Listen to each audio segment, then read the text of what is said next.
It's all fucked up. There we go. All right. Now we have sound. Hello. How's everybody doing? We doing all right? What's up? What's up? Um, so before we get started, I want to say this. One, I do kind of have the same feelings about Nick Fuentes as I do Charlie Kirk. I think outside of their general influence, they're not necessarily like a decision maker or a driver of policy. They don't fund like military industrial complex things, right? Like they're not the ones sort of greasing the wheels. Um, and at the end of the day, like in the grand scheme of things, I think doesn't matter. Now, since I've started doing this, and covering like influencers in general, Nick Fuentes has been one that I have been asked probably every week, since I've started. And so I want to do one deep dive into all of the things that I am aware of, as well as outsource to you all, and any information that you guys might have, and kind of showcase a very long history of either bad decisions or questionable associations, or just very, very odd things that to me, when you look at it in like a big picture sort of setting, um, I can't help but draw the conclusion that he is a bad actor, and that he is associated with people that are actively funded by state and military interests and collaborates with them consistently. And there are very pro-Israeli interests in that circle as well, which is really kind of confusing. Um, and overall, I Nick has never like emotionally upset me, if that makes sense. I know that he is sort of like a shock value content creator to a degree, as well as being like a political commentator, if that's what you decide to call him. And at the end of the day, I don't have like a personal vendetta against him. I just don't trust him. I don't think people should trust him. And I'm going to just sort of like showcase those things as objectively as possible. And you know, with your guys' help, hopefully map everything out and provide a visual. And then anytime someone asks me my opinion on Nick, I will be able to go back and reference this episode. So that is sort of where we are. And I just wanted to preface that. I tend to focus on, topics that I think have a lot more of a impact on the way that the world functions. And so the I think I want to go ahead and get this out of the way, I guess, is the most important part. And that way I can move on and focus on, bigger, better things, essentially.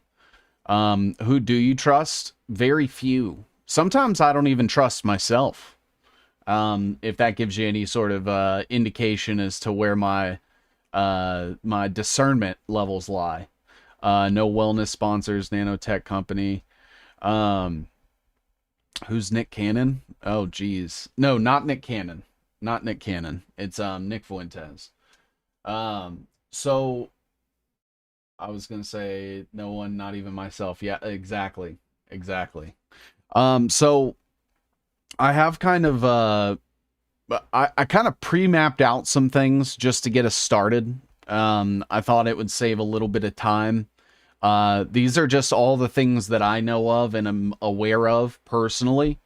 Now we could start from scratch if you guys would like, but I did want to show everyone like just sort of everything that I have in my head for the context going into this so that we can add on as we go.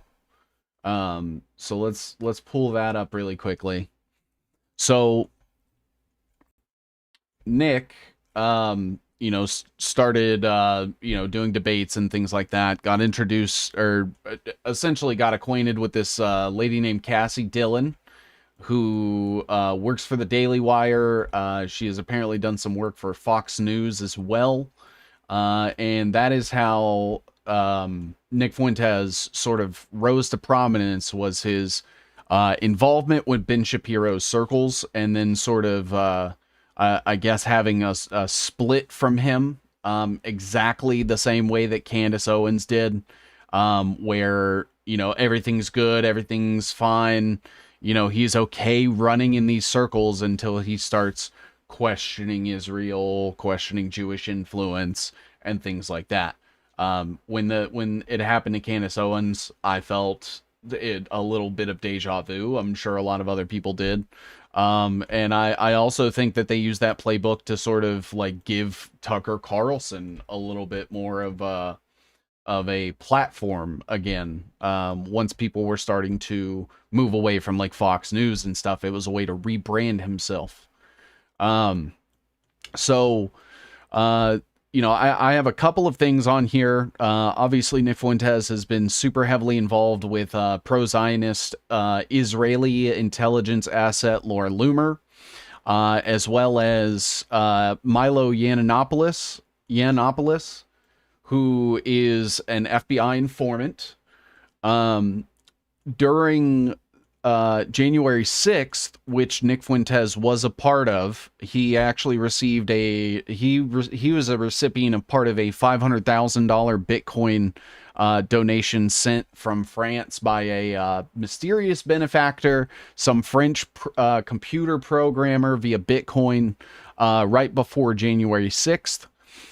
Nick himself posted text threads from Milo Yiannopoulos about January 6th, sort of warning him ahead of time that there would be law enforcement agencies there, and that there would be plants in the audience or in the crowds during January 6th.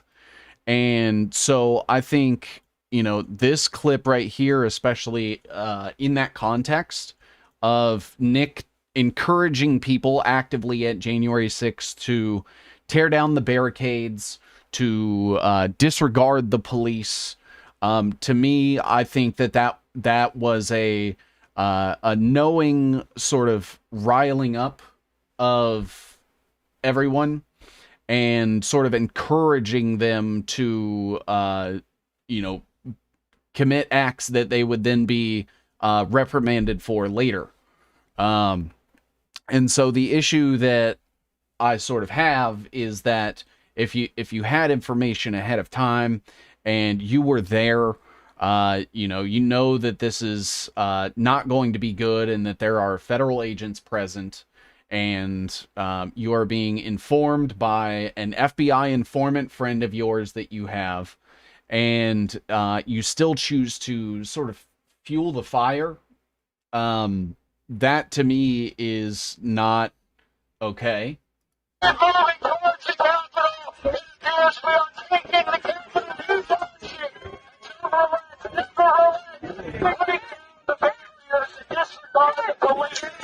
He said, break down the barriers and disregard the police. Essentially encouraging people to incriminate themselves at the Capitol storming.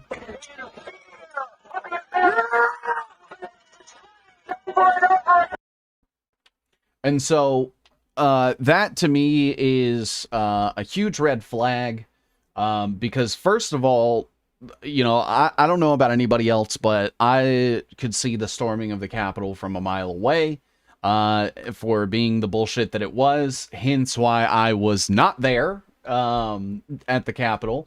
And, with the fact that he had this pre-received knowledge of the fact that there would be federal agents, law enforcement there, and then encouraging people to incriminate themselves, I think is not good. That is not a good thing. And that is one of the questionable behaviors. I know that he was part of the Unite the Right rally out of Charlottesville, where a lot of other people who are, alternative right, grifting influencers also got, their star rose to prominence, networked with already existing establishment media and things like that. The other thing that I'm aware of is his Catboy Ranch stuff. I have noticed that it's ever since all of that stuff happened, that it's been like largely brushed off. I understand, like I've went back and reviewed content and clips and things from this era of events, and a lot of it seems to be when the subject comes up, he passes it off as joking, as irony, that he's being sarcastic and facetious, and I don't think that that's the case. It seems like he has had too many instances of it, and it is one of those things where he does seem to ride the line of speaking in this tonality where he can always say that he was just joking about something because he's smiling while he says it. There was the gay Catboy streamer, I guess, that he was streaming with. Hey, Colin, thank you so much for the donation, brother. I really appreciate that. I hope you're doing well. I want to look into that thing that you just posted on one of my posts about the data centers. I'm gonna make sure to take a look at that after stream today. I'm totally not gay, he says while parading his gay horse cock dildo boyfriend. Living the dream. That's good to hear, man. That's good to hear. I appreciate your support. And I'm hoping to do a follow-up episode with non-vaxxer and potentially Sabrina here in the near future. So that's going to be good. But yeah, this is like an excessive, there's an excessive amount of stuff that you guys can go look at for the Catboy Ranch thing. I personally don't care if he wants to do this, right? That's his own thing. Just like Glenn Greenwald. Like if Glenn Greenwald wants to be married to a gay pornographer, whatever. I don't give a shit. It is weird. And I think the one thing that does make it important in this context is the dishonesty. If you're gay, just say you're gay, right? Like, it's not that hard. There are a plethora of gay right-wing influencers. He's a Catholic. Half the Catholic Church is gay.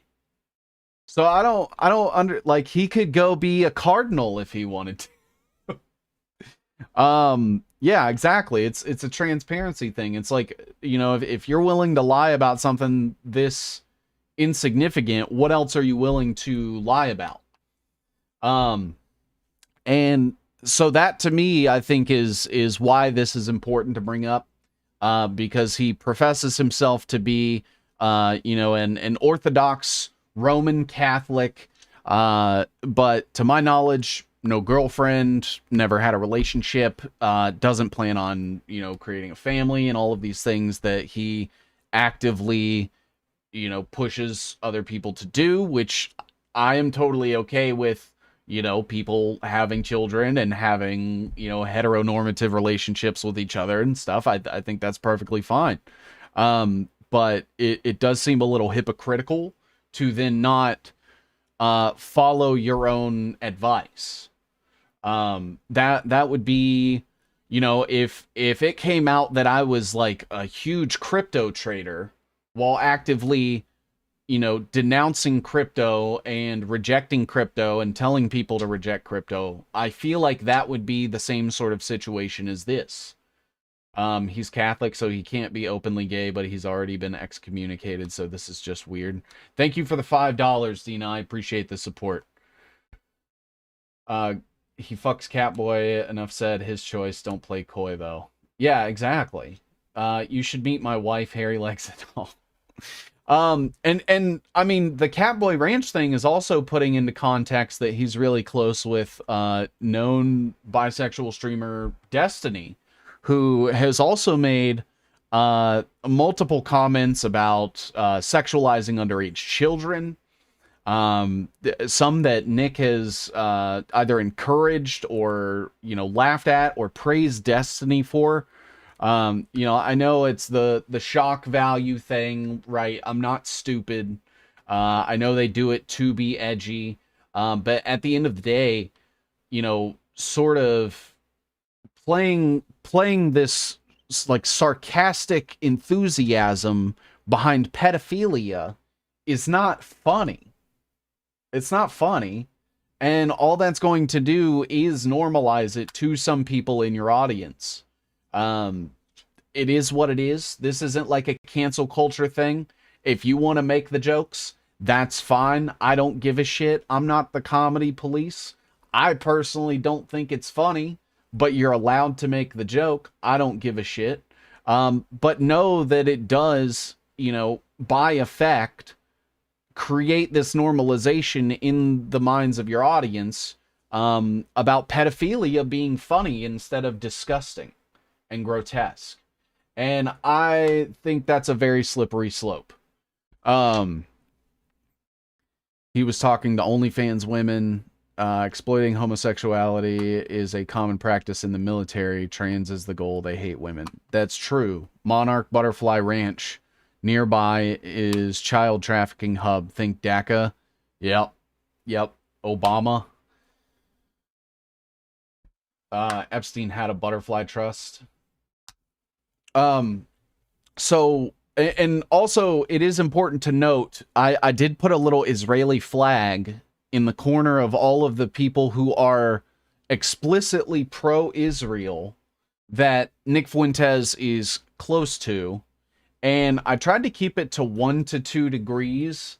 So like for example, um, like Nick Fuentes has had direct associations with Milo, and direct associations with Alex Jones. Both Alex Jones and Milo have direct associations with Steve Bannon, and Alex Jones and Steve Bannon have direct associations with Michael Flynn.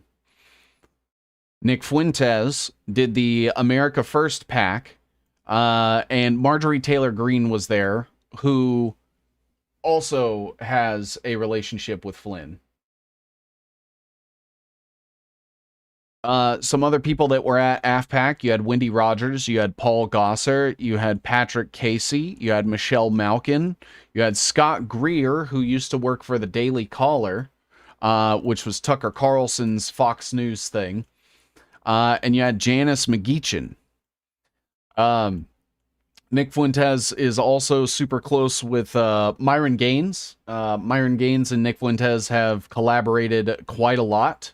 And if memory serves, Myron Gaines was an actual on-paper federal employee. I believe he worked for DHS, if I remember correctly. Could be something different. But as far as I know, Myron Gaines isn't even his real name. He changed his name, and he is a confirmed federal agent. A lot of people will think that once federal agents quit their public post, like their public service posts, that they stop being federal agents. That is not true. Once you are a Fed, you are always a Fed, in my opinion. I always take whistleblowers with a grain of salt.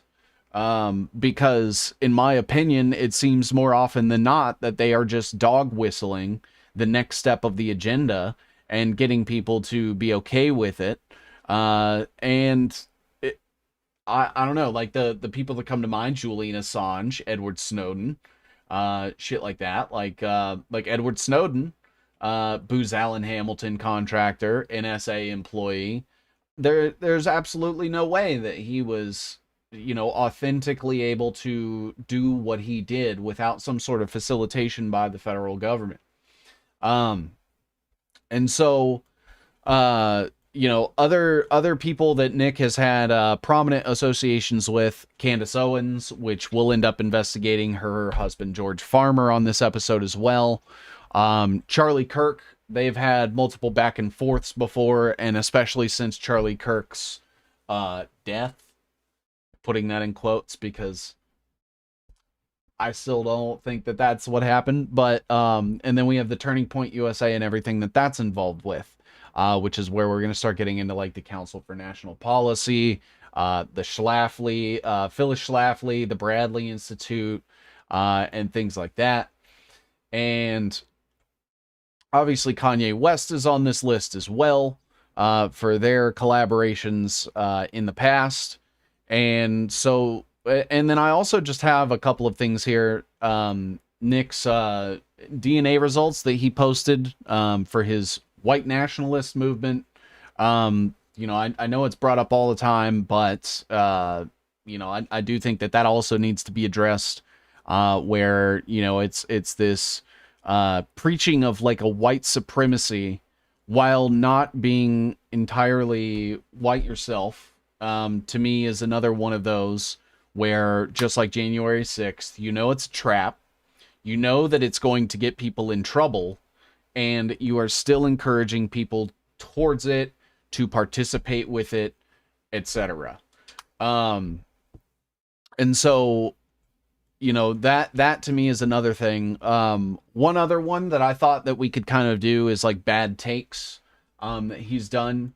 So, like, for example, one time he said that the Taliban's going to ban abortion, vaccines, and gay marriage. Maybe we were fighting on the wrong side for 20 years. The Taliban is an asset. It is a tool. To encourage people towards the Taliban is stupid, and that to me is an issue. And then, obviously we can get into things like the fact that he supported Donald Trump in 2016, despite the fact that Donald Trump was getting donations from the Adelsons, from Peter Thiel. He's a huge proponent of like JD Vance, even though he claims to be against like Peter Thiel and like Vivek Ramaswamy and these people. The second that JD Vance or Donald Trump does or says something based, then he ends up flip-flopping. I've honestly never seen someone flip-flop as much as Nick Fuentes has, as far as their stances on things. One day he will be pro-Trump. Just this past year he tweeted that he said, "I love President Trump." When Trump won the election, he was rubbing it in everyone's faces, even though he claimed to have not voted for Donald Trump, and even claimed to have taken that billboard advertisement out, calling out the Trump administration on the immigration policy.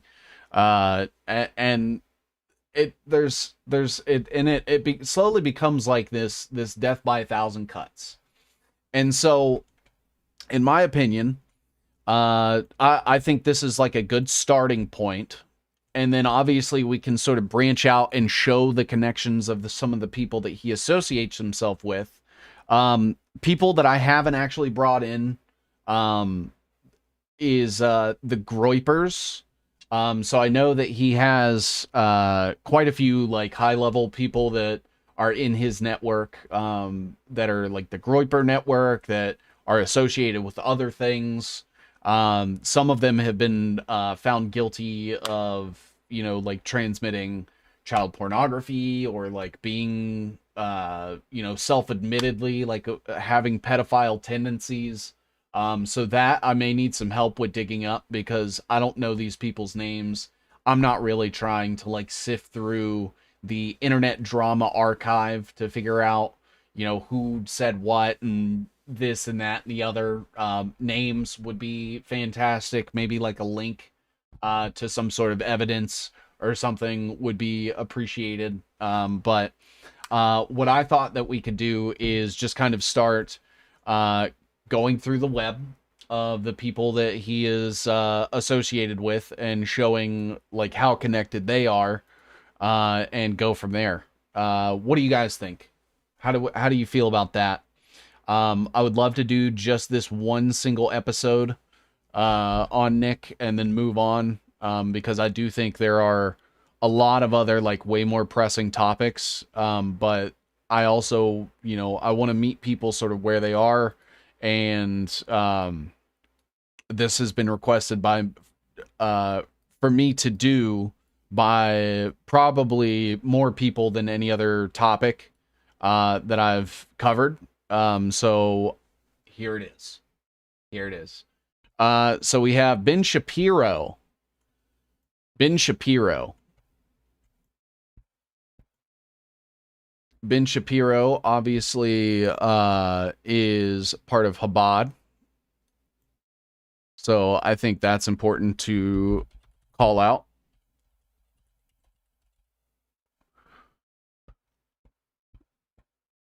And we can go look at Ben Shapiro's info and stuff, and go from there.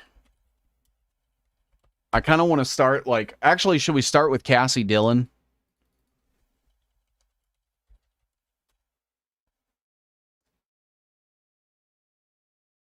She's part of the Young Americas Foundation.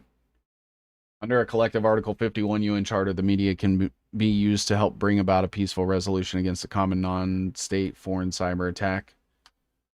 He's setting by example maximum discernment. Fun watching Milo's take. However, Nick can move forward. Yeah, and that's the thing, right? Like, I'm not trying to sit here and spin everyone's wheels and keep them focused on uh Nick Fuentes. Like, I do think there are so many other important topics. But okay, so it looks like she was the founder of Lone Conservative.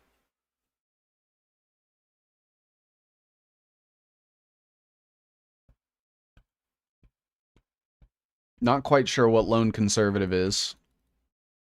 I'm assuming it's like some sort of think tank.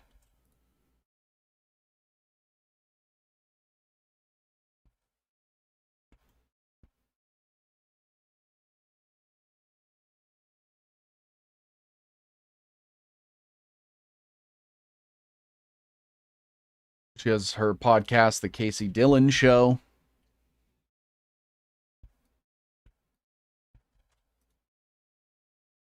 Oh, I guess I misspelled her name. Whoops. Candace was wearing a CIA sweatshirt the other day. Really? Isn't RFB a flat tard? Who?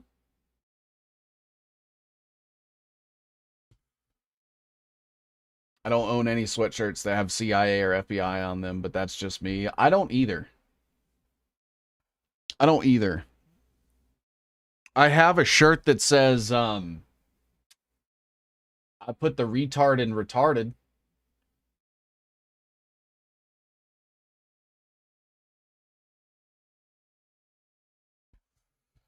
Her work has appeared, I believe,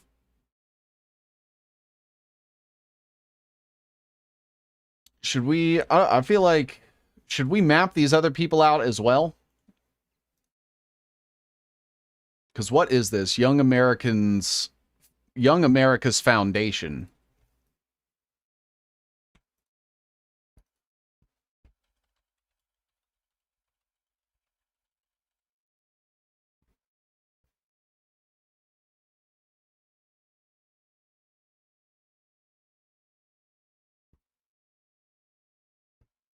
Let's see. I need another color. Maybe we'll go with gray.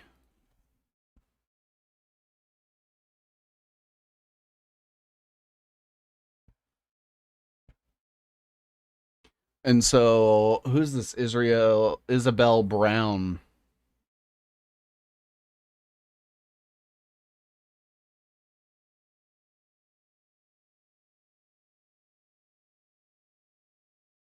Cabot Phillips, Daily Wire.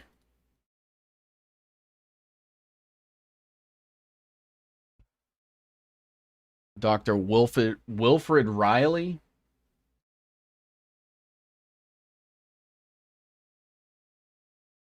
Nick Freitas.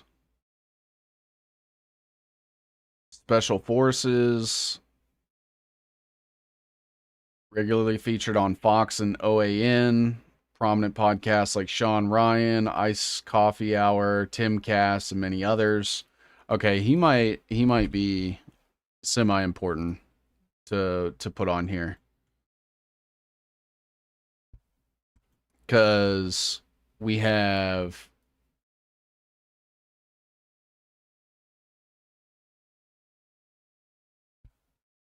the connection to Fox News and then the connection to OAN.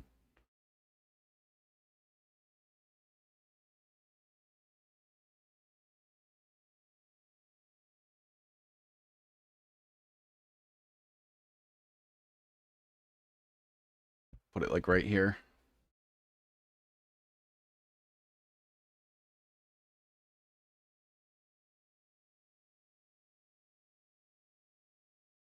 Links for later. Let's go. So we have Nick Freitas.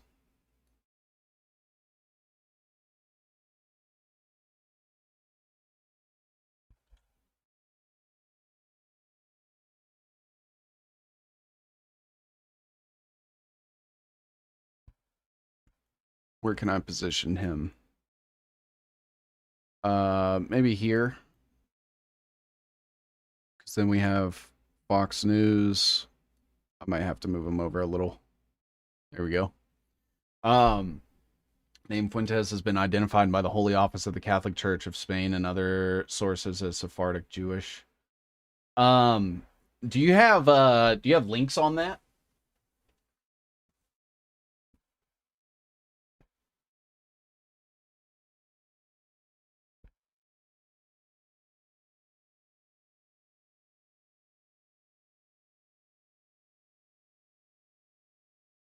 Some deserved my trust, including the man talking right now. Hey, thanks for that. Looking for links at the moment. I appreciate that. We'll vet and verify that in real time and submit it to the evidence. Fuentes literally means sources or fountains in Spanish. Oh, I didn't know that. I didn't know that.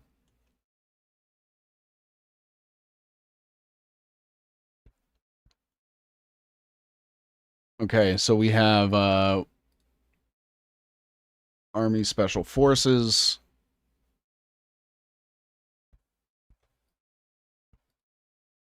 Oh, Army Special Forces, and government stuff is going to be in orange.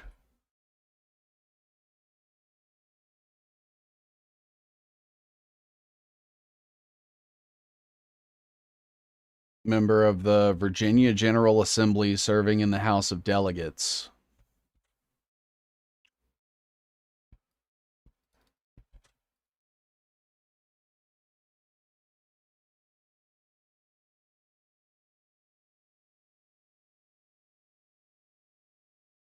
Fox News, OAN, Sean Ryan.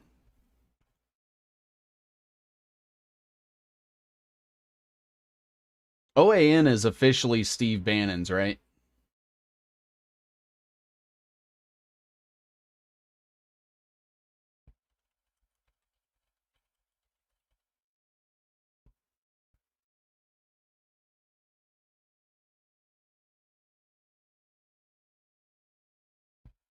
Sephardic, isn't that the name of the guy going on Hugo Victor all the time? One time, Hugo Victor reached out to me and Wheezy from What Is Truth podcast to ask to do a stream with us, and I was like, man, I don't want to. I don't want to work with him, so I didn't, and that was the end of that. Um, yeah. What is his name? Whose name? All right, so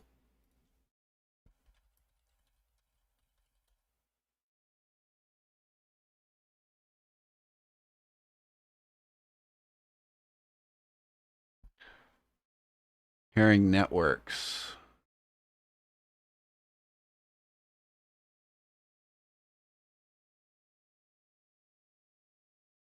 Verizon Fios.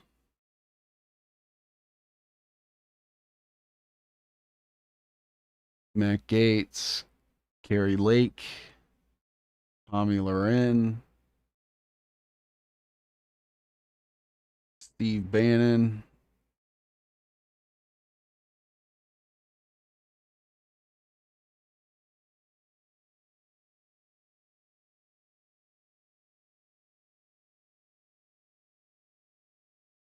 So we have Robert Herring Sr. is the founder.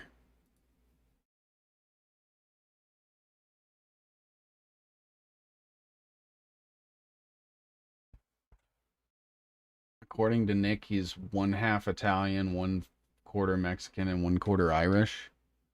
According to the genealogy results that he himself posted, as far as I'm aware, he is 1.3% sub-Saharan African, 2.3% Middle Eastern and North African, 14.8% East Asian and Native American, um, and 79.1% European. That's 27.4% Italian, and 13.2% Northwestern European. And then he has Southern European, Balkan, Iberian, Sardinian, British, and Irish is about 10%. Um, Nick Fuentes, the Zionist, may have well just chosen a crypto bro and gal to be the next image for Israel. You need a mod range question 7. Can you give so you can post in the chat? What? No, we don't do mods around here, brother. Looks like I can't post links. Why?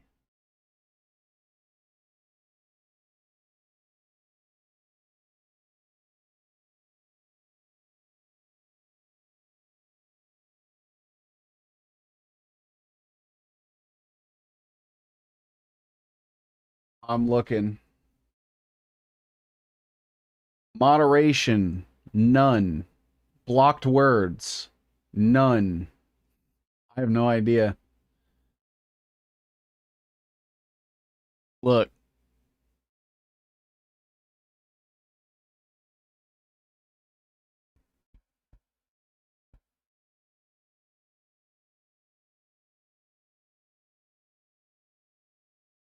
Moderation, messages in your live chat, moderation, none.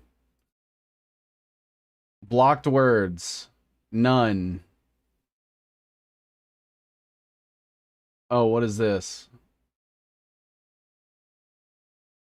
Oh, I see. Maybe that's it.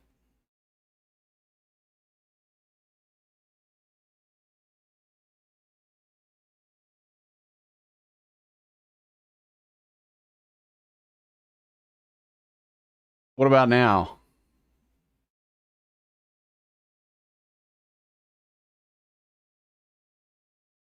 Nick Freitas has 1.41 million YouTube subscribers. This is his channel. Why did you choose number 7? So I've put this out there before. Oh, my it's a play on words. So my last name is Sees, spelled that way, and the 7 C's. So it's just a play on words. I came up with it when I was like 19, as like my online alias. It was my gamer tag, everything like that. So I just kind of stuck with it. I think there are a lot of crazy people on the internet. I'm not concerned with hiding my information from the government. I know they know who I am. I am worried about the people who, like, say, are extremely emotionally attached to, uh, people like Nick Fuentes, for example. Uh, feeling like offended or upset or bothered by me, um and you know from there choosing to threaten my family or my place of residence. I'm not necessarily concerned with like consequences for me for my own actions and my own words, but there are loved ones that I kind of try to protect from the crazy people on the internet. So that's where I get my name from. There's no like hidden meaning. I know that 7 is like a huge number in the Kabbalah, and shit like that. So, it is what it is. It was one of those things I chose long before I had full information and awareness of sort of what was going on, and it's just kind of stuck since then. Um, okay. All right. So we have Nick Freitas, was also part of OAN, One American News, started by Robert Herring. Wrong one. I'm just going to close this out, actually. Oh, it closed both of them. Wonderful.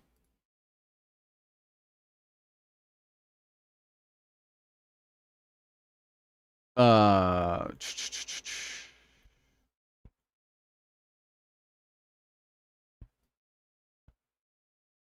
oh.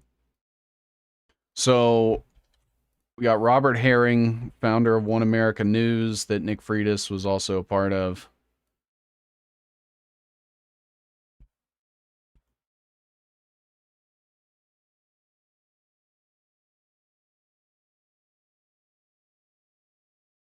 Drama free and focused. This is a COINTELPRO free zone. Yeah. Maybe live stream just bugging out.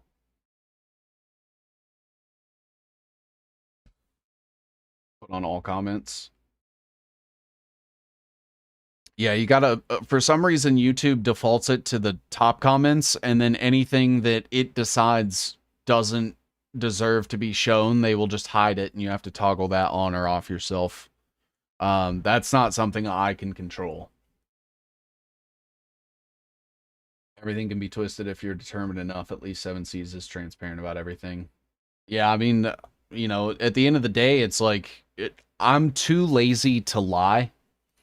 So, the second that you throw a lie out there, you have to then defend that lie. You have to keep that lie consistently. You have to create other lies to help support that lie. And I'm just not, that is not something that I have ever really enjoyed. I've like lied to my bosses, I've lied to my parents, I've lied to police before. That's one thing. But when you start to just lie for the sake of lying or to cover something up, the longer that you persist to live in that lie, the harder it becomes to maintain, and that just becomes very stressful. And so I like to not be stressed. And so if people have questions, I'll answer them. Like, don't ask me like my financial information, where I live, or my phone number. Um, anything that would put me in direct danger, I'm probably not going to answer. But otherwise, I'm an open book.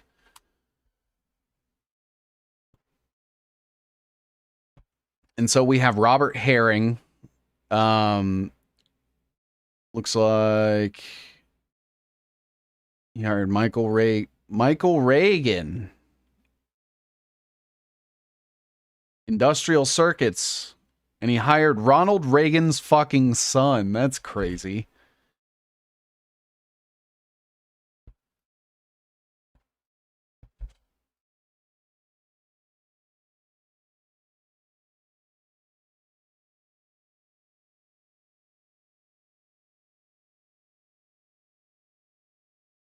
People ask you for those things. Well, they don't, but, if you don't set the expectation, then you can't be upset when people fail to meet it.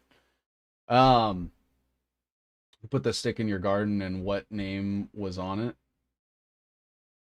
The stick in my garden. Are you an artificial intelligence? I don't think so.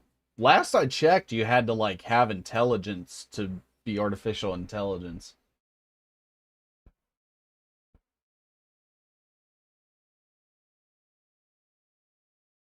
So we have I don't know why this turned green. So we have Industrial Circuits, where Robert Herring hired Ronald Reagan's son. I'm assuming that's how he like got involved in politics. Because it said before that he just owned like pet stores.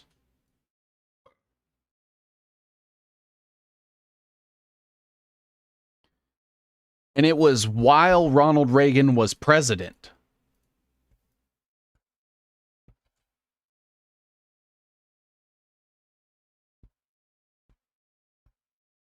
Did you watch Woo's news breakdown of January 6th? It's all completely fake.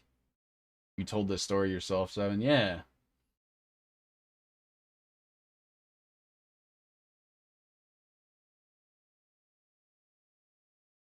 What's this here? And while not related to Nick Fuentes concerning BlackRock, BlackRock is Israel, according to Alon Mizrahi. Yeah. Yeah. BlackRock is an Israeli company. Absolutely. I don't know what Woo's news is. What's your first name? No. No. All right. So we have Ronald Reagan, who was president at the time.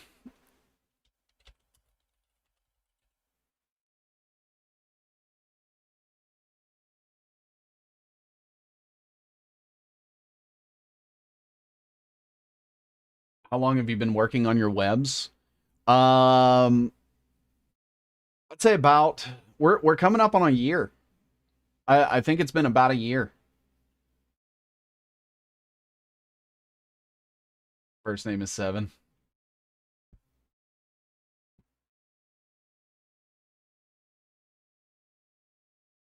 Herring sold industrial circuits to Topin Printing for $52 million. Another circuit board company, Herco Technology, with his sons Charles and Robert Jr. as co-owners, was illegally flushing copper, prompting an investigation by the FBI. Fired the employee who sued Herco for retaliation and was awarded $78,000 in damages. Sold the company to Teradyne. Teradyne's stock fell. Herring sued the company, alleging executives had misled them during negotiations. Denied any wrongdoing. In 2003, founded Herring Networks.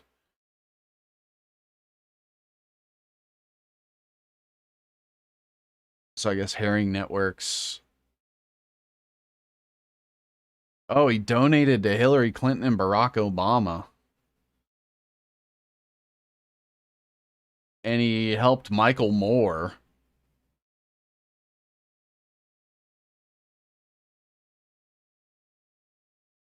He was involved with the Terry Schiavo thing.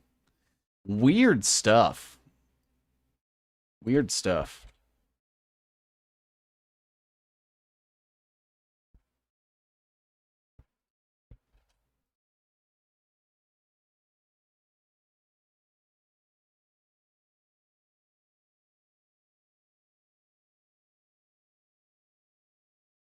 And then I suppose once voted for Barack Obama, the majority of his family's 500,000s in contributions have gone to Republicans. Okay. All right. I think that's about where we're going to get with that. What else has Cassie Dillon been involved with?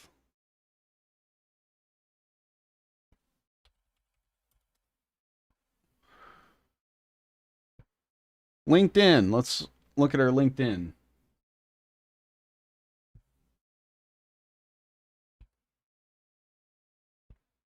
Let's see here. We have, is this her? Yeah. Okay. Lone Conservative, Fox News, Jewish News Syndicate. I don't know what that is. Damn, I missed an hour already. Did you say Terry Schiavo? I did say Terry Schiavo.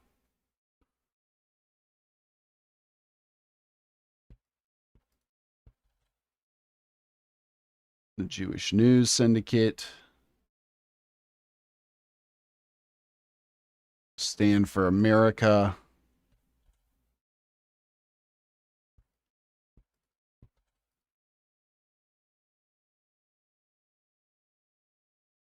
What else has she done?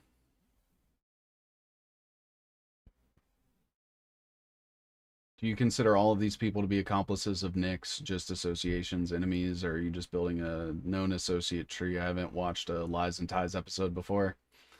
So essentially with Lies and Ties, it is sort of just like an objective look at the people in a network, any given network, and the connections that they have, whether they are financial, whether they are, regular associations, like if Nick Fuentes goes on a podcast one time, that's not, oh, look, they're best friends, they're automatically connected, they're implicated and guilty of each other. It's more consistent collaborations or prominent, things done together, as well as any sort of financing is automatically going on here, because money is a smoking gun, in my opinion.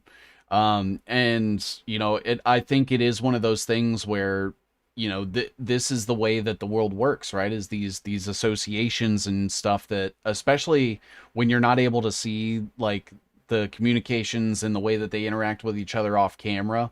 What's up, Indy? Um, and so, it's I'll posit this, right?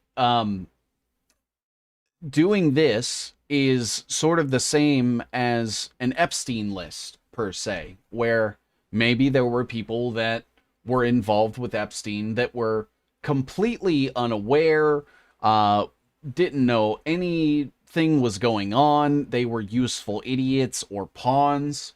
That they're still implicated in the network, and they were actively contributing to it, either through influence, their actions, their funding, whatever that looks like. And, without an entire network of those people, it wouldn't have existed, right? And so a lot of people get into this thing, where they say it's like a guilt by association thing.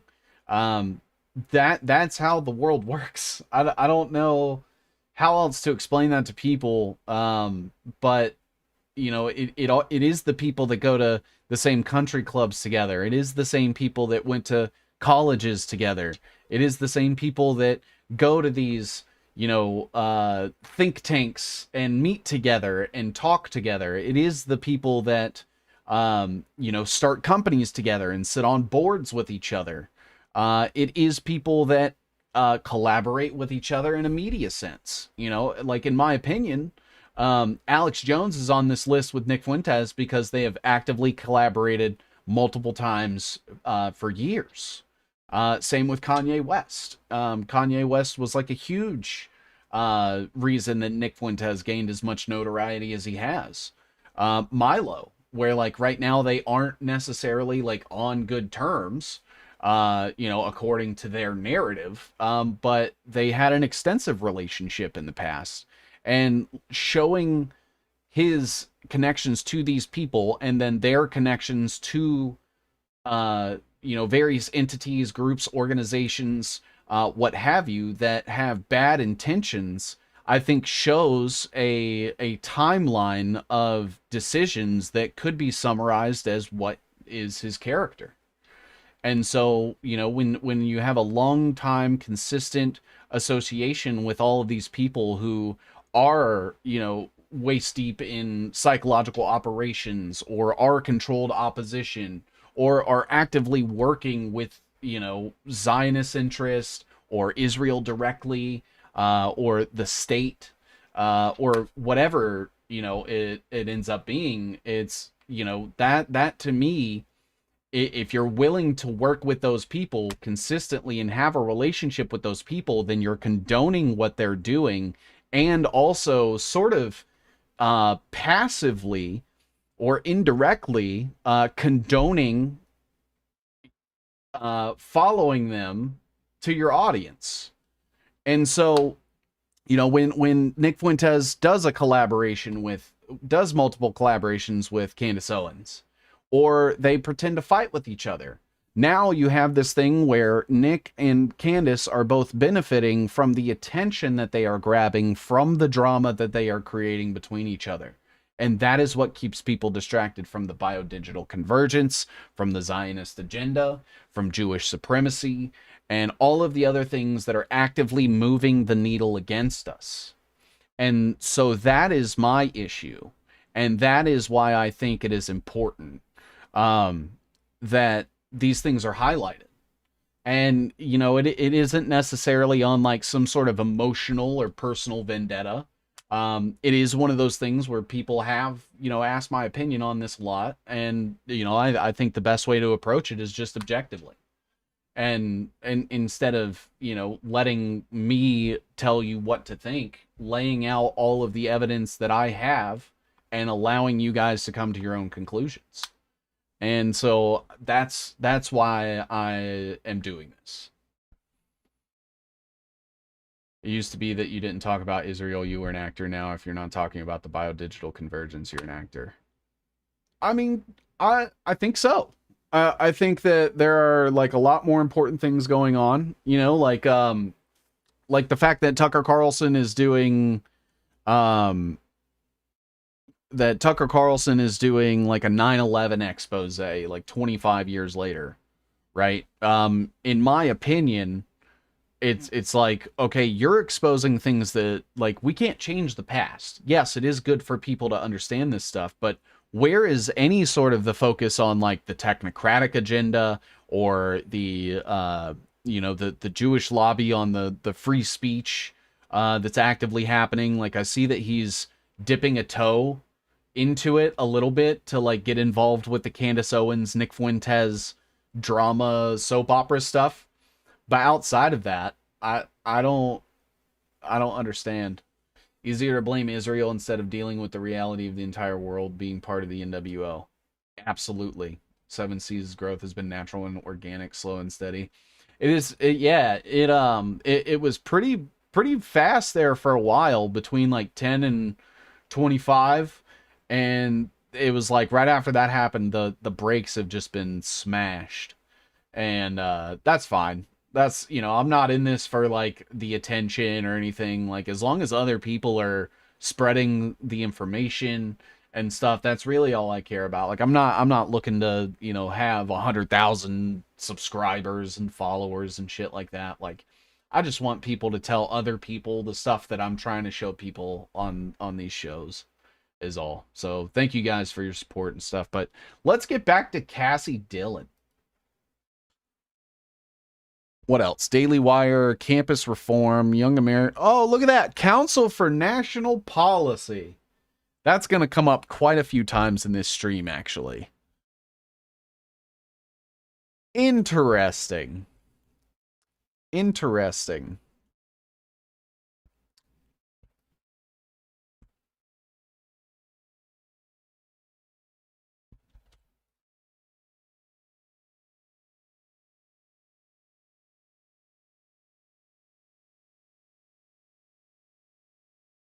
Yeah, Cassie Dillon was an intern for the Council for National Policy.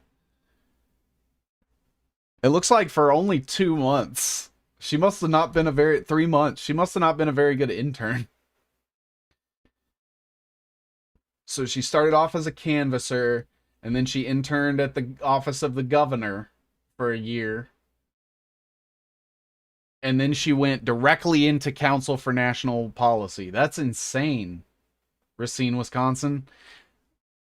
I mean, hey, Council for National Policy. Yep. Flynn, he's already on here. He's already on here through Alex Jones and Breitbart. Or Steve Bannon, sorry. Same thing. You mean Tucker, Candace, Alex Jones, and Nick Fuentes won't tell you about Wayrike, Racine, Wisconsin? Not that I'm aware of. Not that I'm aware of.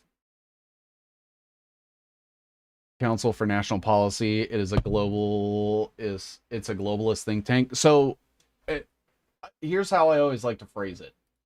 Do you guys know about the Council on Foreign Relations? The left, predominantly historically like left leaning. They're a think tank. They've been associated with like people like Henry Kissinger and George Soros. So they are the ones that sow all of the chaos. So they're the ones that, mobilize the NGOs to funnel in immigrants, through legal systems and processes. They are the ones that push the mass protests and stuff that end up getting out of control. And they're the ones that like plant the actors in all of these like progressive protests. And then what the Council for National Policy is for is they are exactly like the Council on Foreign Relations, but they are there to stoke the solutions. They are there to posit the authoritarian agenda to solve for the chaos that was sown by the Council on Foreign Relations. And so you have this like cyclical thing where they're working together. Council for National Policy typically pushes nothing but Republicans. And then Council on Foreign Relations pushes typically nothing but Democrats. There are some exceptions, but more often than not, that's sort of how it goes. And uh, the Council on Foreign Relations and the Council for National Policy, both directly connected to multiple governments, not only in the United States, but also around the world. And, in my opinion, the second that I see that someone has worked at, with, or is associated with the Council for National Policy, that to me says that they are going to be pro authoritarian, they're going to be conservative, they're going to be pro agenda, and they are probably going to find ways to court you back into the two-party system towards conservatism, just in the same way that CFR does for the Democrats. And so here we are. And so Council for National Policy is a huge deal. And anytime you see someone come up as being a member of Council for National Policy, understand that that's sort of the same level of damning as like someone that would work directly with someone like Henry Kissinger, for example. And that's just something I want people to keep in mind. I feel like the Council on Foreign Relations is known very, very well, but the Council for National Policy gets almost no attention ever. And it is important to understand that, both of these things work together and they collaborate with each other in order to drive this agenda and seem as though they are separated and are on separate teams. So that is sort of where we should always kind of keep in mind, is that anytime you see Council for National Policy, they're more often than not going to be associated with one of many things. That can include things like the Heritage Foundation or like Reaganism, and the GOP in general. They are more often than not associated with like intelligence agencies and military personnel. They are associated very heavily with like Freemasons. Christianity is very, very big influence for the Council for National Policy, just like scientism is for the Council on Foreign Relations. They're the ones that say that we need to, progress science and push boundaries and change the human condition and push things like trans. And then that's where you get the Council for National Policy coming in and sort of cleaning everything up for you so that they can then, install like the police state and install Palantir and shit. And so that is what the Council for National Policy is, in a sense, like in a summary. So yeah, anytime that you see that, just know that that is a huge deal. I think it is a damnation of that person's character, and it should let you know automatically that they are not on your team. So Cassie Dillon, Council for National Policy intern. Horrible. Horrible. This is not looking good for her. Young Americans for Liberty. She was an intern at the U.S. House of Representatives. Another scam institution. I'm guessing this is also like a think tank.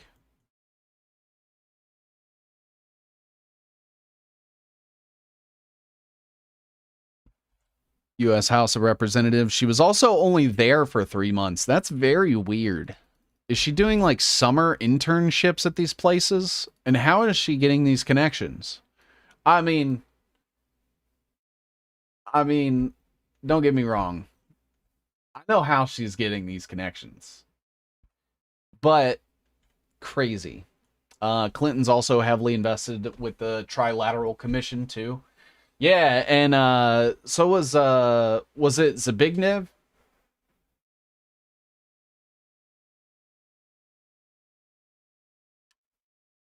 Geneva is tied heavily to the bloodlines. Man, you look different. Did you do something with your hair? What?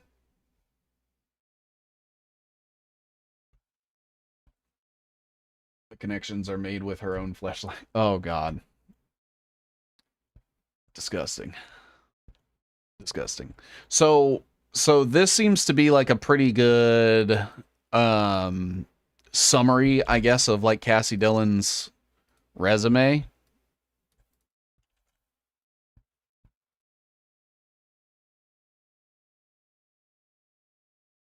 U.S. House of Representatives, Daily Wire, Jewish News Syndicate, kind of redundant. Um, Campus Reform, Lone Conservative, Cassie Dillon Show, Stand for America, Council for National Policy, and Young Americans for Liberty. And so for this Council for National Policy, we're actually going to have to make another connection here because Charlie Kirk was also a member of the Council for National Policy. Um, a lot of people don't know that. So remember everything that I just explained about the Council for National Policy, and then understand that Charlie Kirk was a member of the Council for National Policy, not an intern, a member.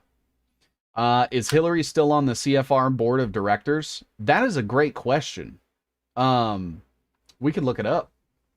Hello, thought criminals.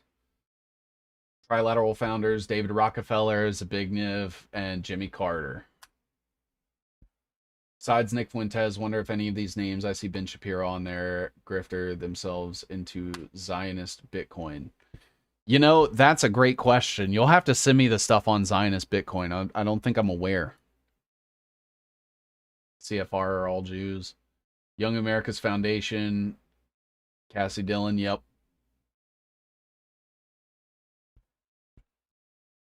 All right, so from Cassie Dillon, I think the next logical step would just to be going chronologically and going next to Ben Shapiro.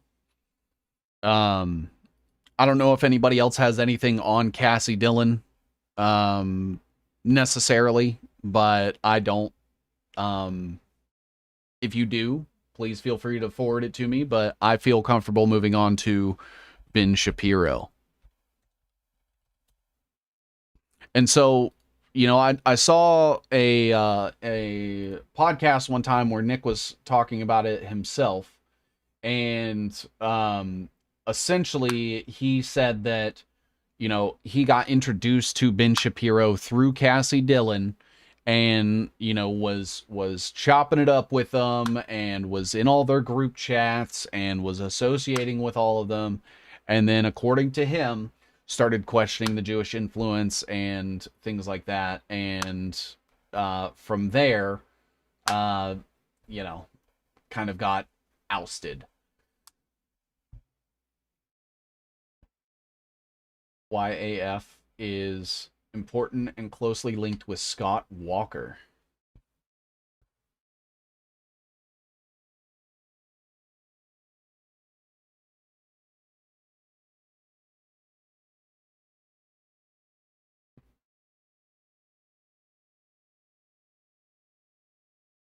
On December 8th, 2020, a donor sent 28.15 Bitcoin worth approximately 522,000 at the time of transfer to 22 separate addresses in a single transaction.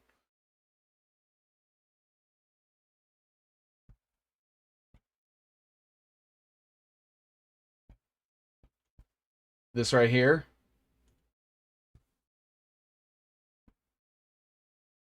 CFR members roster. Shapiro makes me sick. I don't even want to know. Hit the likes, guys.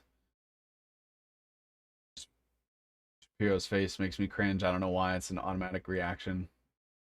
Yeah, it's one of those things. It's like you know, they say you can get used to stuff, but I don't think I could ever become comfortable with the idea of like eating a spoonful of shit, and that is Ben Shapiro's face.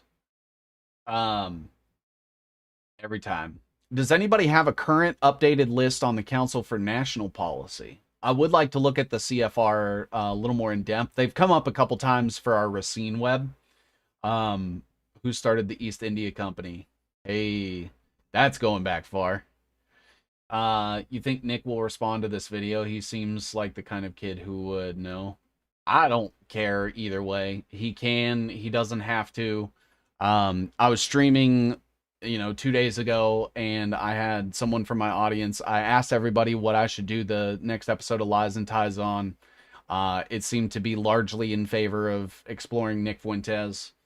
I've been asked about it so many fucking times that I'm just ready to do this episode, get it over with, let people come to their own conclusions. But I'm also trying not to like leave anything out, or give him a pass for anything, because the second you give someone the benefit of the doubt is when you get taken advantage of.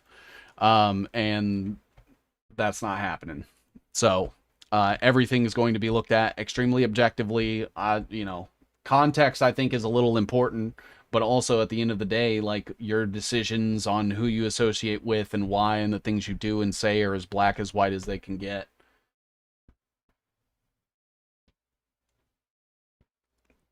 Ben Shapiro.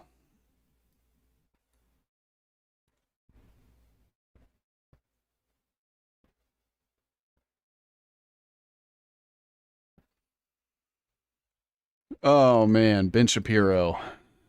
Oh boy. Creators Syndicate, Newsweek.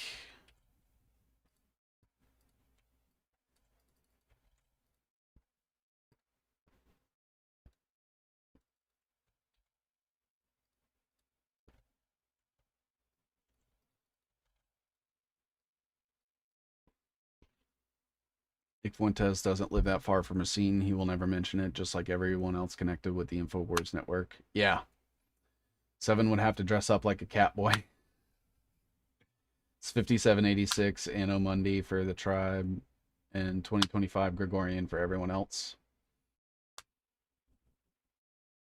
Helium Voice Shapiro, now putting meat on it. You have it all in your brain already.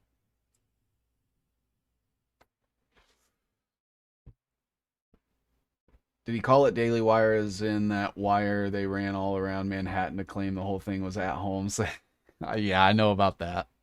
I know about the fucking cheat wire that they use. It's technically a boundary. Technically.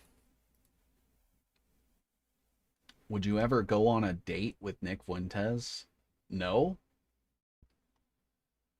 I got into Nick after the Sam Hyde introduction pod. The algo has a boner for him. Everything he does goes viral. Why do you think he's being pushed?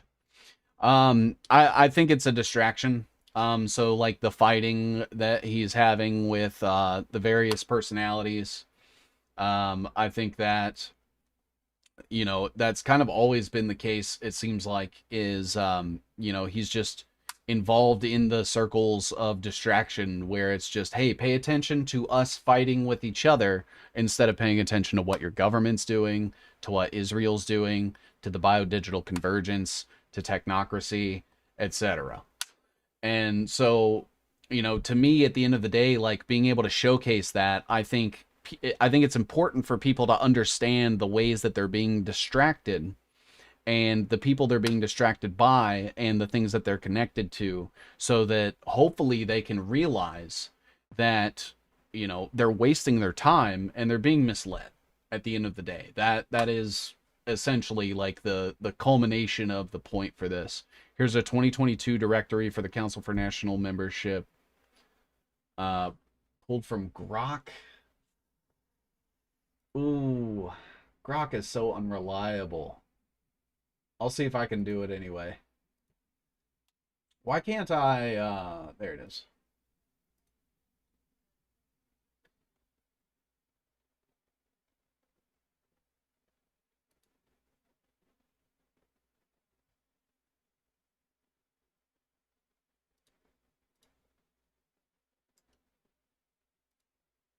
To be willing to sit at the kiddies table, you would have to be willing to sit at the kiddies table. The infighting helps to distract, divide, segment, and identify the subnetworks. Yep, exactly.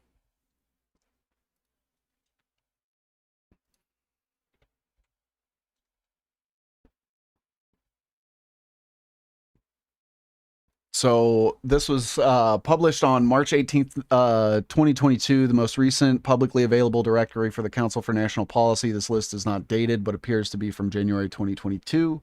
According to the document metadata, this list was shared by a CNP member in January 2022 and obtained by documented Oh, you guys can't even see that. Uh, the directory includes dozens of new members since documented published the September 2020 CNP membership directory, including former Vice President Mike Pence. His CNP membership was previously reported by Robert O'Hara in the Washington Post magazine in October 2021.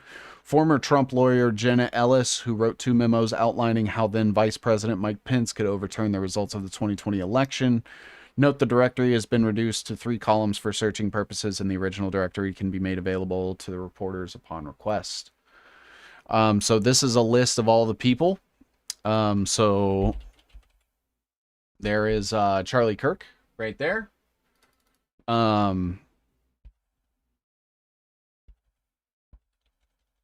don't think Cassie Dillon's name is going to come up, but she's self-reported. But yeah, if you guys ever want to, just like go take a look at these things. Go take a look at this list. Thank you for sharing this list with us.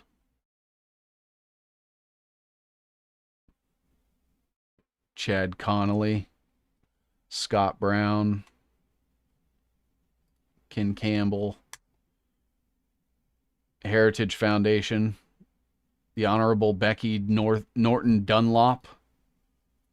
You're going to see a lot of like Reagan and Heritage Foundation and National Center for Public Policy Research.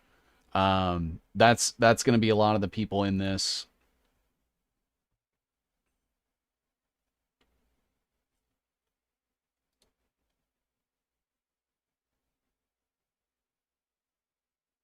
National Institute of Family and Life Advocates. I believe that's on my web.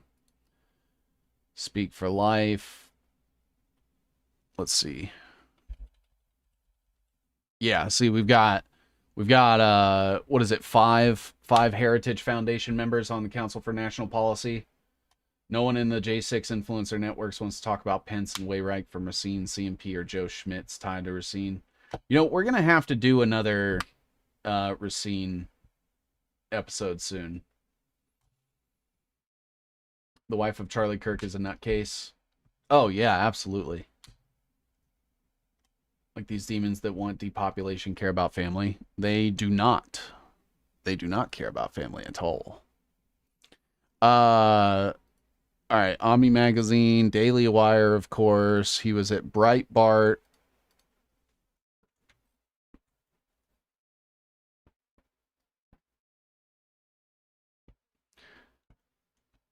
Laura Loomer is becoming a problem. She's always been a problem, but she's becoming a problem for my web.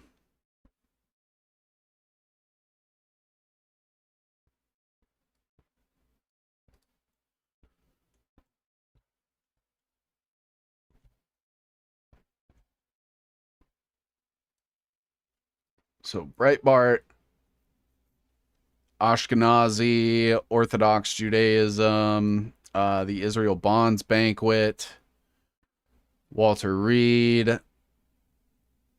He went to Yeshiva University High School of Los Angeles. He's a member of Phi Beta Kappa. That is important for later.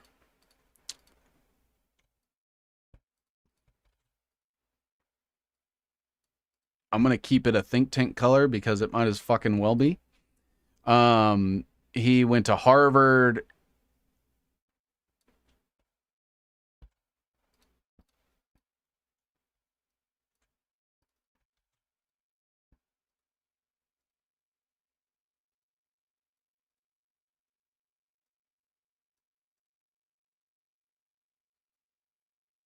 He went to UCLA.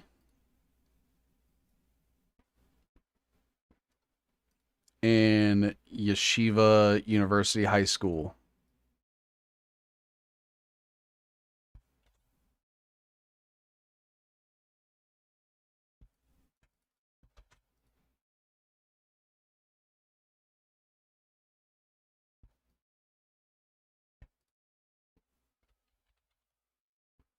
UCLA.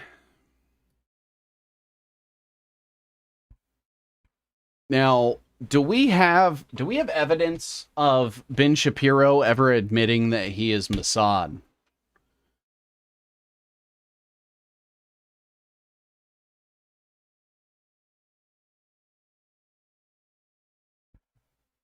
A family company for a better world. SC Johnson.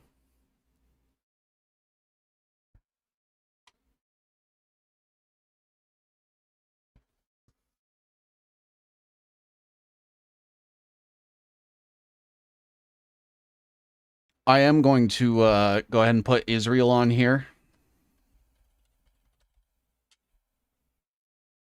He was definitely groomed by Mossad if he isn't Mossad. I think he is, but not like, he's not like super secret spy Ben Shapiro. He's just like a PR guy for them, right? He's like the Caroline Levitt of Mossad. It's like him and Laura Loomer and shit. Mossad PR, yeah, exactly. The link charts are pretty cool, but if 1% rules the world, that's still 90 million people to keep track of, so it's pretty pointless. Also consider that at least an additional 2% of the world. I have this interesting theory. I have this really interesting theory. I don't think it's 2%. I think they say it's 2%, so that they can continue to parade around as a minority, like one of the biggest minorities. And I don't think that's the case. That's just my opinion. I haven't done like my own personal consensus or anything, but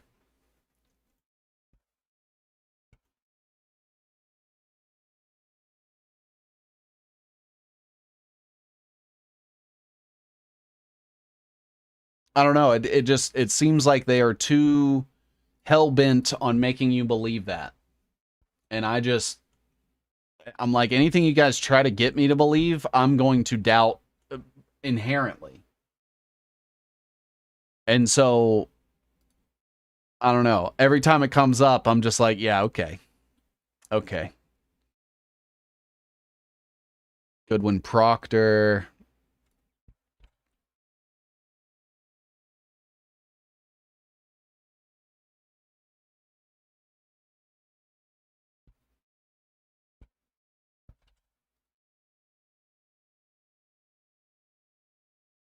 He's only there for a few months, but he had to have learned something, done something.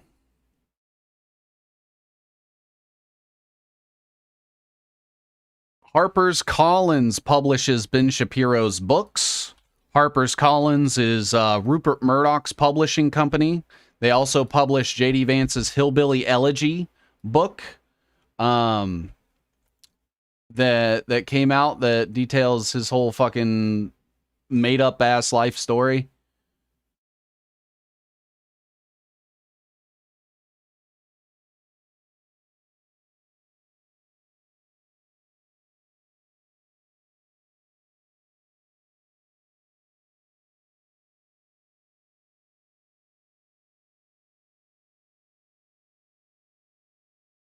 So if they're 10%, then they are 900 million to keep track of, and probably an additional 20% of them working directly on the payroll. So that's 2.7 billion to keep track of, almost one third of the world.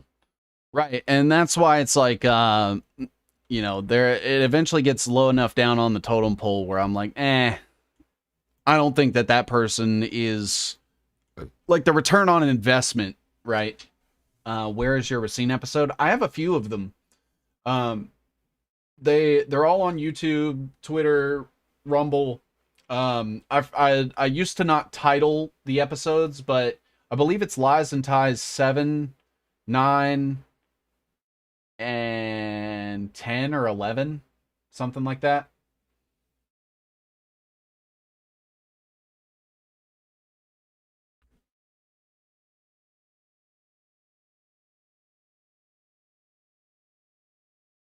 Harvard runs deep with intelligence ties. Oh yeah.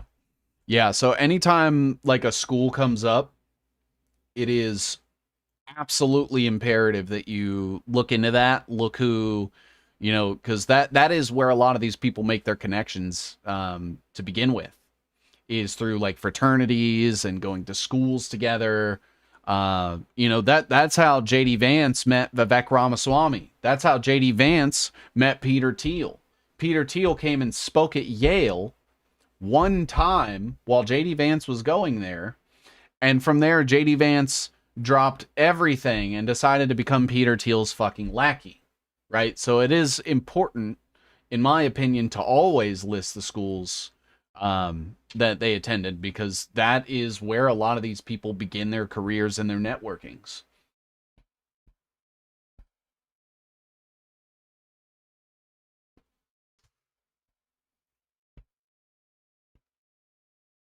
So I want you guys to. Oh, I need to finish the HarperCollins links. So HarperCollins, which is Rupert Murdoch.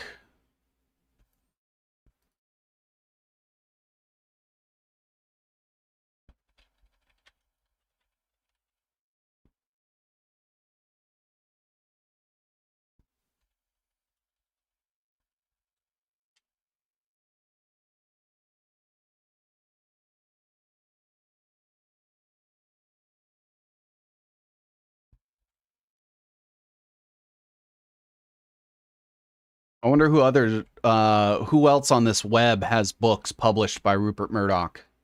And then Fox News rolls up to Rupert Murdoch as well.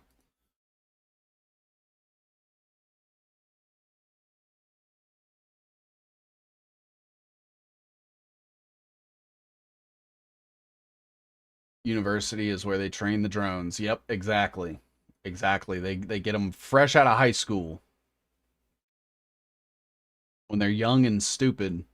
And then a lot of the times, here's what a lot of people don't know, is a lot of the times what'll happen is like at these colleges and stuff, they'll fraternize with each other and they will peer pressure one another to perform um, implicating actions that they can then use to blackmail the person later. Like, have you noticed that they have like the fraternity hazing stuff? The hazing stuff is exactly the type of blackmail operation that that Epstein was running. It's just maybe to a lesser degree, because they're not like trafficking children to each other, but they're doing like very, very questionable things and documenting it or having witnesses present in order to hold that over a member of a fraternity later. Yeah, exactly. Exactly. Read Johnny Vedmore's work on Kissinger, Harvard, and the CIA funded program that launched Klaus Schwab and the European Management Forum, which became the World Economic Forum. Yeah, exactly. Yeah, Kissinger he was a huge player. I'm glad he's fucking dead, and the world is a better place without him. Unfortunately, he left such an imprint on the world that there are people that are carrying forward his work and thus giving it a much longer lifespan than it deserves, which should be none. But here we are, 80 years after Kissinger became influential. Um, you cannot tell me that people cannot feel the pressure in the atmosphere.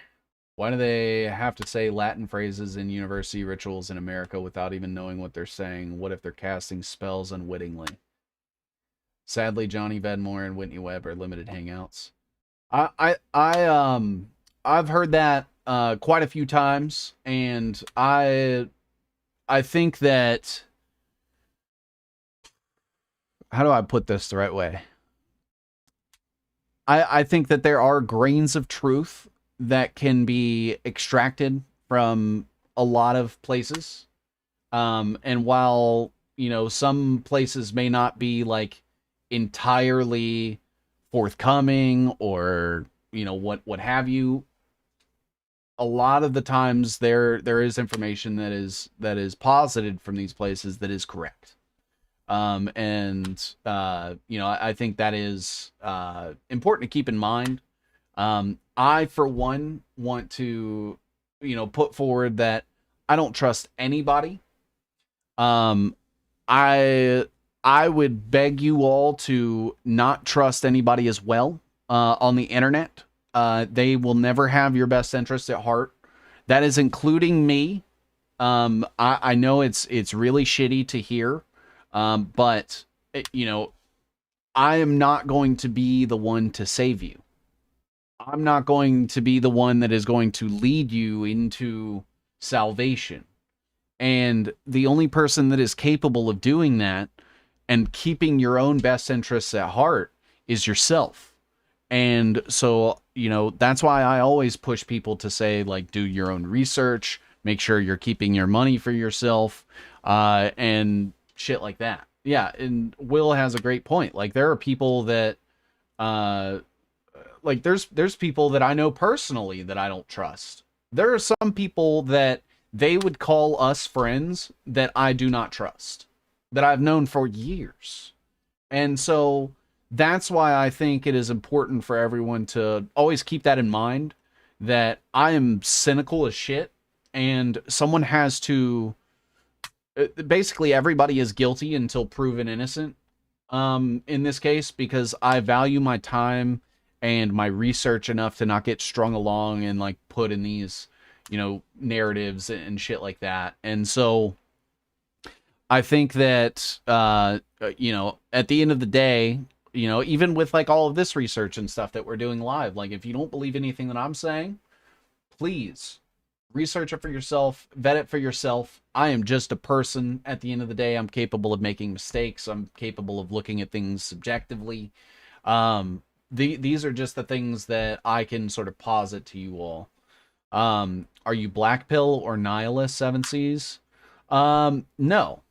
No, I think that what is important is doing what you can to mitigate the things in your life that allow them to maintain control over you. But at the end of the day, life is truly what you make it, and from there it is sort of your choice. Like, do you want to spend your entire life like sort of dwelling on the fact that this global cabal like runs the world, and they're putting us all in a digital prison and shit? Like, it's important to be aware of those things so that you can fight back and resist and mitigate it as long as possible. But it also shouldn't shape your life. Like, your life having value and you enjoying your life is also part of something that they don't want. And so I think it's most important to invest your time and energy into the things that give your life value, and allow you to become the best person of your or best version of yourself. You know. So long story short, I think that even if someone is like the most controlled op, sometimes they will say something that is correct. Um, but you have to discern that for yourself on a case by case basis. Um, I know what you mean. I learn a lot from Alex Jones. I think he's a Fed, but people like him have to reveal like legit info to prove their truth teller cred. Yeah, exactly. And it's like a broken clock even is right twice a day. Yeah. Yeah, exactly. Okay, so you guys are following along with what I'm saying. Awesome. Awesome. Fantastic. So we'll continue this list here.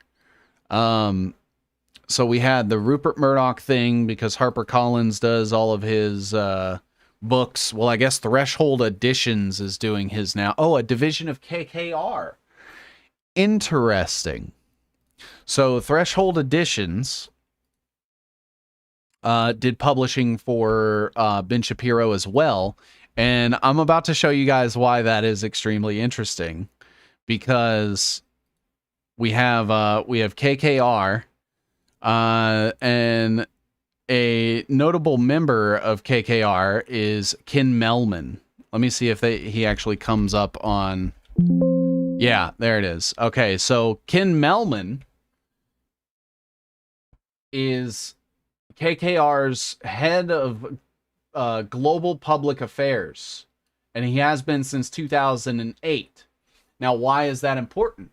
Also, David Petraeus is on KKR. But I'll show you guys why this is funny to me. Is because Ken Melman is part of, let me see if I can find it, the Council on Foreign Relations, and serves as chairman of the American Investment Council. And he heads the global operations for KKR. So that Council on Foreign Relations that I was talking about, Kissinger, Soros, international like progressive bullshit. Um Ken Mailman, yeah, exactly. Anonymous coward. Are you checking your email? I've been trying to answer your GitHub questions. I do check my email. Usually I do it on days I don't stream. Yesterday I did not, but I do plan on checking my email tomorrow. Dave, thank you for getting back to me. I'm definitely interested on hosting my webs on GitHub, and I'm going to respond to you most likely tomorrow. After stream tonight, I have some things I got to step away for. If I do not, please send me a follow-up email tomorrow, because that'll regurgitate it in my inbox, and then I'll be able to see it. I guess regurgitate sounded a little derogatory. It'll bump it in my inbox. Oh, also, Mark Zuckerberg announced on Facebook that Ken Melman and David Plouffe would be joining the Chan Zuckerberg Initiative. And he's also elected to the board of directors of the United Negro College Fund. Because Ken Melman, very black.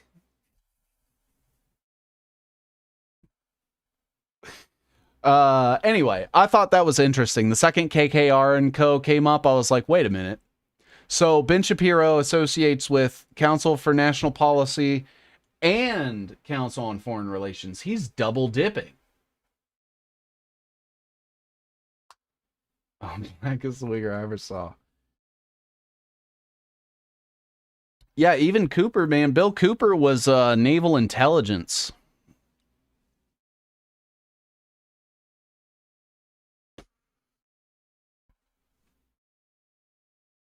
I can't believe you, Ben Shapiro. How could you do that to us? How could you betray? I'm sorry. I gotta stop. If I start getting all sarcastic like that, people are gonna start taking my clips out of context.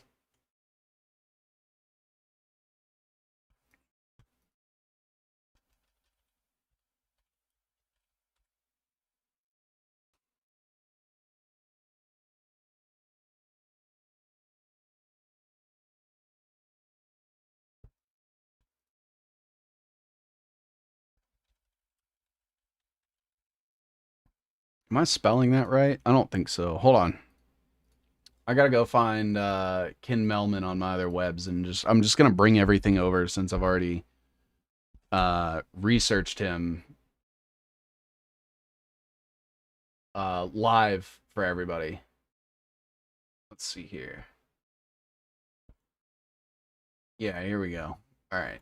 So I'm just gonna take all of this and bring it over. And I can get rid of... No, I'll keep it. I just got to change it to yellow.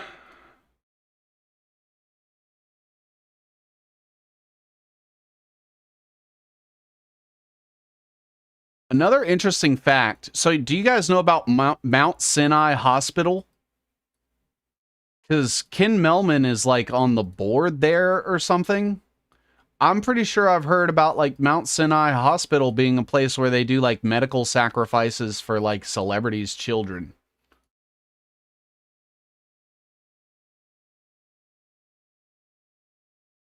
Who are the parents of Nick Fuentes? James Alsop. Allegedly, Nick Fuentes accused him of doxing his parents. And I believe, or maybe just his sister. But his parents were doxxed during the when he tweeted out the "Your Body, My Choice Forever" thing. But I never really like looked into it. If anybody has information about like what his parents do or what they did or anything they're connected to, I think it's important. But otherwise, like if his parents are literally nobodies, I don't want to like involve them because they don't, you know, they don't contribute to the public conversation. They don't, you know, if they're not connected to anything like inherently super sinister, I have to assume that they aren't until I have proof that they are. Is the only issue. All of these things I kind of have like proof for, whether it's like through public record or self admission, or whatever that looks like. But yeah, I'm always, if anybody has anything and they think it's worth it, please feel free to send it in the chat and we'll take a look at it together. So a couple other things that Ken Melman is a part of besides for the Council on Foreign Relations, the Mount Sinai Hospital. He was part of the Republican National Committee. He was part of the Bush administration. And he is part of the Mark Zuckerberg and his wife's initiative, which is similar to like the Bill and Melinda Gates Foundation. And then you have like David Petraeus is also on there. Let me grab him really quickly. I mean, there's others as well, but those are two of the biggest ones. You have Malcolm Turnbull, who is a prime minister. Who else? You have Alex Nawab, who came from Goldman Sachs. You have Joseph Bay, who came from Goldman Sachs. You have Scott Nuttall, who came from the Blackstone Group. And then you have Jerome Krollberg, who resumed that style that Krollberg had practiced at Bear Stearns. So Jeffrey Epstein's VC capital firm, Blackstone, which is basically BlackRock, Goldman Sachs, General Atlantic Partners, Fox Payne and Company, and then you have Council on Foreign Relations. You have an Obama intelligence agent, and then the Prime Minister of Australia. Oh, and Wells Fargo. Sprinkle a little Wells Fargo there on top. And so the one thing though that I think oh, I forgot to put Petraeus on here.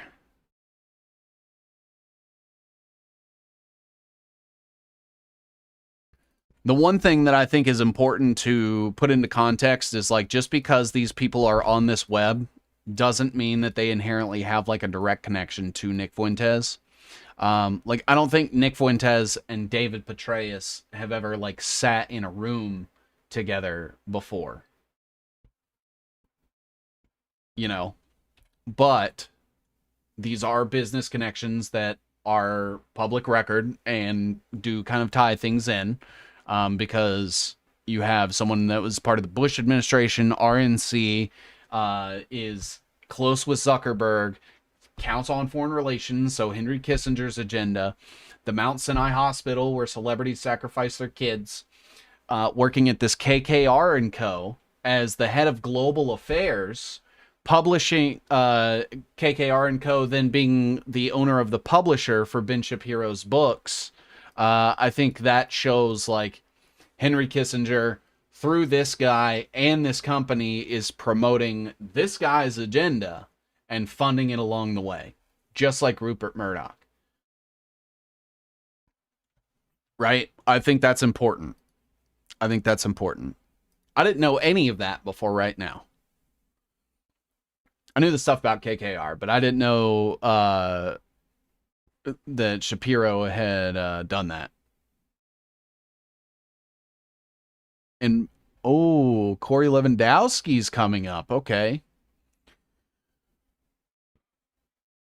Came under the leadership of Steve Bannon. Shapiro attempted to distance himself from him, but not enough to not be a part of it when he was in charge of it. Should have quit the day he started.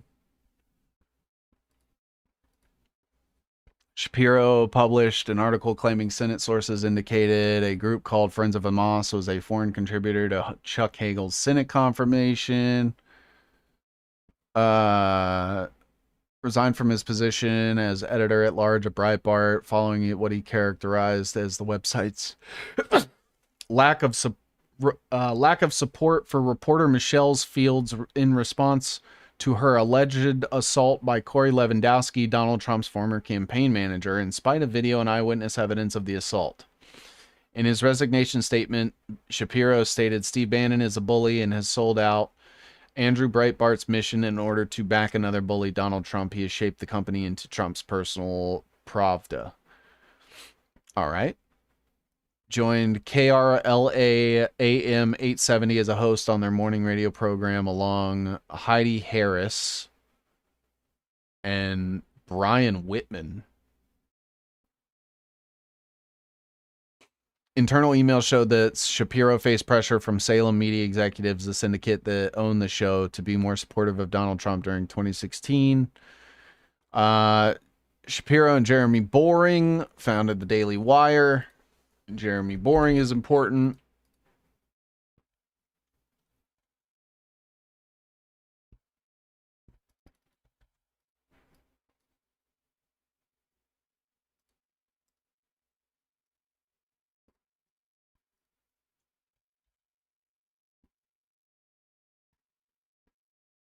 Not important to me, just important to Daily Wire.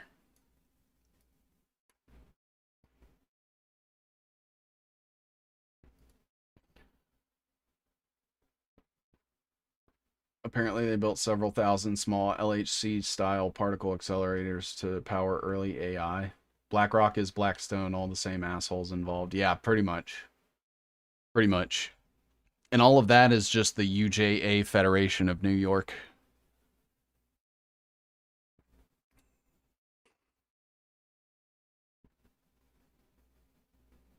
PragerU.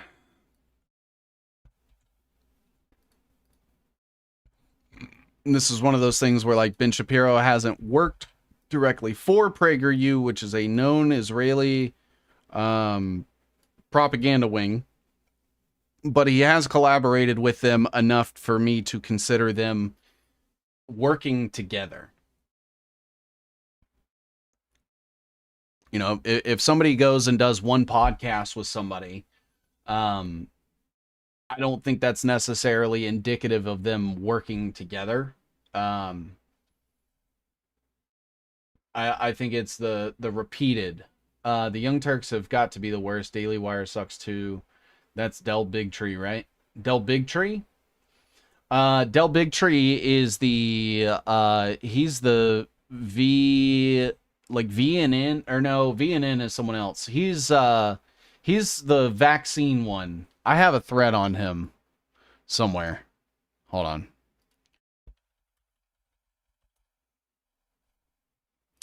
Del Bigtree. ICANN, that's what he runs. The Informed Consent Action Network. Here's the problem. It's funded by Fidelity, Vanguard, Morgan Stanley, Donors Trust, and this guy named Sells. Bernard Sells gave him tons of money very early on. Bernard Sells is he sat on the boards for the Center for Jewish History, the World Monuments Fund, the Frick Collection, and he was part of the Cato Institute. He's also donated to the Schwab Charitable Fund, Morgan Stanley, etc. He's funded by T. Rowe Price, and Del Bigtree. He has been criticized by the ADL and the Auschwitz-Birkenau Memorial and Museum for wearing a Star of David at an anti-vaccination event, attempting to compare the treatment of those opposed to vaccination with the persecution of the Jewish people. Pushing that whole narrative. So yeah, fuck Del Bigtree. What else do we have on here? Conservative youth organization Young America's Foundation announced it was filing a lawsuit against the university, claiming that the First and 14th Amendment rights. Is this about the... Okay. DePaul University, Berkeley, Jeremy Boring. This is when they went into business together. With funding from the David Horowitz Freedom Center.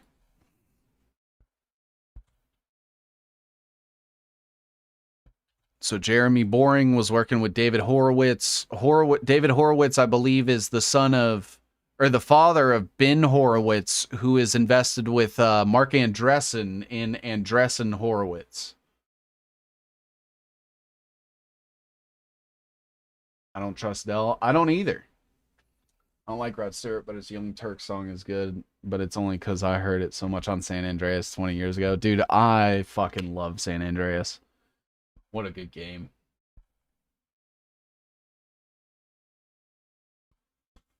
All these people are aware. Are all these people aware of all these connections as well?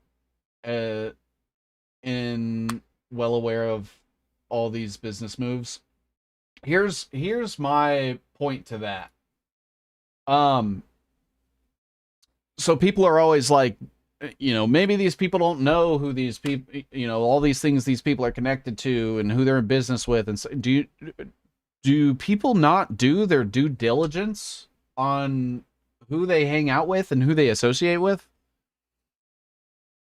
Because to me, it's like, okay, um, for example, the very day that I got reached out to by like Doc Malik, right?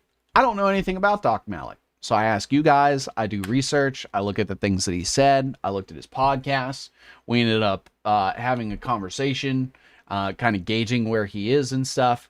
And it's like, if any of these things were to have come up at all on my radar for that, I would have told him no, or I would have ignored him. And I don't see why other people are like, do people not do due diligence on the things they're getting into business with? It seems ridiculous to think like these people would be willfully ignorant while also staking like their reputation and their finances and their business model on associating with these people. So to me, it almost seems like gross negligence and in turn doing a disservice to their audience if they aren't vetting these people. And if they are vetting these people and choosing to associate and collaborate with them anyway, then that just speaks to their character as well. So they're either malicious or negligent. In either way, that doesn't make them somebody that deserves following. I mean, nobody deserves a following. You guys should all act independently of yourselves. But that should be a huge red flag. Oh, you didn't know that this person was connected to this thing? But you are willing to do business with them, you're willing to collaborate with them, you're willing to stake your reputation on working with them. It doesn't make sense to me. So I always feel like that's a cop out. The whole Tim Pool draw. Yeah, exactly, the Tim Pool thing with Tenant Media. What do you mean you didn't know that you were getting paid thousands of dollars by Russia? What do you mean you didn't know? That's ridiculous.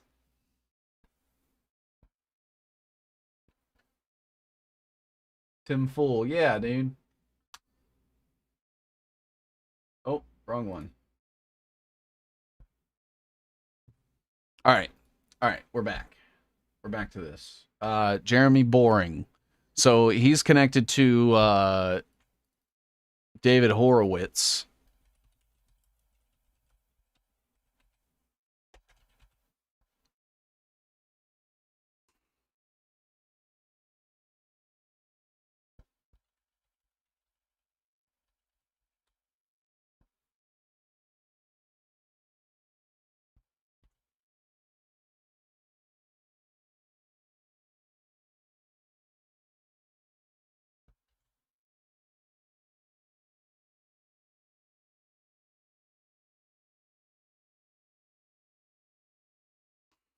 And that was through the funding of his company.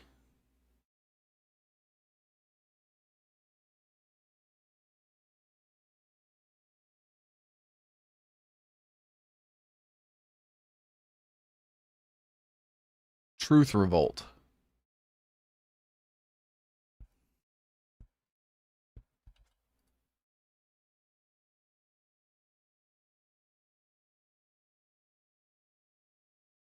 Truth Revolt got funding from David Horowitz's Freedom Center.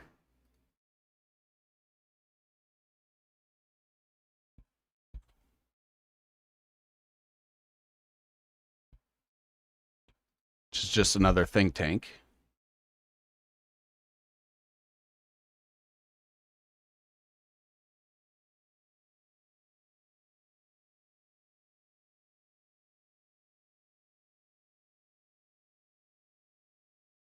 And if I remember correctly, this is the same David Horowitz who is the father of Ben Horowitz.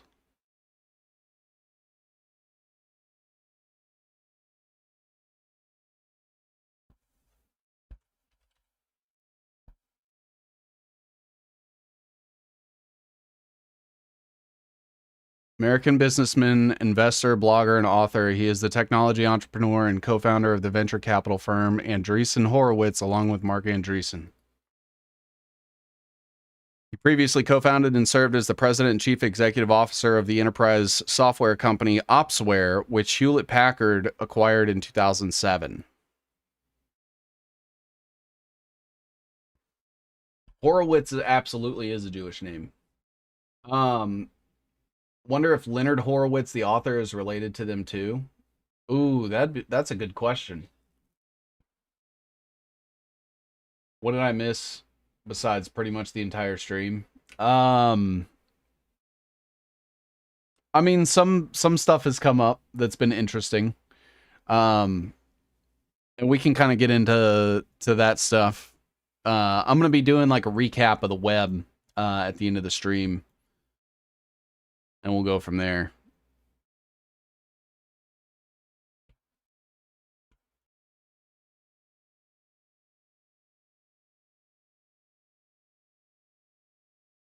Horowitz sounds like, yeah, they're Ashkenazi.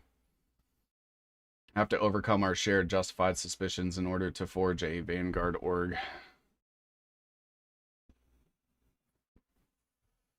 Fucking A. Yep. And so from David Horowitz, we get Ben Horowitz, which goes back to Mark Andreessen, which is just tied right up with the Trump admin.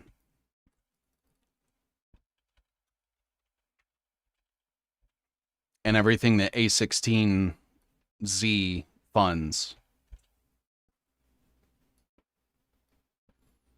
And I can actually go pull from another web too to map out Ben and all of his stuff with Mark.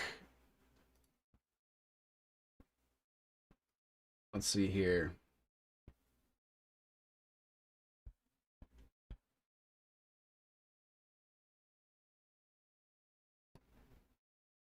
I'm going to pull from another web.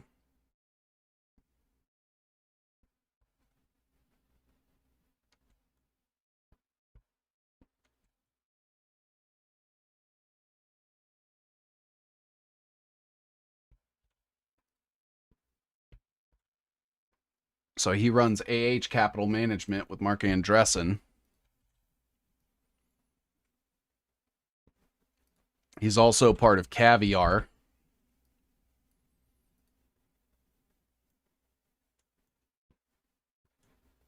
He's part of the Fair Shake Pack, which is like a crypto super pack that I have an entire fucking web on. A16Z.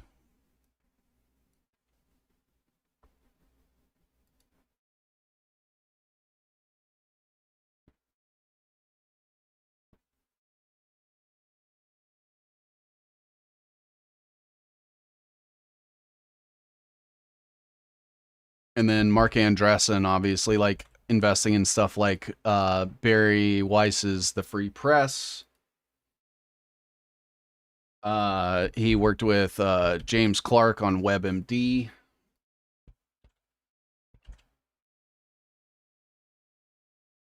He worked at Netscape and Mosaic with Eric Bina.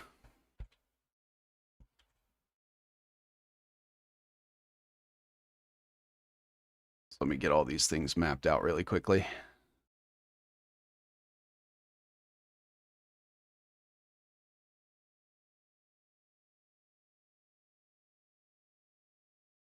I don't know if Horowitz directly was a part of donating to the Free Press, but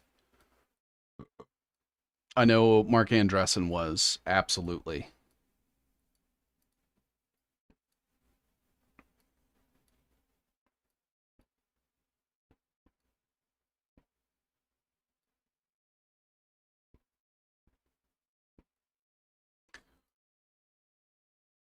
Ol' egghead.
All right.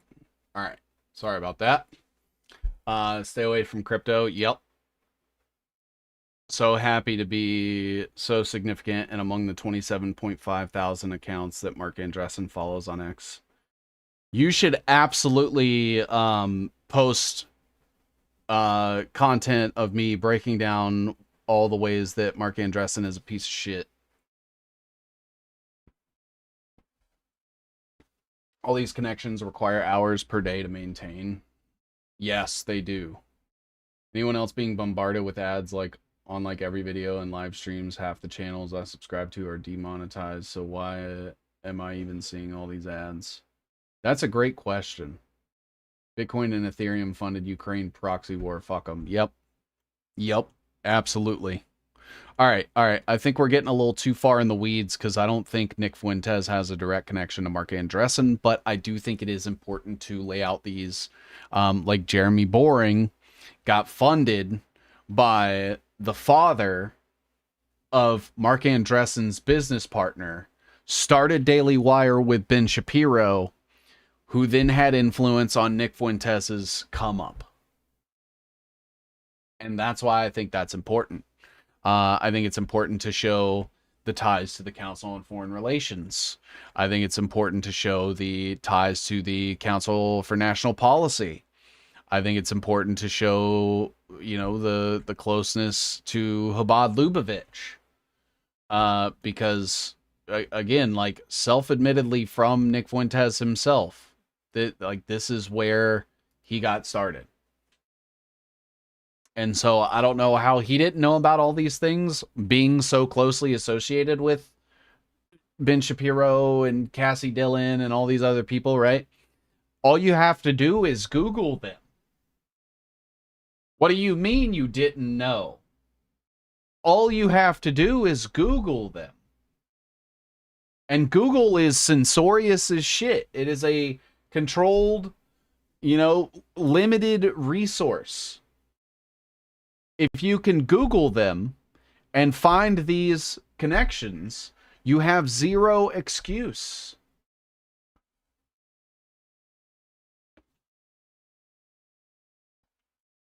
All right.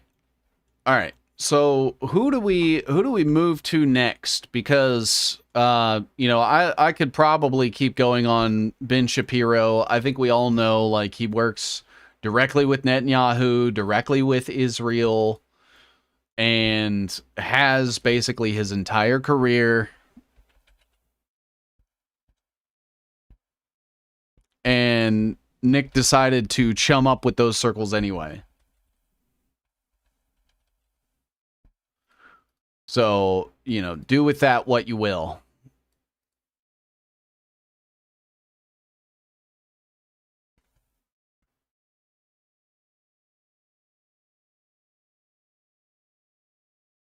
There are hundreds of Chabad locations in the US. I Google mapped. Ours is in a closed down bank.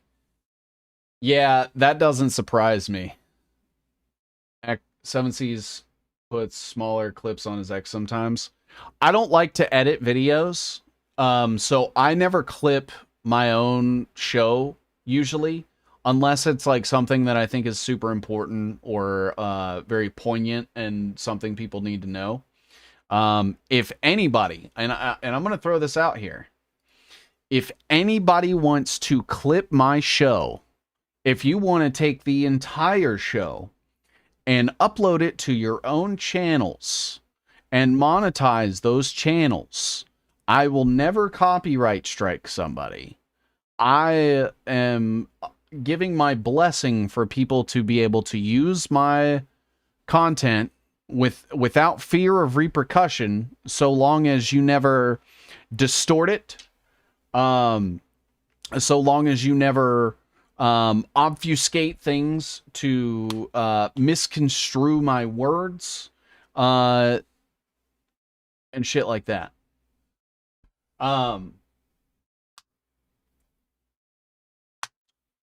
This is so lame. You're connecting Ben Shapiro to Nick. Nick's number one opponent. He hung out with Daily Wire writers when he was a young adult and got cast out for opposing Israel. So, do you not think that it is important that his associations with Ben Shapiro's circles when he was first starting had zero relevance to his rise to prominence?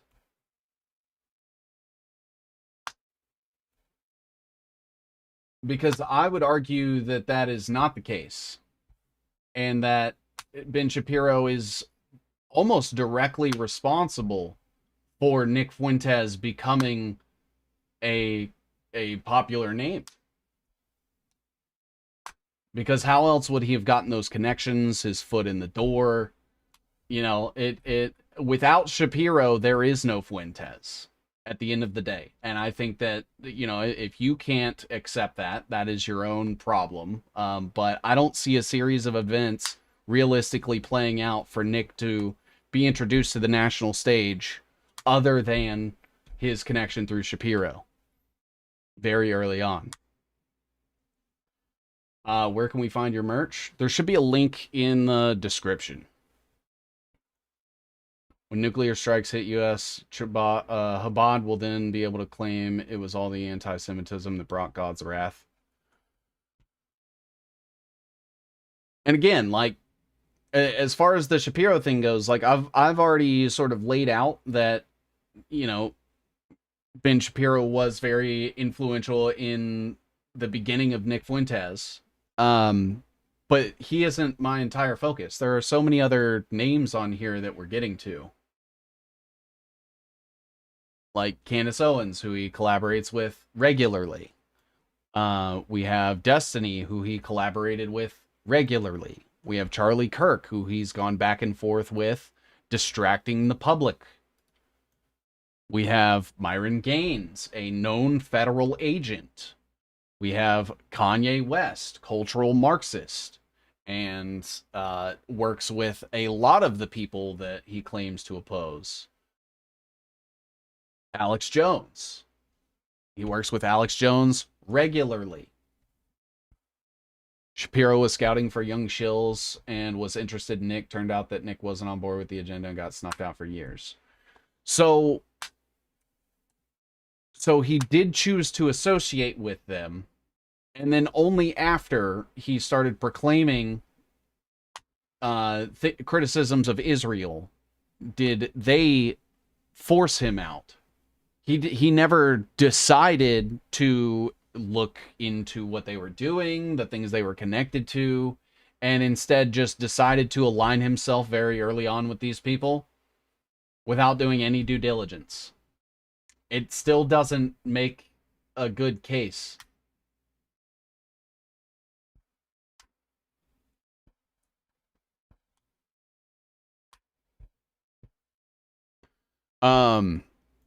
His connection with Milo, who is a known FBI informant, the fact that he has collaborated with Laura Loomer, who is a known Mossad agent, self-professed Mossad agent, and Hasbara agent.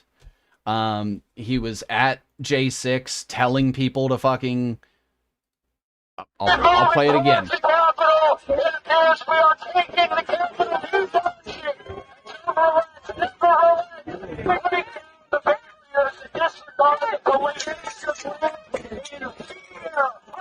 Knowing ahead of time via Milo that there was going to be federal agents there, to punish and have repercussions for anybody that acted out and did the things that occurred on J6. Do I think they deserved the punishment they got? No, absolutely not. I don't. But I also understand that when you do something the government doesn't like, they are going to punish you, and encouraging people to do those things is basically encouraging them to implicate themselves in something that you're not even he wasn't even aware of what the outcome was going to be. There was no concerted effort. He was just telling people to be destructive and to break the law by disregarding the orders of police. And that to me is like asking people to go get fucking arrested. And that is bad. That is not somebody I would put my faith in.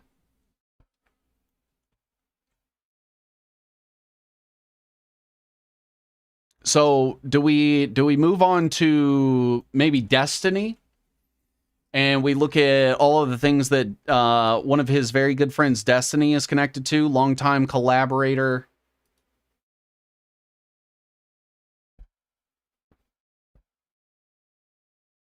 Nick and that pedo, Ollie Alexander, were tight friends during Stop the Steal. That was one of the Groiper guys I was bringing up earlier. I was like, I don't have a like a map of all the Groipers and all of the weird sexual shit that they've done, but I do have some memories of some of those people and shit. Um, what is this?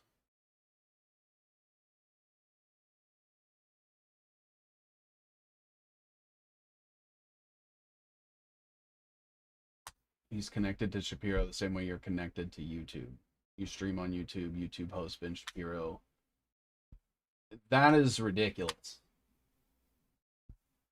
That is not even close to the same thing. I'm not sitting here like discussing things directly with people that work at YouTube.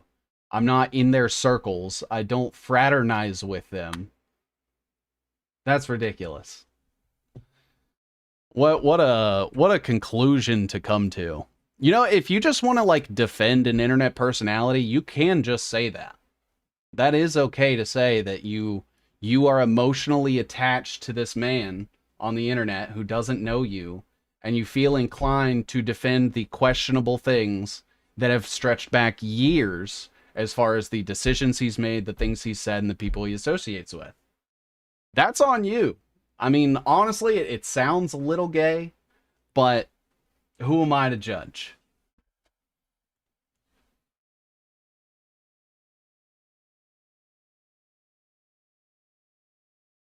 All right, so we're moving on to Destiny. Wasn't Destiny implicated in the USAID stuff?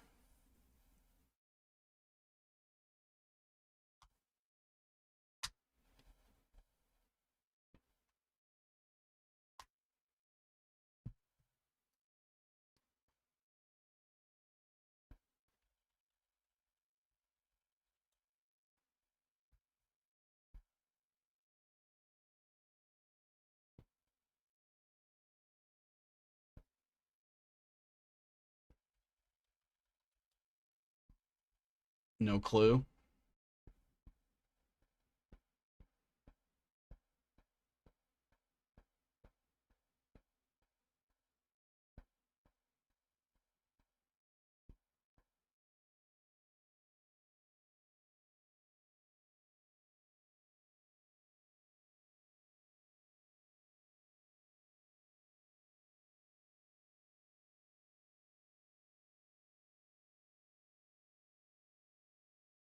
Does it have anything about it?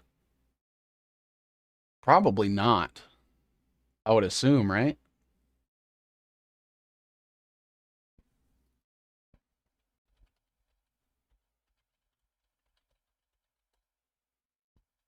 Is there like a list somewhere that came out?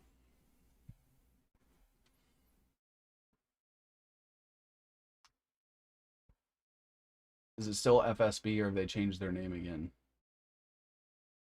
I defend Seven Seas because I'm attached to his thick mustache and ruby lips. Stop it. Is Destiny the co-star of the? Maybe. I don't know.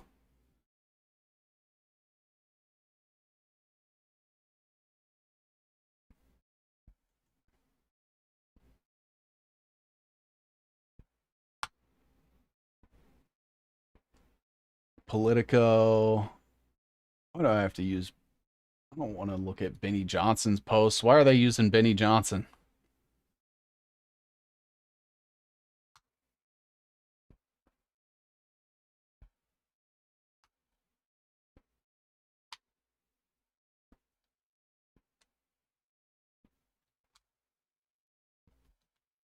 Your job is to make loose connections on the internet. At least half your information is bunk. If you're going to criticize, dig into Nick's background, you need to actually do that. That is what we're doing. I was literally digging into his background and showing that he at one point was associating with Ben Shapiro and then mapping out the things that Ben Shapiro is connected to. I cannot help you any further than that.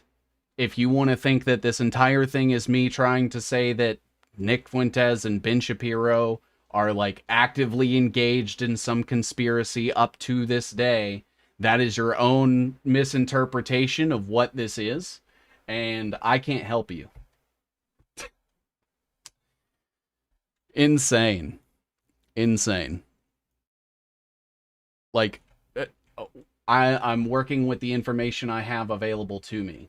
I don't think it has ever come out that Ben Shapiro has talked to Nick. That's funny because I have seen them on video together. What do you mean?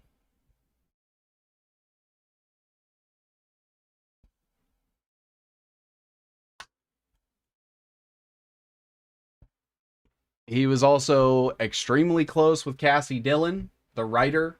She was the very first person that I covered, which was his connection to the Daily Wire directly. His own self-admission. What do you want from me? I'm going off of his words and then mapping out from there. There's no other way to approach this. Ridiculous. Let's see here. I guess we move on to, because the Destiny Myron thing was kind of happening, was like right before he had started becoming involved with Kanye, I think, right?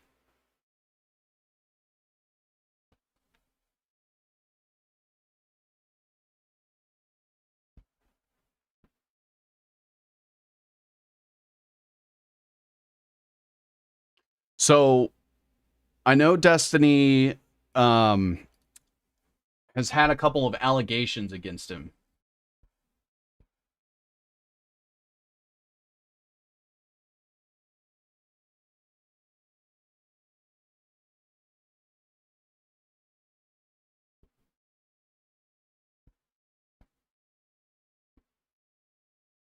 The Venus Project, interesting concept, but if executed, would it have to include robots? What were the allegations against Destiny? I believe it was like some sort of sexual allegation. It may even still be an ongoing case. So I don't know 100%.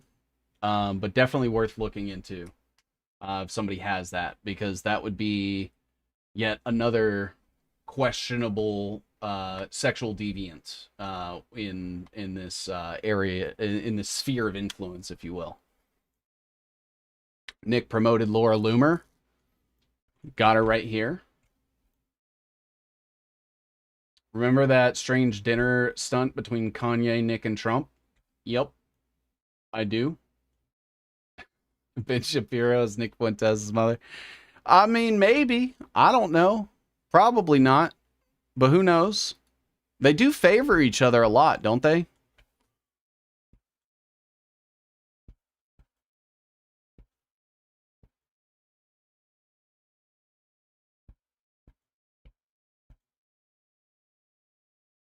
All right, so fuck it. I guess we'll just move on to Candace Owens, because I don't know a whole lot about Destiny as far as his actual connections. I know that he has said some crazy off the wall shit and has made tons of like jokes about underage sex and shit.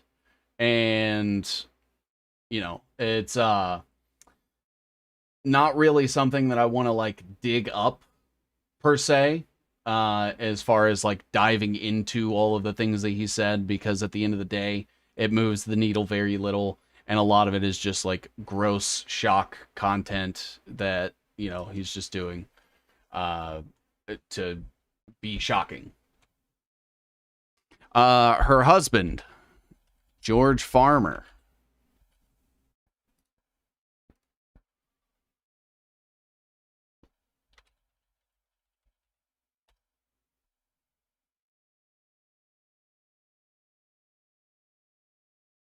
He'll come up here in a minute. So Owens was the communications director for the conservative advocacy group Turning Point USA.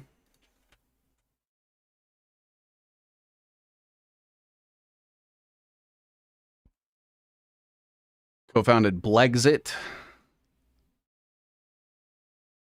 After working for PragerU. So she also worked for PragerU.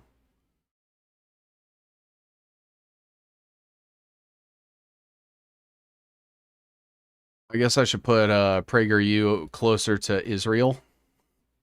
Probably.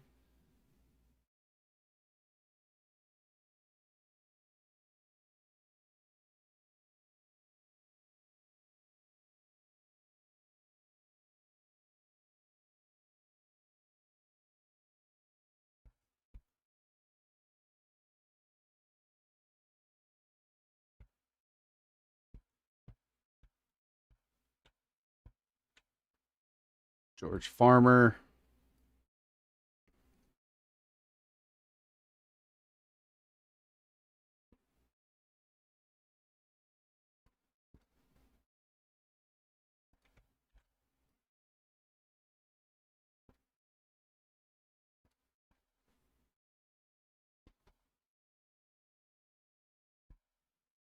It's ironic, Christy Nolan pushing digital ID, vetoing a bill per CBDC existing in the US. Digital ID is part of consenting for CBDC.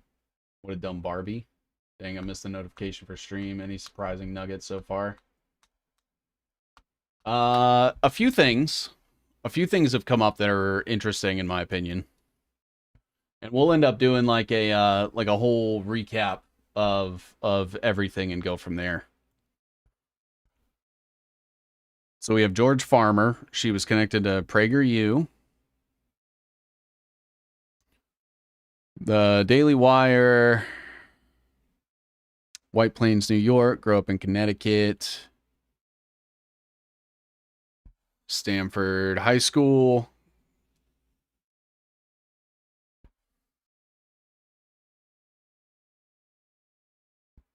University of Rhode Island.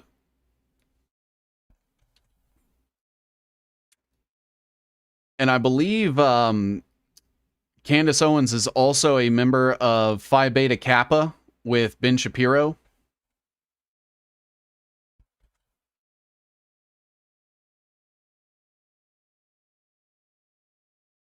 I believe that's probably how they got associated with each other. Could have been her work at PragerU.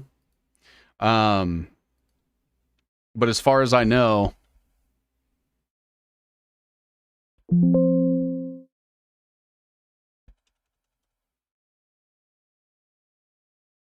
let's see if we can find it here.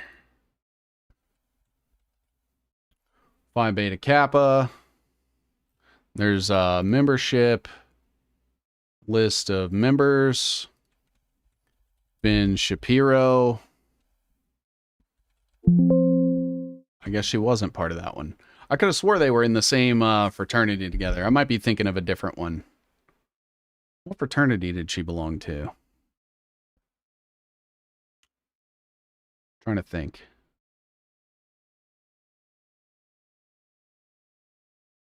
I wonder if it says. Personal life. Catholic Church.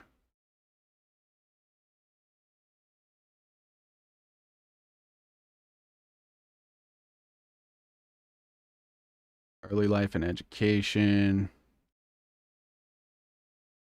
Hmm. Maybe it was someone else.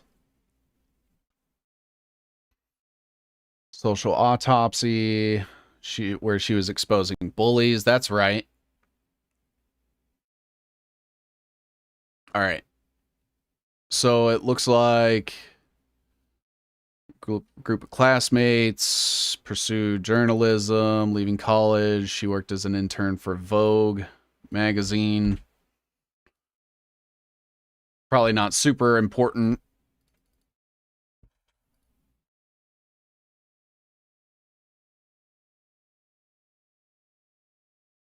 She took a job in 2012 as a administrative assistant for a private equity firm in Manhattan, later moving up to become its vice president.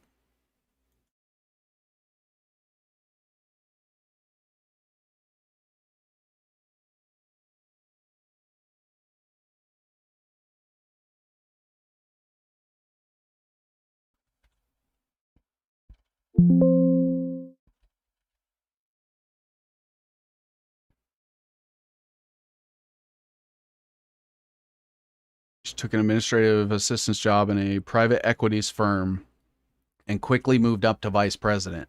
What was the equity firm?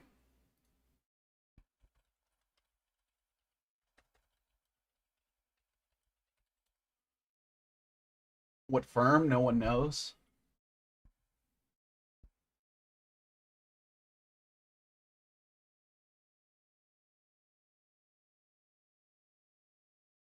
Claimed to have been employed by a private equity firm. What was it?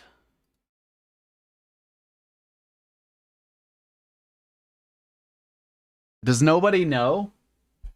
Who's her parents and do they have connections to the military?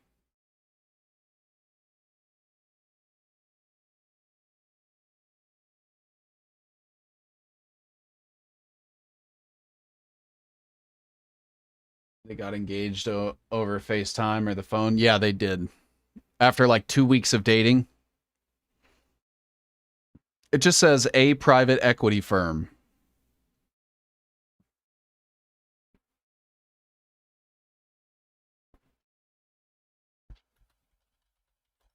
There's got to be a record of it somewhere, right?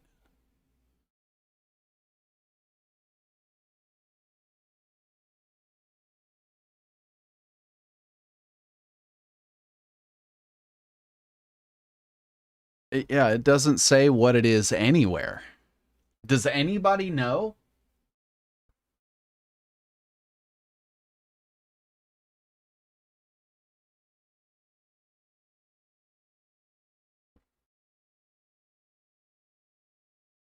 You would think there'd be a record since she made it to vice president. Yeah, exactly.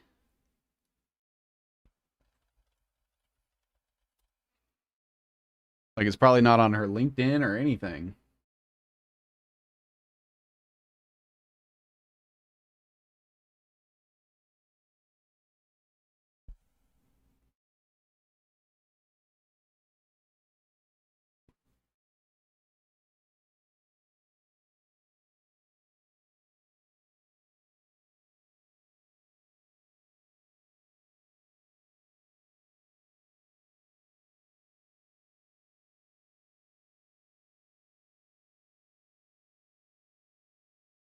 Nothing.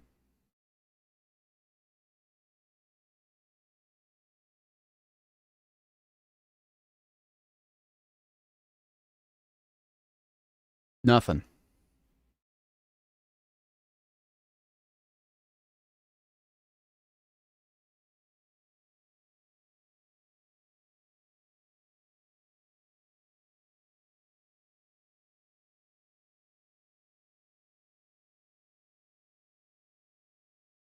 Nothing. Did she just make that shit up? TPUSA maybe? No, it was a New York based private equity firm. So I'm just gonna put private equity in quotations and I just have to leave it at that. Because there's no record anywhere that I mean I can't come up with it like right off the rip. off of did you already grab her role at Degree 180? I was just about to get to that actually. Um because we had the equity firm here for vice president. Yeah, it's really concerning that we don't know what that was. But yeah, we were about to get into the Degree 180 right here. Her consultation company.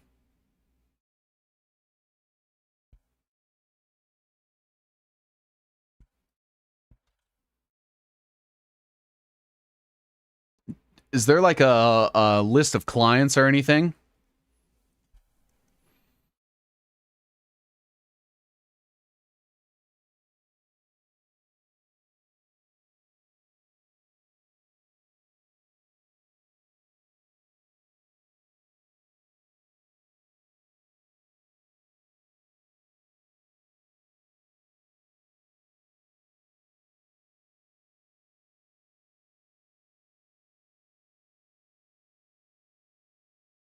By Owens and various other contributors.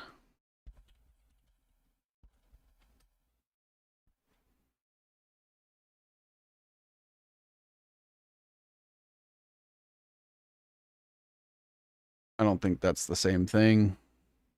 They said it was debunked at this point, or like bunk at this point, right?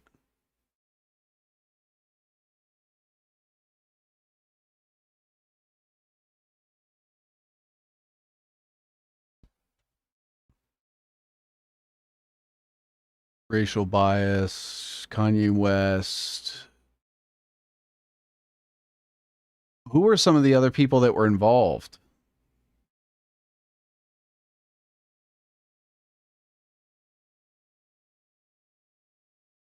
Just a bunch of college students. Many of the writers for Degree 180, which Owens registered in 2015, were college students. Okay, so we'll probably not get a bunch of names there.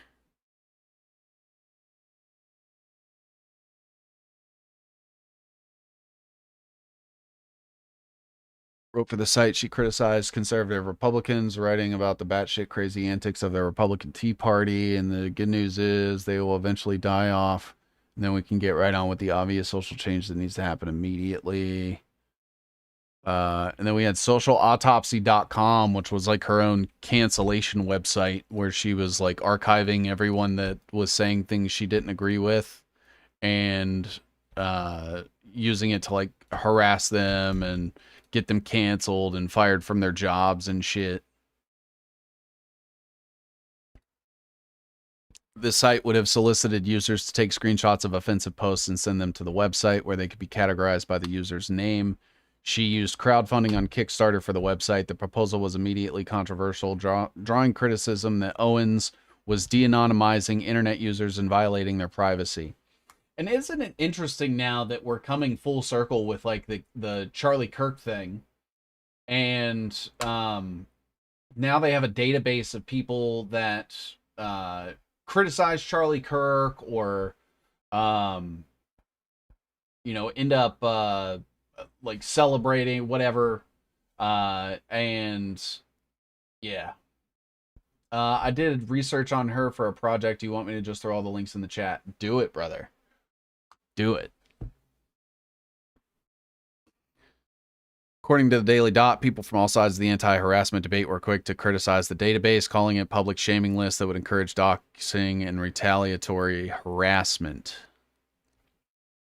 People began posting Owens' private details online with scant evidence. Owens blamed the doxing on progressives. Following that, she earned the support of conservatives involved in the Gamergate harassment campaign, including Milo and Mike Cernovich. Oh, God. Mike Cernovich.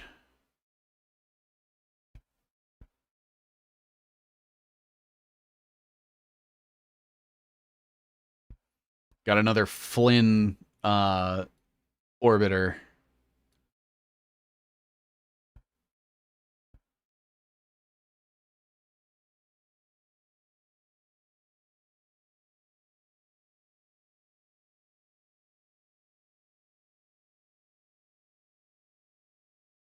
This is an honest question. What counts as a connection? Nick just went on Dave Smith, and Dave Smith is one of the most frequent guests on Joe Rogan. Is Joe Rogan connected to Nick Fuentes?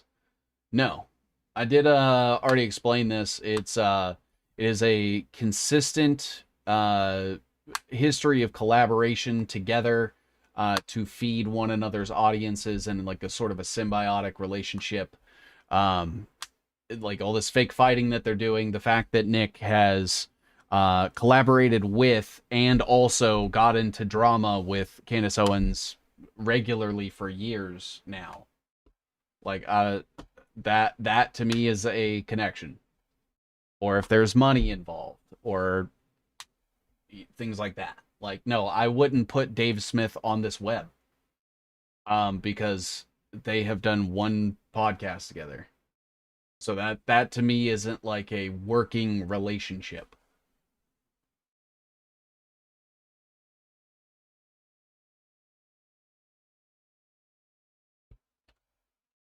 Now, if they do start to frequent each other's podcasts and share audience back and forth and platform each other's talking points, then yes, I would say that they are working together, collaborating, and thus connected.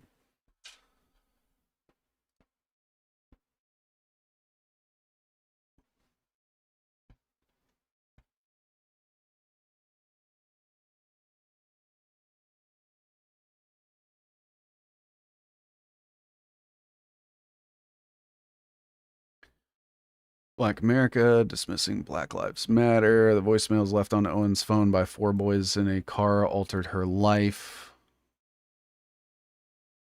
They started off by telling me they were going to kill me just because I was black. They warned me that if they found me at home, they were going to unload a bullet in the back of my head. The NAACP held press conferences with Owens. Police and FBI investigated the incident. One 17-year-old boy who Owens says was a friend of hers was arrested. Sued and won $37,000. Was leftist, red pill. 29, no one would mistake Owens for a victim. She followed her first videos with others controversially titled, I don't care about Charlottesville, the KKK, or white supremacy.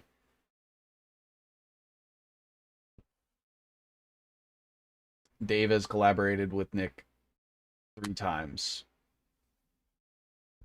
It fits your criteria. I don't think you are understanding. Um when Dave and Nick Fuentes have a history of collaborating together symbiotically for a significant period of time, that is what I would consider them working together. A couple of shows is not an automatic like condemnation or implication of anything. Or open letter about the incident. Look up Jack Murphy's liminal order. Any reason why I shouldn't? It's a good question. The group, her white male classmates, including 14-year-old Sam Malloy, the son of then Mayor Stanford and eventual Democratic Governor Danelle Malloy.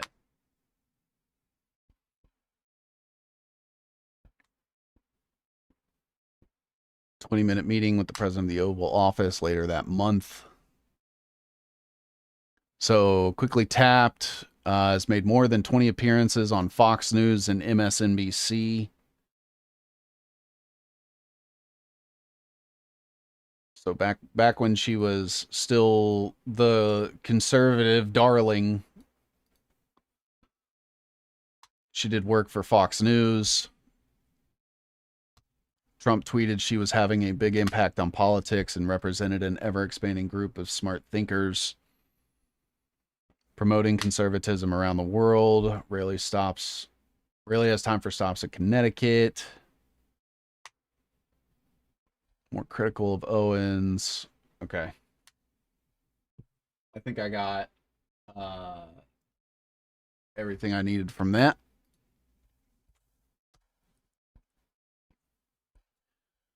Racist threat case filed by Stanford High student settled for $37,500.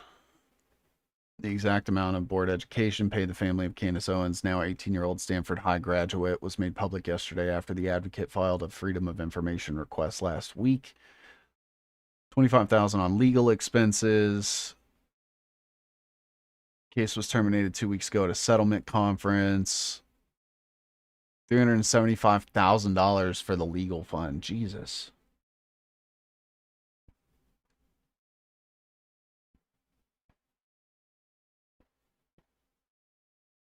Robert Owens.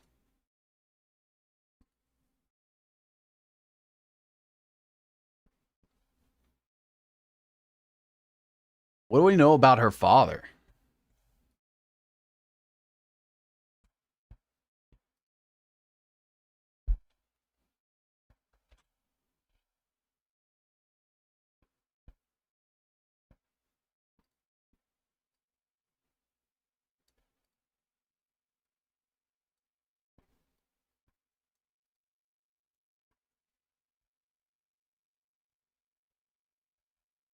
Finally get to make one of these. I knew it would be rad. Let's go. Social engineering and controlled opposition on an industrial and global scale, and you still can't see Zeitgeist was just that. NBC News article about her rise.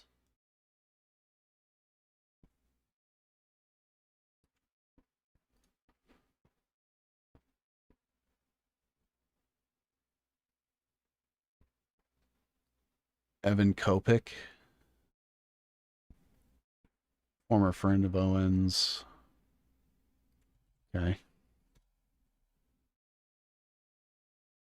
The article from CT Post is pretty interesting. Was there something I missed?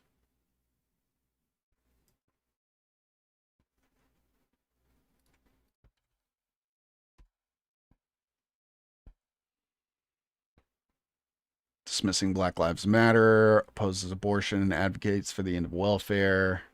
Although she says she has family on it, decries police brutality myth invented by Democrats. Mission, Turning Point USA at 29, Stanford High School, the governor, the voicemails, the NAACP, the suit, more of the leftist stuff, the red pill. She devoted the next year to re-educating herself.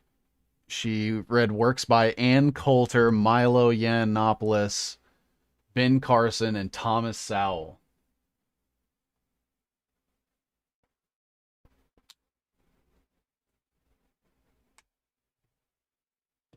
Just noticed a lot of my notes cite it. I haven't looked at these in like 2 years. Gotcha.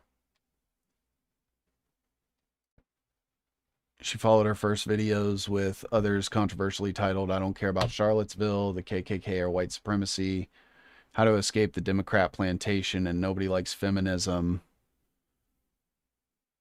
Owens quickly tapped. Okay, and then the Kanye West thing. I guess I need to link her and Kanye West together because they were fucking around doing like the All Lives Matter PR stuff together.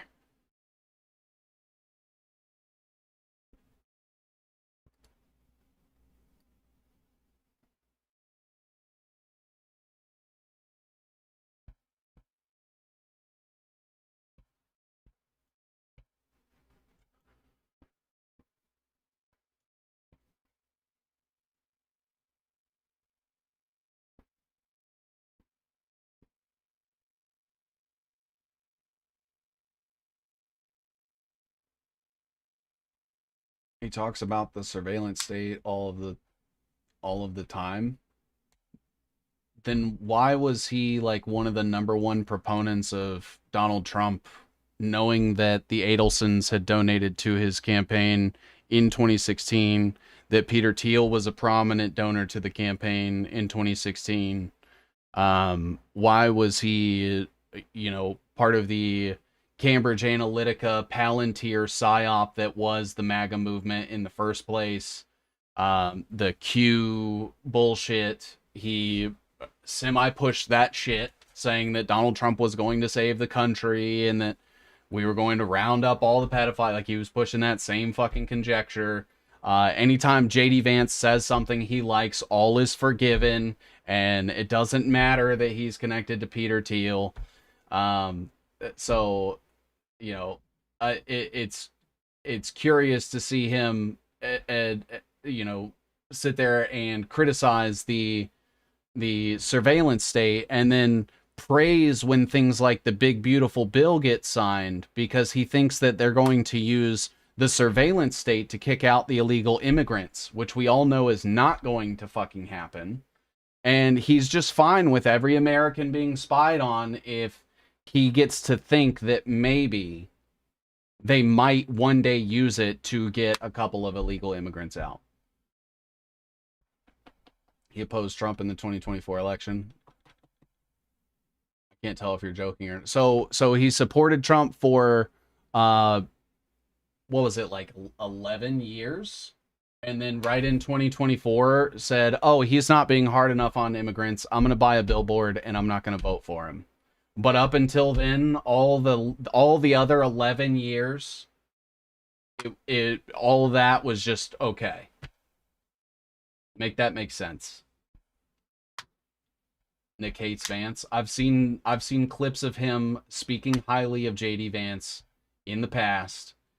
I'm sure they are out there. I do not have time to go find them because I'm focusing on the connections, period. I'm not like looking for multiple clips and being a clip regurgitating session. This is like a research session.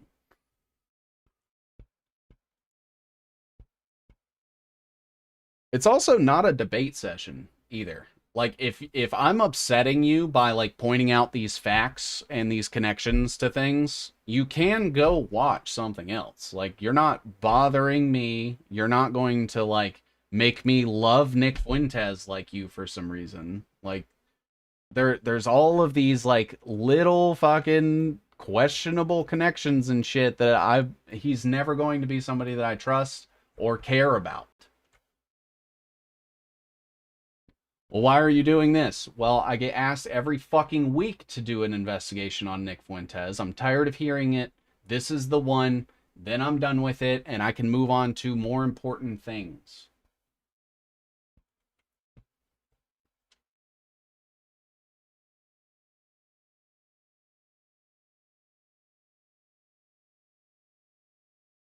Forbes tracked her ties when she left the Daily Wire.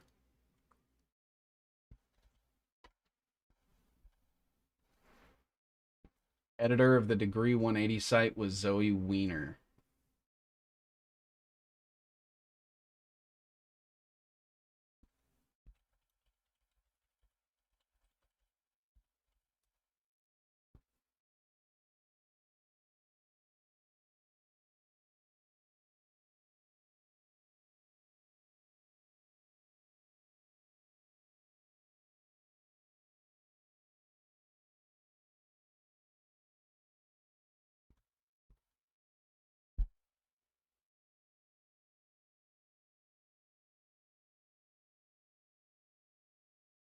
It says she was a part of it. Do you have anything to do you have anything specifically on the editor?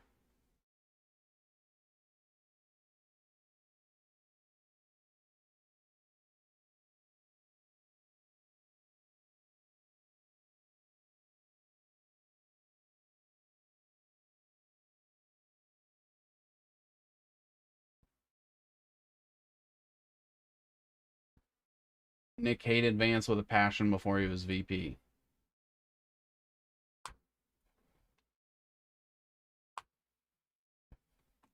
There are tweets from last year where he said, "I love Donald Trump." There are tweets of his and clips of him praising things that JD Vance does or says. He praised the big beautiful bill. He's praising the mass surveillance. He's praising the mass censorship. Like, I don't understand. Like, look, you are free to waste your time worshiping this guy if you want. That's fine. But there are so many connections that, to me personally, that you can just observe and you don't need to be told. And it makes me not trust him. You're not going to make me trust him. You're not going to make anyone here trust him. All you're doing is wasting everyone's time. Defending somebody that doesn't give a fuck about you and actively works with federal agents and psychological operations and propagandists. Like,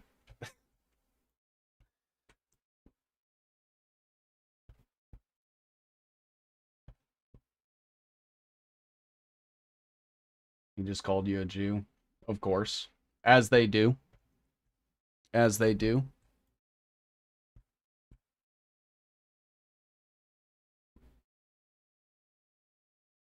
Let's see here.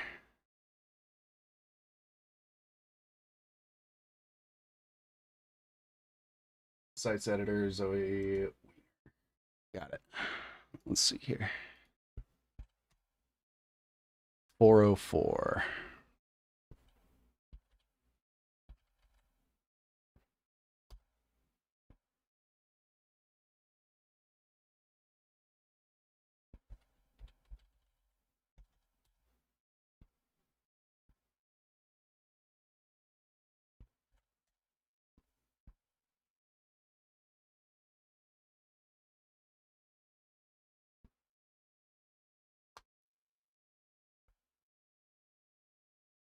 Not archive that URL. How are you able to... I got a 404 for that. Bev from Australia, love your show. Finally caught you live. Welcome, Bev.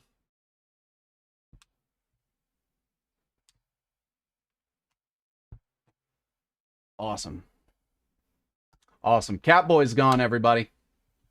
Now we can go back to being constructive.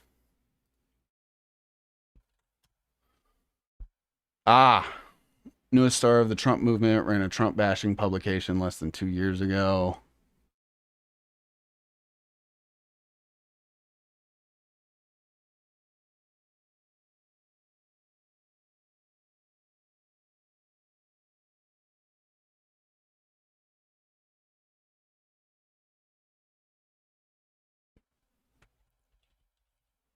Aha. Agree 180, sites editor, Zoe Weiner. Okay. All right.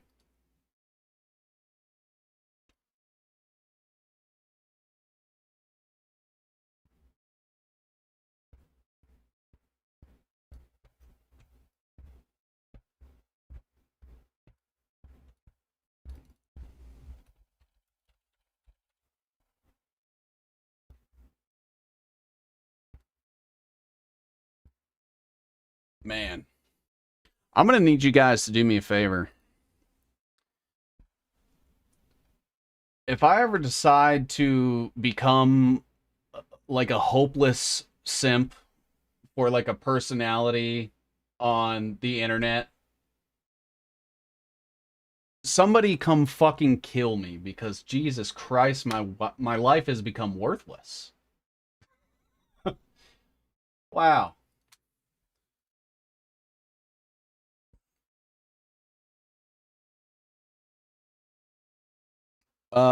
What else did we have from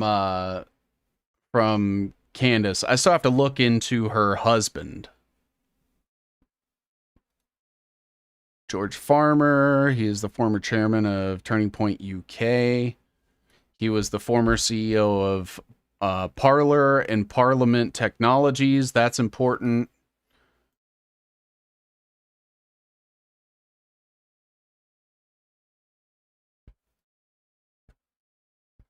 I volunteer.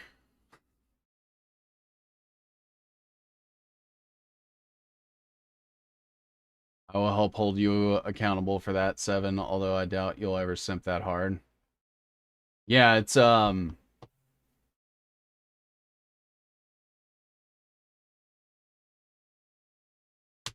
exactly. Can't show his face on YouTube for 10 years without the video getting taken down. All of a sudden he's going on everyone's channel, getting 1 million likes in a day. And it reminds me of the health freedom movement, right? Where like all those people who were speaking out against the jabs, who were actually just being funded by fucking Colson Capital and Blackwater and fucking Mike Flynn and shit, they all lost their doctor's license and got canceled from their practice. And then they turn around and they push fucking ivermectin supplements and they work for the fucking CIA or DARPA. Take your pick. Scott Esdale, the CT NAACP guy who worked with her on her high school case.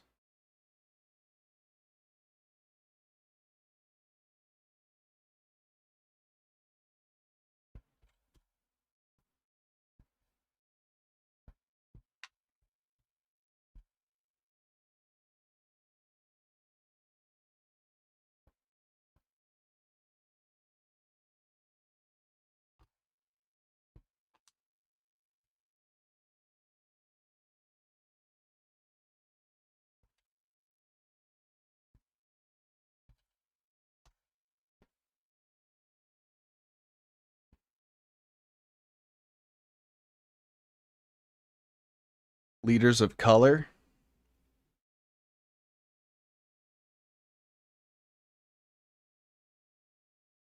I guess he's hopping back into Connecticut's NAACP. Seven Seas wants that sweet Salem media cash. That guy was one of the first internet-only films. That's why it went viral. I just found that link, so I haven't dug in. Who needs conspiracies when you have common interests? Exactly. What's up, Nick? How you been?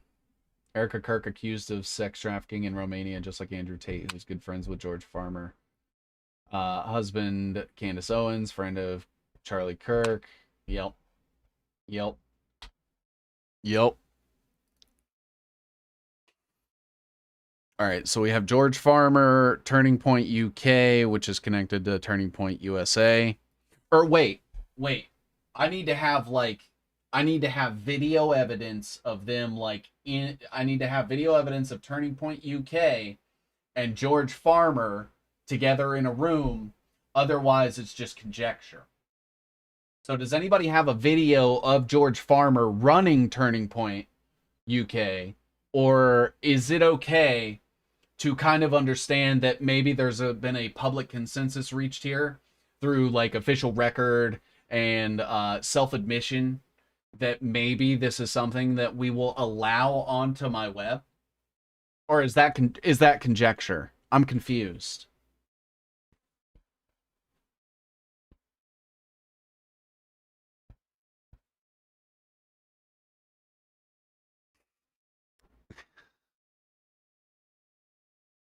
He is the son of Michael Farmer, Baron Farmer.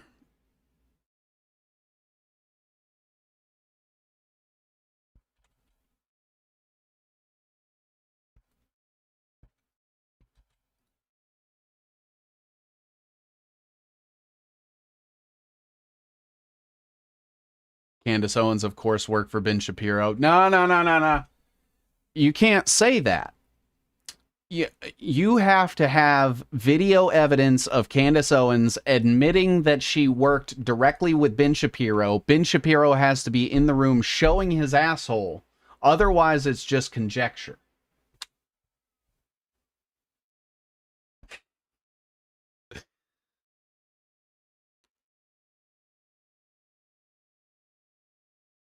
He took over as CEO of Parler, which we all know was Rebecca Mercer's bullshit.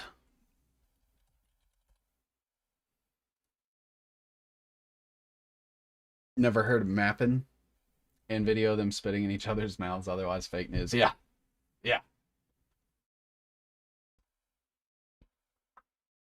I'm afraid of what his asshole looks like given what his face looks like. It's just a Star of David. His asshole's just a star. Anyway, let's see.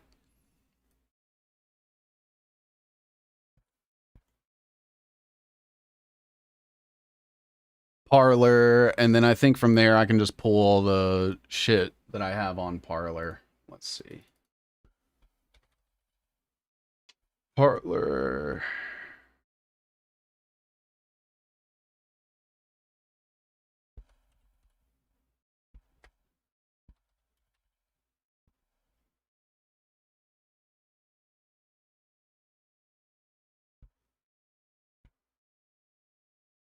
So, oh boy, where to even start? I guess I'll just start bringing them over little by little.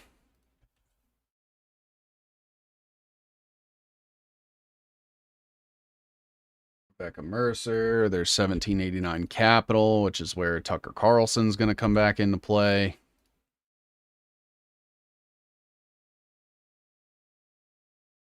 Cambridge Analytica comes into play. Along with Parler.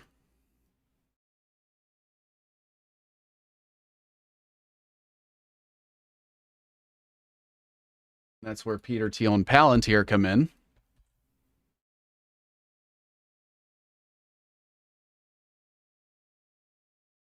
Because Peter Thiel was working with Parler, or with Cambridge Analytica.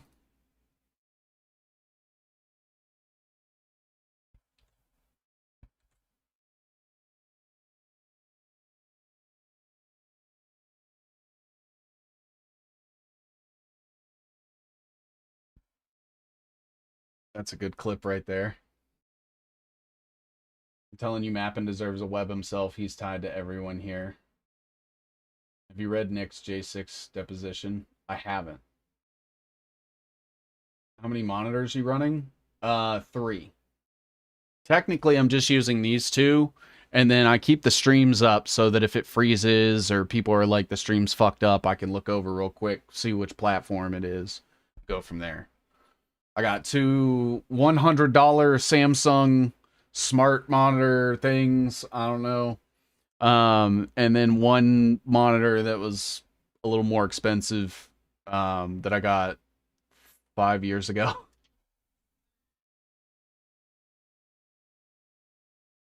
What's a good clip?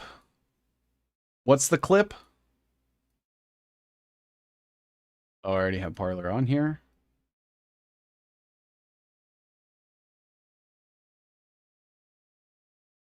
Peter Thiel, Palantir, Cambridge Analytica, Palantir, Cambridge Analytica and Palantir, Cambridge Analytica and Parler. They were scraping Parler for all the data.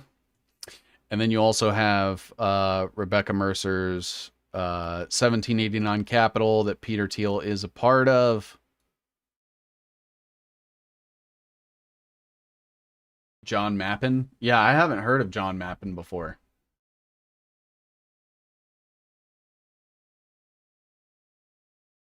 Video evidence isn't enough. We need pay stubs and tax returns. You're telling me.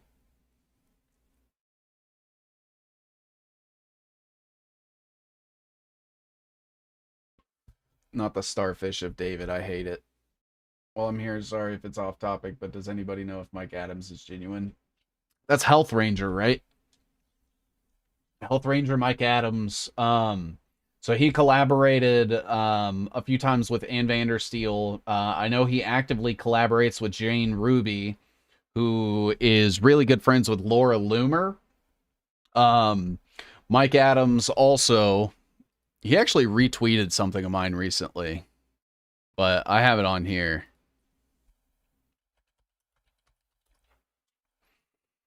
Mike Adams founded Brightian, previously called Upcast Media Incorporated, changed its name in 2018, which as of their May 2025 filing shows that it still works with Registered Agents Incorporated. Registered Agents Incorporated is a shell company for a one-stop shop for people seeking to incorporate a business in any U.S. state, often in those with advantageous tax policies while obscuring their identities. According to 5 former employees of Registered Agents Inc. or its subsidiaries, the company routinely incorporates thousands of businesses on behalf of its customers using fake personas. Former Registered Agents Incorporated employees say that the company's widespread use of personas is an outgrowth of its founders' obsession with privacy and a desire to push the boundaries of incorporation laws. Around the country, at least 1,463 companies incorporated by Registered Agents Inc. list a woman named Riley Park as an organizer or agent, according to a Wired analysis of publicly available incorporation documents. But Riley Park isn't a real person. The former employees say she's one of the multiple fake personas used by Registered Agents Incorporated. Former employees identified at least 10 fake personas used by the company, including David Roberts, Drake Forrester, and Morgan Noble. Note that Riley Park was the authorized individual that signed the Articles of Incorporation for Upcast in 2018. Right there. David Roberts was the signature on their Registered Agent Information Update form filed May 20th, 2024. In May 2020, Facebook banned natural news content from its platform after discovering the site was boosting its popularity using content farms in North Macedonia and the Philippines, a form of spamming. Natural news was something that Mike Adams did before he started his other company. The Institute for Strategic Dialogue found 496 domain names associated with natural news as of June 2020, with Registered Agents Incorporated serving as the registered agent for multiple natural news affiliated companies. From the International Consortium of Investigative Journalists article, The Gatekeepers Who Help Open America to Oligarchs and Scammers.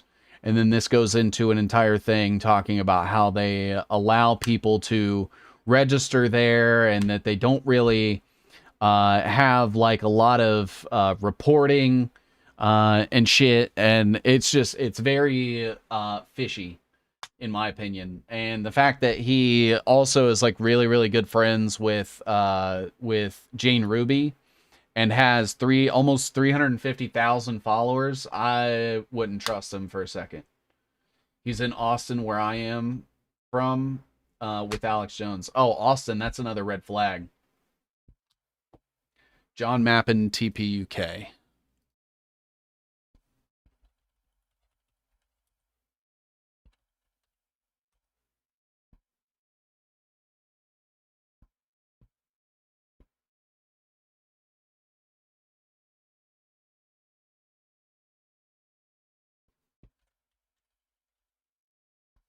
Who owns Camelot Castle at Tintagel. Used the Victorian Hotel to promote a right-wing hoax known as QAnon, which the U.S. intelligence agency has said is a motivator for domestic extremists who want to carry out violence in the U.S. Mappin is a central figure behind Turning Point UK, the British arm of the pro-Trump American student organization, which has been endorsed by a number of conservative politicians, including the Home Secretary Priti Patel and Jacob Rees-Mogg, as well as Farage, the leader of the Brexit Party. Mappin was seen at a lavish Turning Point UK fundraiser, sitting opposite of Farage. 4chan, 8chan websites. Mappin is an eccentric figure, considered outlandish even by his French right-wing peers. The childish ploy is weak. Boris Johnson's election victory. Hope not hate. Mappin, a devotee of Trump. Photographed with okay. I think that's worth putting on here.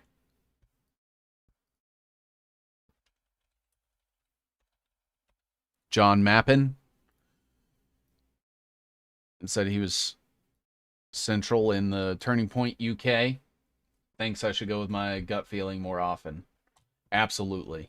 Absolutely. Thanks for asking. This says congressional testimony, but it's more of a summary of purposes for investigation. What is this? PDF of his transcript of his deposition from January 6th.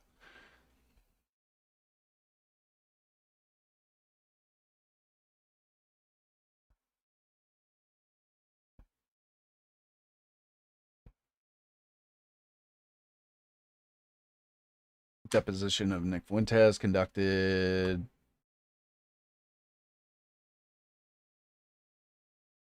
My last name is Fuentes. Thank you. Is the J an initial or a J-A-Y? That's my middle initial. It's Joseph.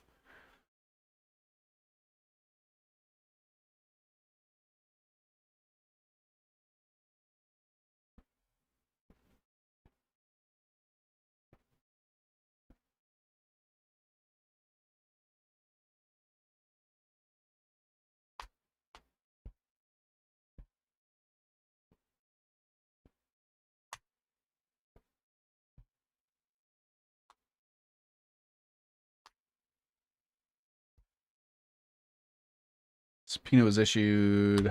I'll note the subpoena itself.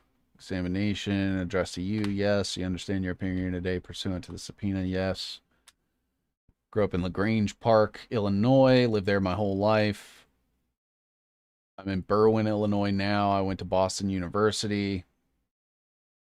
College of DuPage. No military, no office of government, elected or appointed. Receive grant money or a contract from an office of the government. Fifth Amendment for self-incrimination.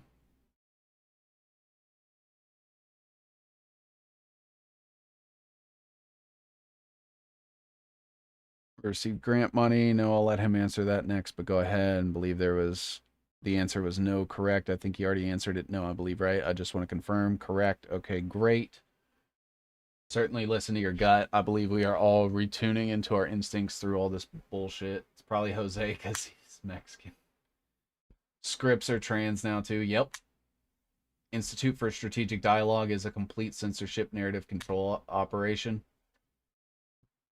Is that what that John Mappin guy is a part of? American First Political Action Committee. On the advice of counsel and in reliance of the Fifth Amendment, respectfully refuse to answer the question on the grounds that it might tend to incriminate me. When was the first conference held? Fifth Amendment. Is your intention to assert the Fifth Amendment?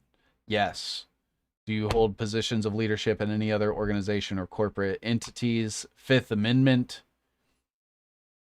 Mr. Fuentes, is there any kind of membership structure or dues paying structure? Fifth Amendment. Fifth Amendment. Do you maintain a membership list? Fifth Amendment. Groypers, any sort of membership structures or people might be affiliated with those movement. Is it your intention to assert the Fifth Amendment in response to all questions the committee has related to those subjects? Fifth Amendment, Fifth Amendment, Fifth Amendment, Fifth Amendment.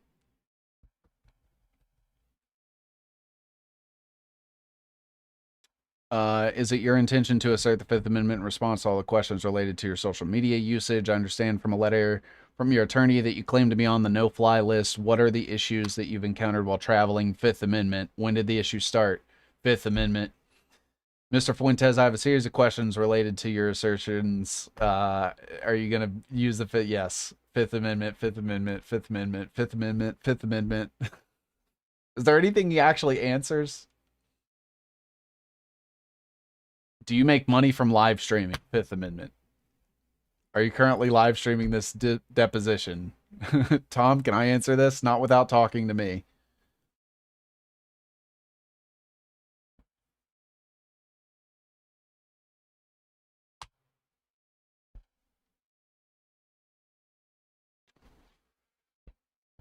I'd ask if you're currently live streaming, and I'll represent to you that he is not.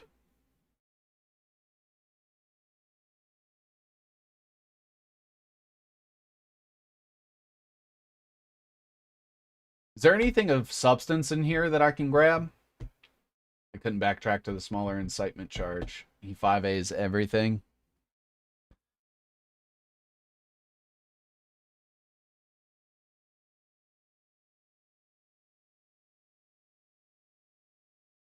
I mean, I can't really be upset at him for not wanting to work with the government, but it's also like, yeah, but that just sounds like the Jeffrey Epstein testimony. You know?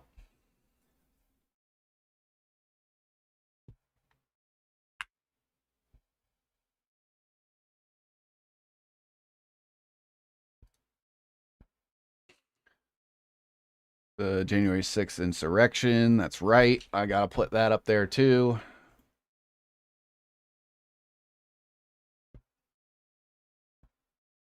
Somehow.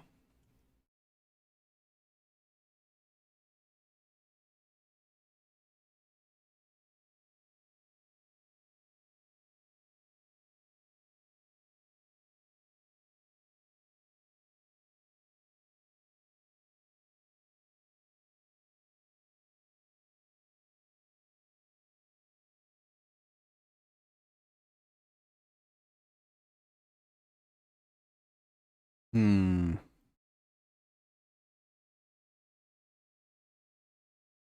I'll do this.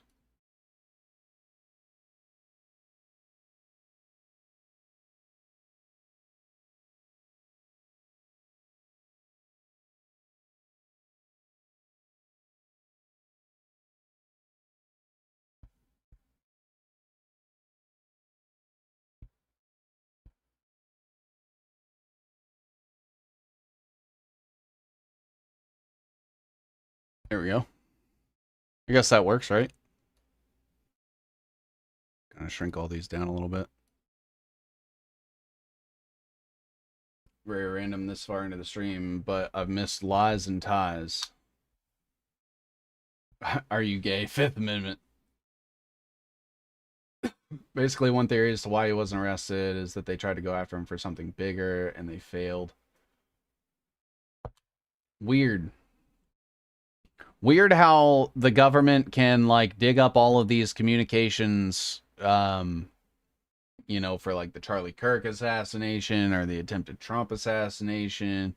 And they have all these text messages and all of this electronic correspondence, but then when they try to go after someone like him, they don't have any of that to lean on. They don't have any of that recorded anywhere. They don't have anybody that infiltrated any of those groups. They don't have any screenshots, any evidence of anything.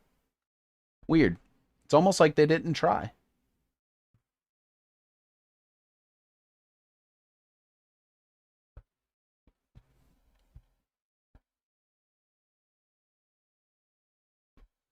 It's almost like they didn't try.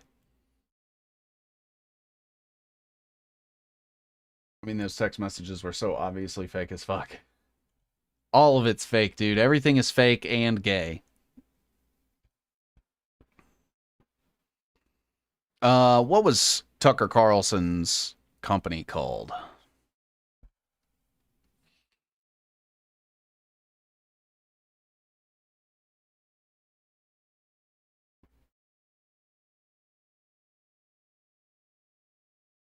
Oh yeah, he tried to sell it to Kanye.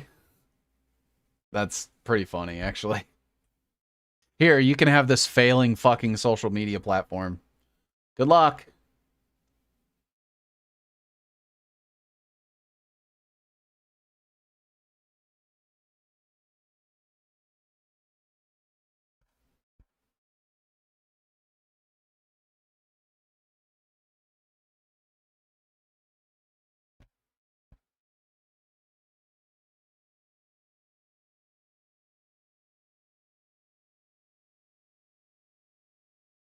That's really funny. Deal fell apart. Candace Owens via FaceTime call 18 days after meeting each other for the first time in London and married in 2019 in Trump Winery. They have 4 children and reside in Nashville. Farmer is a Catholic. So Farmer is also a Catholic. I'm sure that is not a coincidence because Mike Flynn is also a Catholic because they are all a bunch of fucking Jesuits. Catholicism. Yep. This no fly list thing is actually just him needing to go through extra security screening. He goes through TSA like normal, then is pulled aside to have every little item searched and be interviewed. Well, wasn't it something too like that had to do with him like refusing to properly situate his mask and that caused a scene, so they asked him to get off the plane, and then he used that as his I've been put on the no-fly list. They all live streamed a parlor during J6 and it was all used against them.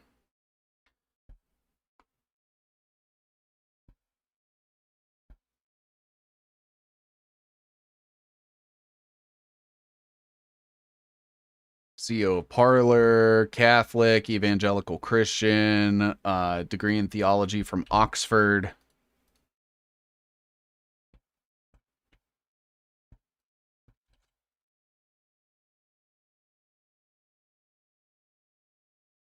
He agreed with Pope Benedict's vision of a smaller and more dogmatic church closer to the Church of the Apostolic era.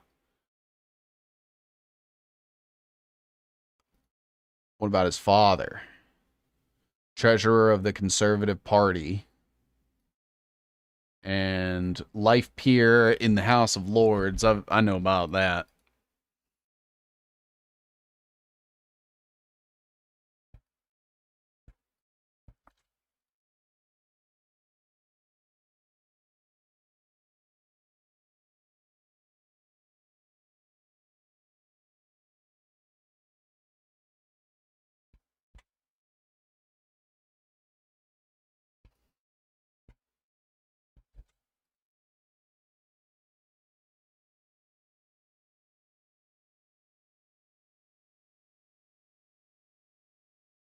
Supported Brexit. Also super Christian. Jews, Jesuits, Jews, Masons, Mormons, all the same thing when it comes to the esoteric and occult beliefs. Basically, yeah. And I think it is important, for the sake of avoiding terms of service issues, to call them what they call themselves. So I think part about the law enforcement contact in the depot, pages 41 to 42, 21 to 19. I didn't.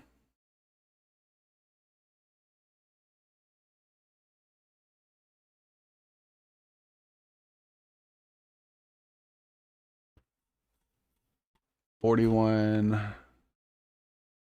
Patrick Casey distanced himself. Fifth Amendment. Have you been interviewed by FBI or any other federal law enforcement officials in connection with January 6th? Fifth Amendment. I'm not sure I understand. Well, I'm not sure I understand the basis of the question either. I mean, if you know something I don't, as far as I know, he hasn't been, but I'm not following the. You just provided an answer to the question. I don't understand the assertion of the Fifth Amendment in response to that question, but you confirm that he has not been interviewed by federal law enforcement in connection with January 6th. Is that correct? As far as I know, I believe. Can we talk? Can I speak to him? Yes, my will, I think. You may want to discuss that as well. Fuentes, have you turned over any records or devices to federal law enforcement in connection with January 6th or since January 6th, 2021? And if you would like to take a minute to discuss, we can go off record at 3:13 p.m. Thank you. Discussion off the record. Okay, we'll go back on the record at 3:15 p.m. I can represent that he has, to his knowledge, not been interviewed by any law enforcement, federal enforcement, or any law enforcement, or turned over any of his devices or anything else, unless somebody was in his house under 2333 or whatever. The intelligence community is more clever than I think. As far as I know, the answer is no to that, but that's my representation. Well, we'll take that answer. Thank you. Patrick Casey, around 2021, suggested that he believed that the FBI was attempting to infiltrate your movement. Did you have the same concerns? Fifth Amendment. Did you see any evidence of law enforcement infiltration in your movement or at your events? Fifth Amendment. Let me pause and see if any of my colleagues or any members who are on have questions. Hearing none, Mr. Fuentes, I would like to take a step back and zoom out from January 6th for a little bit. Can you tell me why? Fifth Amendment, America First, Fifth Amendment. You attended the Right rally in Charlottesville, Fifth Amendment. What are you doing here? I mean, 5 years ago. Uh, Connection between people involved in that and the January 6th. You know, what, in your opinion, are the biggest threats facing American society today? Fifth Amendment, Fifth Amendment, Fifth Amendment, all the way down. Something about off the record.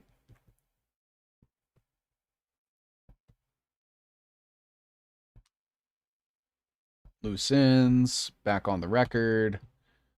Who is currently the duly elected president of the United States? Fifth Amendment. Do you believe women should have the right to vote? Do you oppose mixed marriage? Yeah, I mean, a lot of this seems like they're just trying to drag out like a character assassination narrative, but I don't know. Yeah, it's just the Fifth Amendment over and over and over again. Which school in Oxford did he go to? Uh, the University of Oxford in Oxford, England. And he studied theology.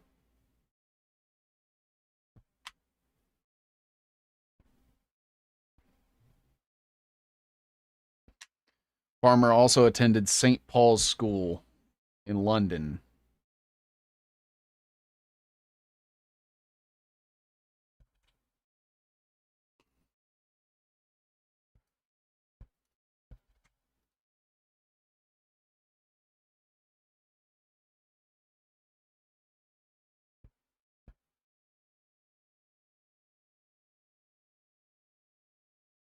What was Tucker Carlson's thing called?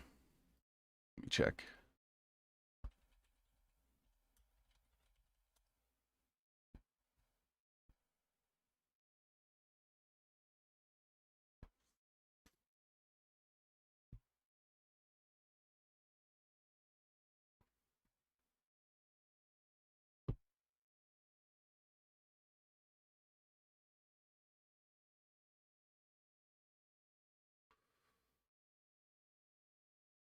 Maybe I can just put...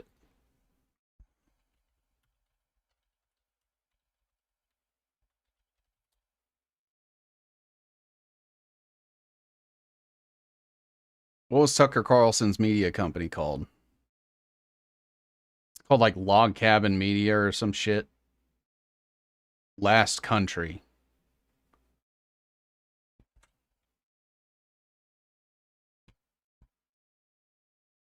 I'm thinking by the end of this year, we're going to see Nick Fuentes on Tucker Carlson. That's just my personal opinion. But, you know.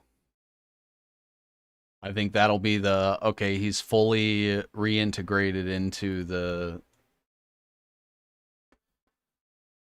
2333 is terrorism suspect surveillance. Good context. I had assumed it was something like that, like a bug or a warrant to like search his house or something, but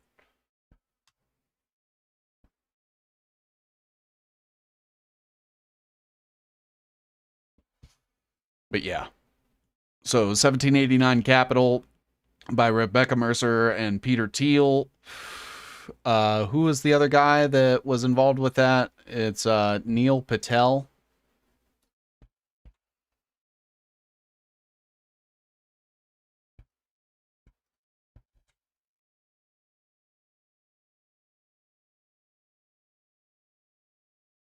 And then also on 1789 Capital is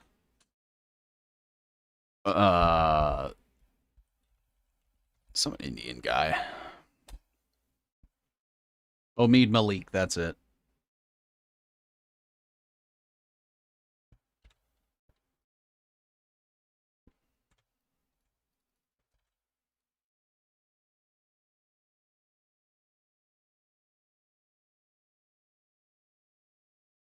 Put that on there. What else do we got? Let's see. Christopher Buskirk.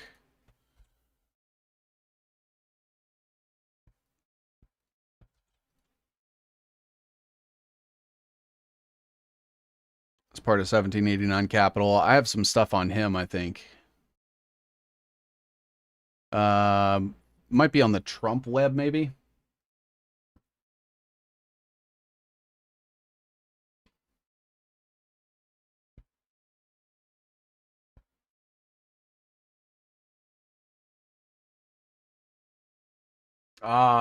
Yeah, okay. Chris Buskirk is part of the Rockbridge Network.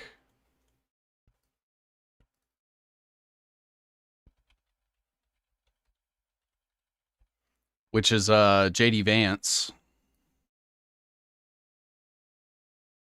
and Peter Thiel.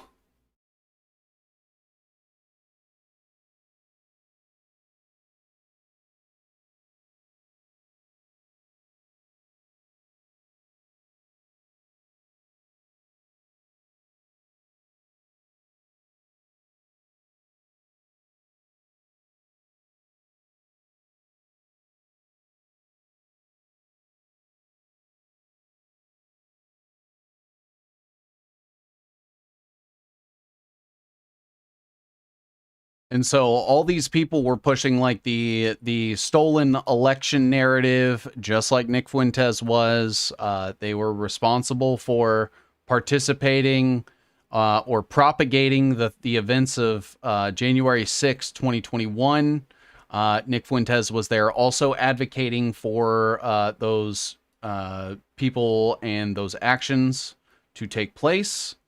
Whether it was knowingly or not, he was actively helping to contribute to their agenda, and got a lot of people in trouble. So do with that information what you will. To me, I think that is suspicious as fuck. But you're not going to change people's minds. You know what I mean? You're either going to see the facts for what they are or you're not. And I can't help you if you can't. What else do we have? Let's see. He's collaborated a lot with Myron Gaines. What do we know about Myron Gaines?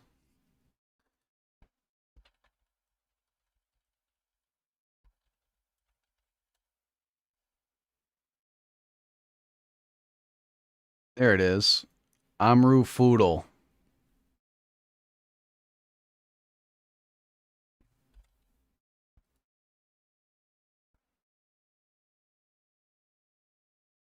HSI, that's what it was, not DHS.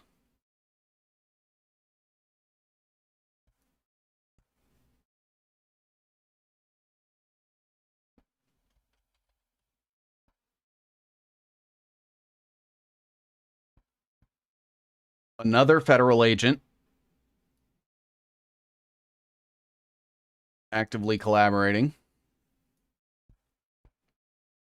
And then you also have like the Fresh and Fit stuff. So I actually have stuff on that as well. They get money from 1775 coffee and shit.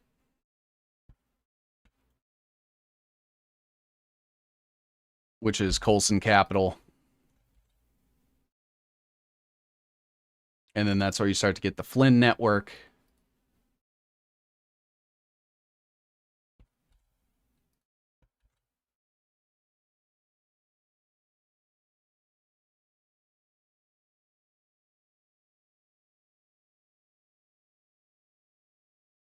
So Myron Gaines, who's over Fresh and Fit, who's literally a federal agent. Yeah, Walter Weeks, I guess I'll put him on there too. He's not as influential, I think, but still part of it. In 1775 coffee to Colson Capital.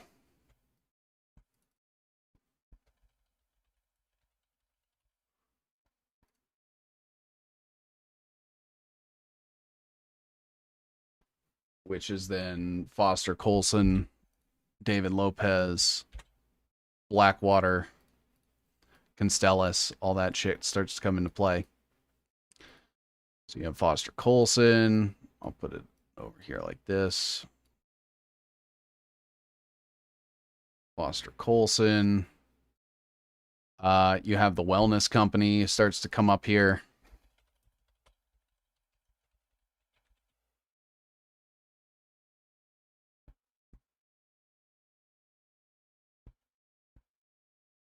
Which is also part of Colson Capital, and now we're just like rehashing my old work, Polly's old work.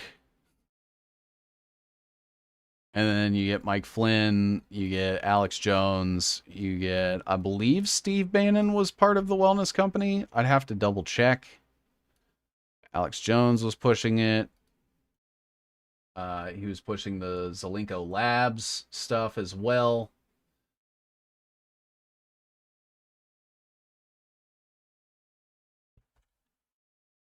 Which is also part of the Colson Capital web.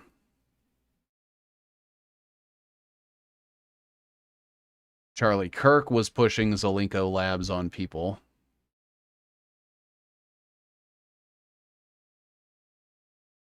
I believe Charlie Kirk had a wellness company contract. Let me double check that.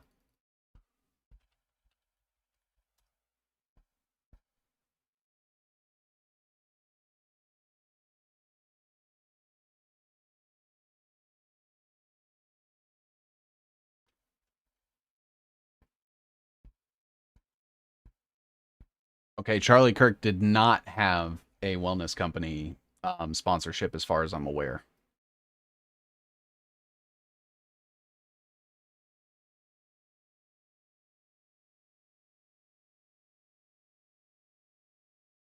He was a Fed. The main argument against him being controlled op are he was debanked, he was put on the no-fly list, he was canceled and banned everywhere. Is Dave Smith with the wellness company? I don't think so, but maybe.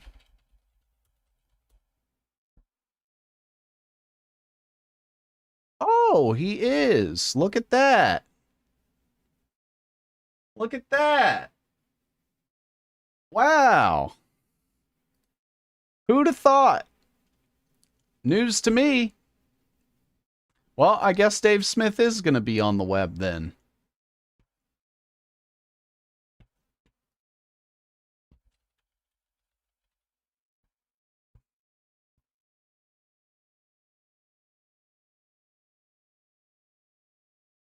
And someone said they have collaborated 4 times, so fuck it. Yeah, that guy wanted me to put Dave Smith on the web. Dave Smith's on the web. There you go. Who else took Wellness Company? Candace.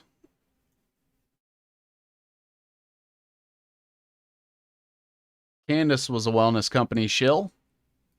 I think she might still be.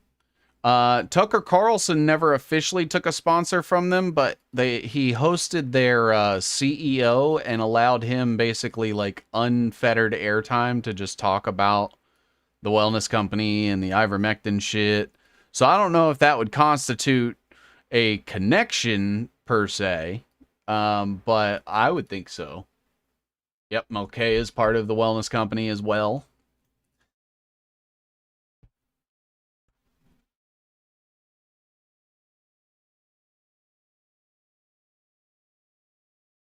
And remember, these people are supposed to be like incredible researchers. They are supposed to have uh, some sort of ability to discern themselves. And they choose to not look into it and get the money anyway. Not sure about Stu Peters. Stu Peters received sponsorship from Zelenko Labs. He is not a wellness company peddler, but he did or does push Zelenko Labs.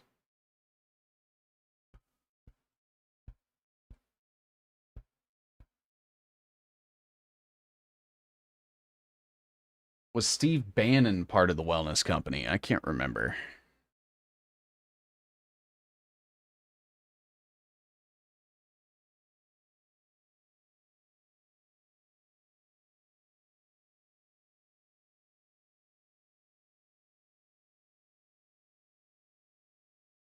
I don't see him. Laura Loomer is, though.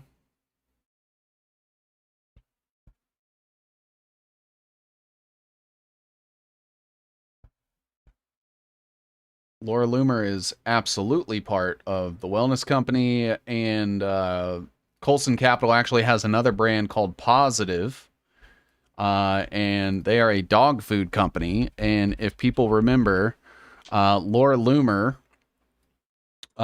received them as a sponsor and decided to eat dog food on their show. This is something I have corrected Nick about that he ignored, because he attempted to say that it was a made-up company, which is not true. And I don't know why, but it definitely exists.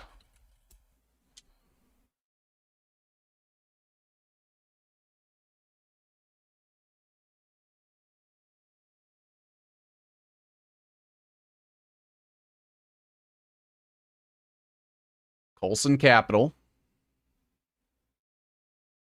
our portfolio, Rift TV, Patriot RX, Positive, right there. Literally the company I was talking about. Zelenko Labs is still a part of it. Holistic Goddess, 1775 Coffee, Scriptful, Wellness Pay.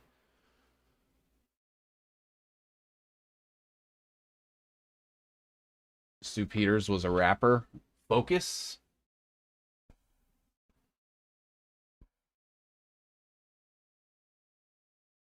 I bought that Z Stack too. Jumeds. Yep.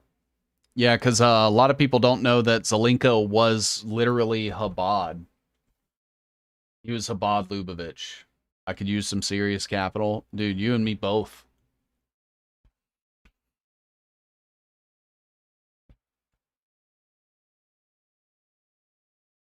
And then this is where you get David Lopez.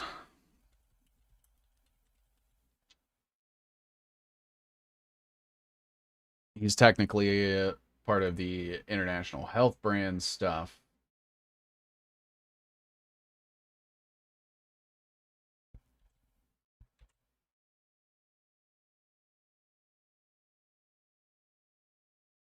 Which was owned by Colson Capital, but I think it's been like merged into each other. Um, and then that's where you get Blackwater, Eric Prince.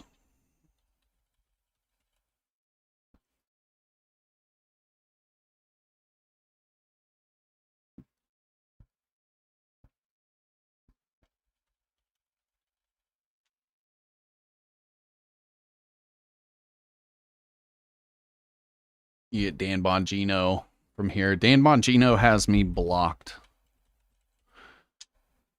The deputy director of the FBI has me blocked on Twitter.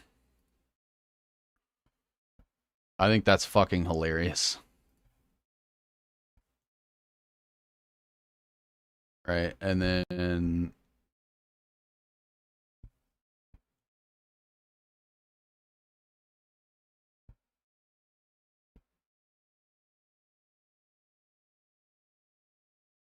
just making sure I'm getting all these connections right. And then obviously like the Eric Prince stuff, in comes people like Cleta Mitchell, Project Veritas. Like there's honestly too much to bring in, because this is Eric Prince, Unplugged Phone, Blackwater Academy, Drexel Burnham Lambert. You start getting the Jeffrey Epstein stuff in here, the NSO Group, OSY Technologies, all going back to Flynn, Dave Rubin, Glenn Beck, everything from like Blaze Media. I actually have Nick on this web. He's on here somewhere. Right there. Because of his connection to Milo, and his connection to Ben Shapiro.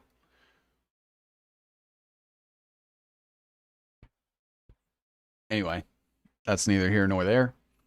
Who else do we have? Alex Jones. I mean, where do we start with that? Jerome Corsi, I think, would be a Jerome Corsi. Maybe Ted Malik. Bringing in Ted Malik also.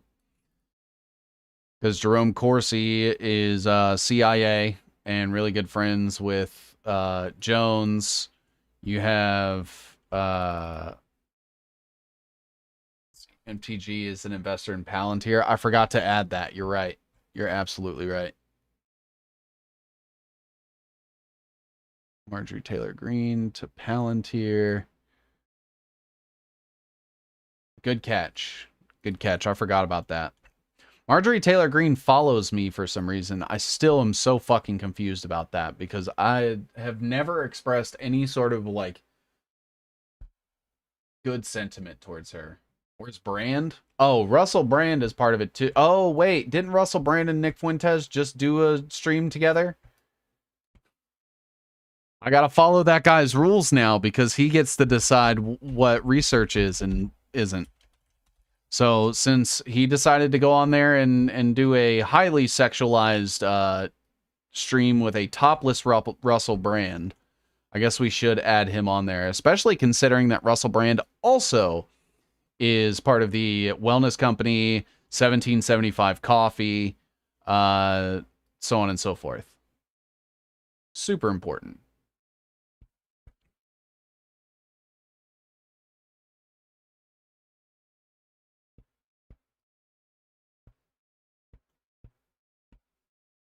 I always assumed that Prince was Q with his kin Voss in the Oval Office. Kind of. You're not far off from the mark. Um, because like this is essentially the Q movement, like the moving, like these are most of the pieces to what Q was, and an undeniable portion of that is Mike Flynn, um, Jerome Corsi, Roger Stone, Ted Malick, Ivan Raiklin, Alex Jones, Millie Weaver, Patrick Berge, everyone from Blaze Media. There's Betsy DeVoe right there, her husband with the Amway Corp stuff. James O'Keefe and Project Veritas, getting started by Prince with Cleta Mitchell helping, the unplugged phone, and then Blackwater and all that shit rolling up into Apollo Global, and just being like a Drexel Burnham Lambert thing. You even get like a weird overlap where like Constellus absorbed this company called Strategic Social that absorbed the Lincoln Group that Laura Logan's husband used to do pro-Iraq war uh, propaganda through. So as the Lincoln Group, they worked with the United States Joint Psychological Operations Support Unit of the military, and Laura Logan's husband, who is part of America's Future, uh, part of the InfoWars circle, Mike Flynn circle, yeah, 107. Yeah, that's where all this shit starts coming in. So you have the actual like I guess data collection stuff coming from here, and then Palantir, Cambridge Analytica, the SLC group, Immer Data, and things like that.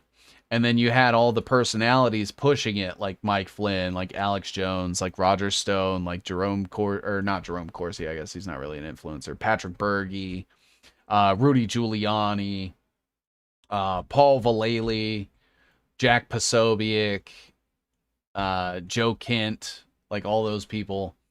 So yeah, absolutely. One of Nick's buddies owns a small military contracting company, but it's just supplies. Hmm. Correction, Herbalife lawyer. Yeah, I think I had Herbalife on there. Uh, Maybe not. Oh, I had Neutralite on there. Is Herbalife also part of the Amway shit? The Soviet claims he knows who invented the Q drops. I have zero doubt about that. I think he absolutely knows. Yes, it does have strong Israel ties. I learned about Palantir even before it was on the market in 2020 from Whitney Webb. Palantir's been around since like 2004. Is Patrick Berge on your map? He is.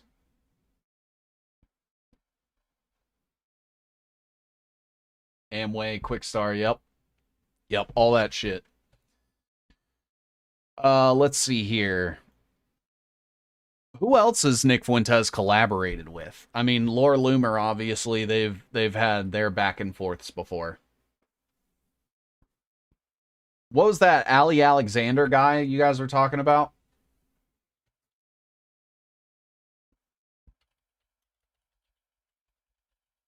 What's the deal with him? He's like a pedophile or something, you guys said?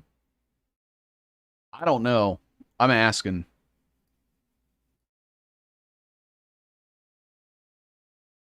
I feel like Palantir is gaining traction in mainstream circles, but everyone's sleeping on Oracle.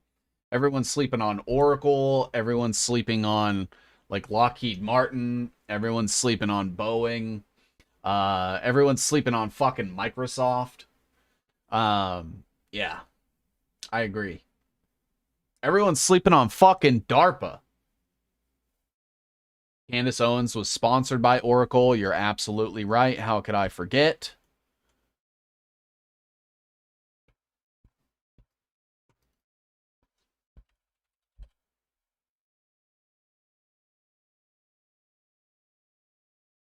I guess I should have.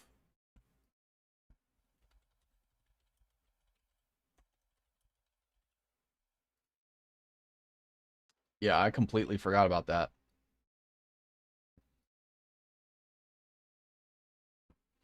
Thanks for this tonight, 7Cs. I'll catch the last bit of replay. Have a good night, all. Oh shit. Yeah, we have 4 minutes until stream's over. Shit. Um, okay. So I feel like we got a decent spot, like without getting into like the pedophilia stuff and the fucking all that shit. It's like, all right. So started out in this circle, very close to Cassie Dillon, who is literally, she was part of the fucking Council for National Policy. Even though she was just an intern, she was still trying to weasel her way into power, and use that to sort of introduce who Nick Fuentes was to Ben Shapiro, and started basically connecting with Nick over communications and stuff. Him and Cassie, I believe they were so close that there was even speculation that Cassie may have like developed feelings for Nick or something. Something about them going to like parties together. And you know, from there, it was Nick's contention with Ben Shapiro that elevated him very, very heavily in the public sphere. And honestly, I think is the sole reason for him having prominence today.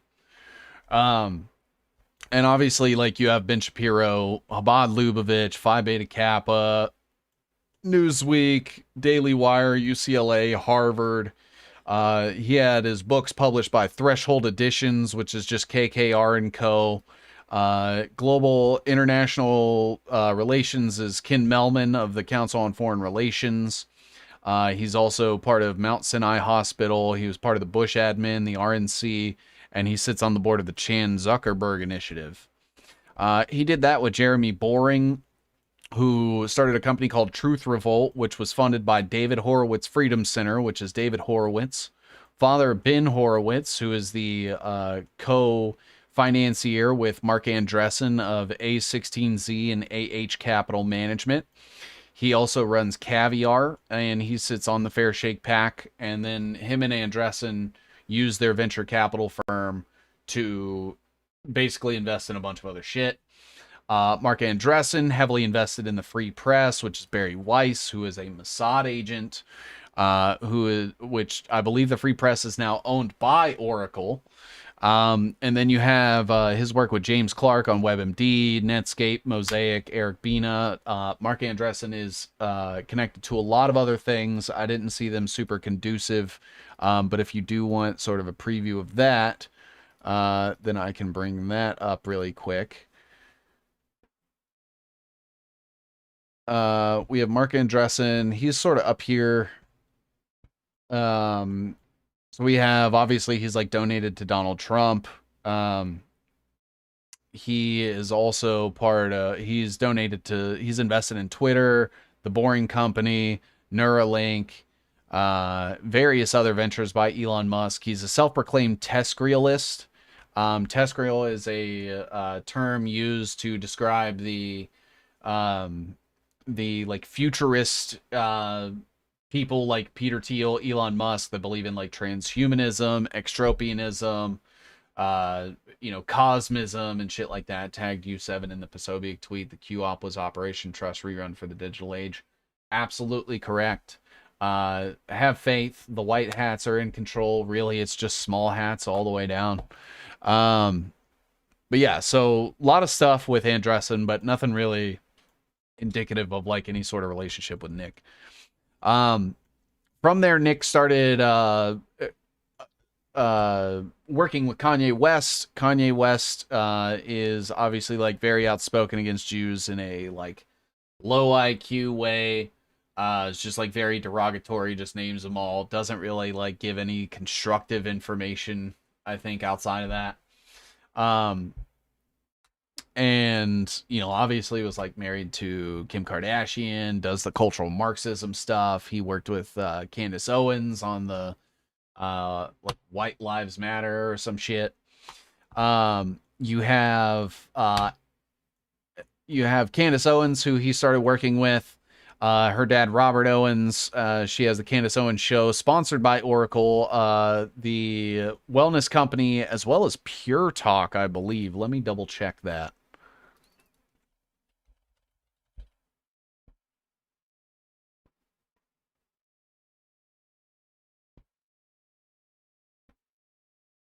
Pure Talk. Yeah, Candace Owens is also sponsored by Pure Talk, which is also a sponsor of Ben Shapiro. I believe they're a sponsor of Charlie Kirk, or were a sponsor of Charlie Kirk. I believe they sponsored Tucker Carlson. Pure Talk's weird too, man. I can't really find much information on it. It seems like a shell company to me.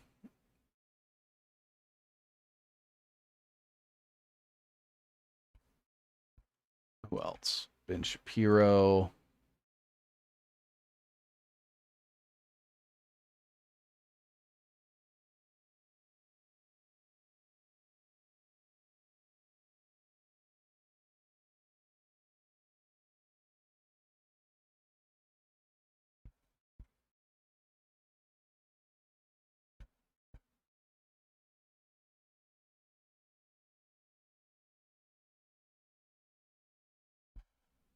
Black Rifle Coffee. Black Rifle Coffee is CIA. It's on my Joe Rogan web.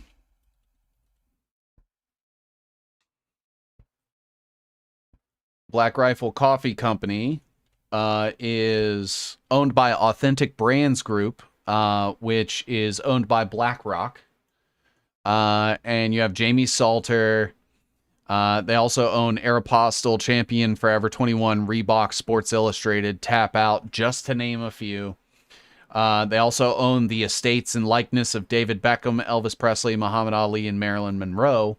But they also own the Black Rifle Coffee Company, which was set up by Matt Best, who is CIA.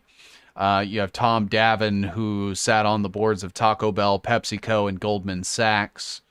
And yeah. Black Rifle sponsors Owens. I know they sponsor Joe Rogan.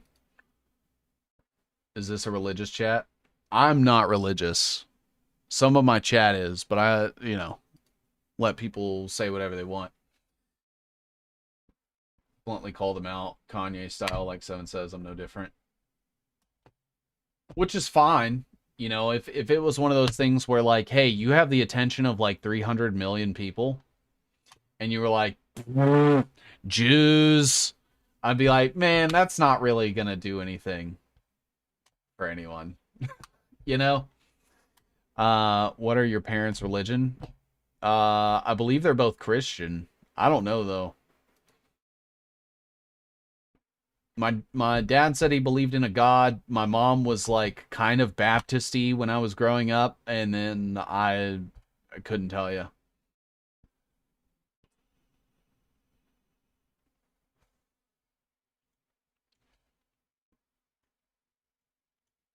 My dad just says he believes in God.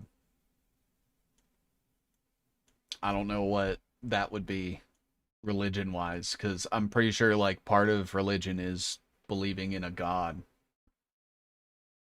Black Rifle sponsors Candace and got a study about Black Rifle's connection to right-wing violence.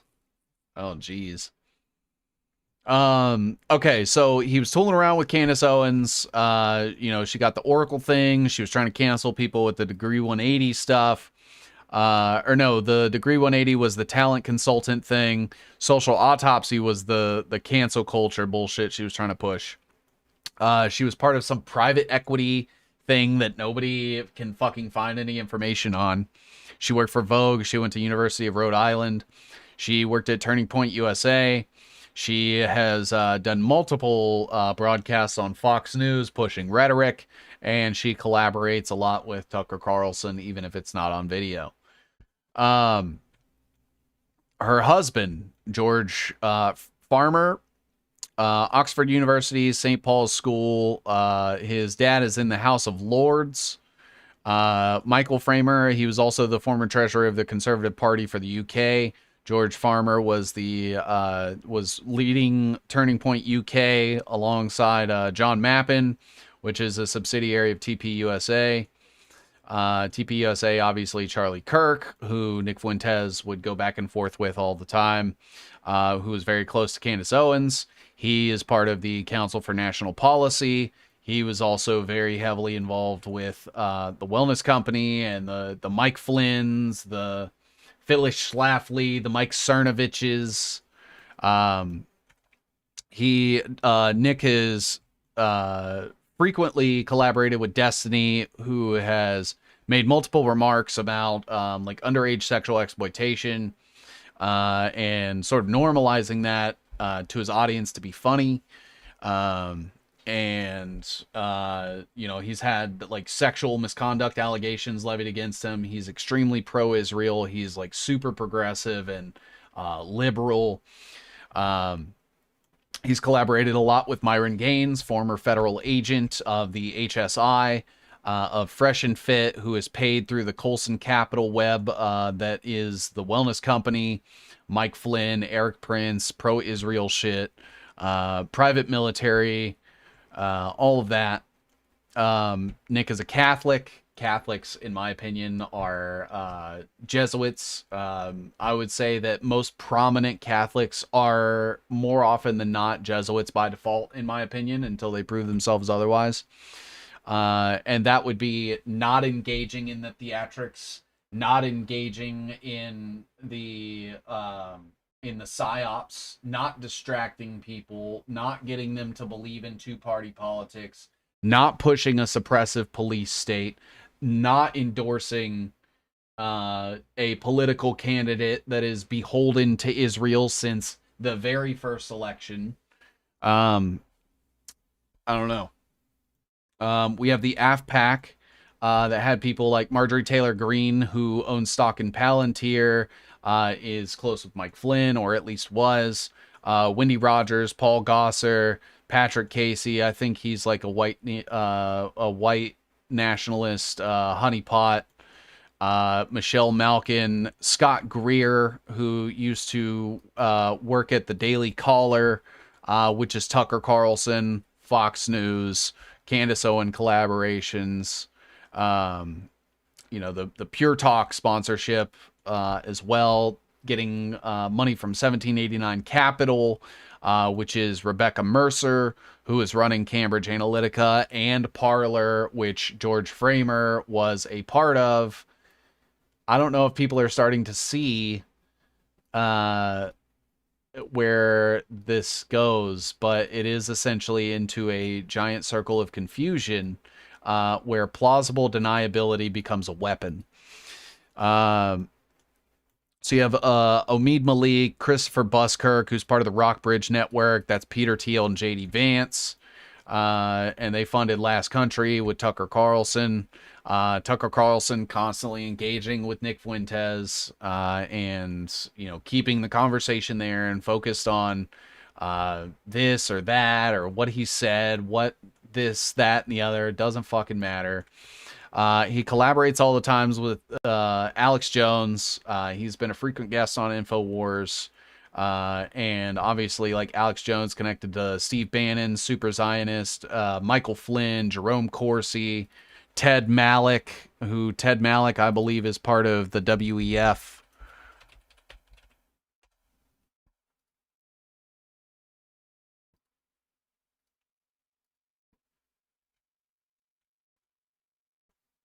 Oh, United Nations, WEF, Committee on Foreign Relations. So we get the CFR coming back into play. Where's the CFR? Ken Melman right here. Maybe I can make it work.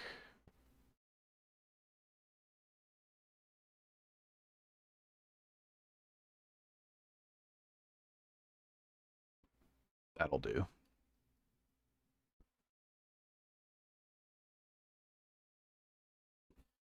Trust the plan. He was super close with Milo Yiannopoulos, who is self-admitted in his deposition that he is a FBI informant, at least was. Oh, did you get Nick's thing for with PBD? Oh yeah, yeah. What's that called? Manect. It's called Manect.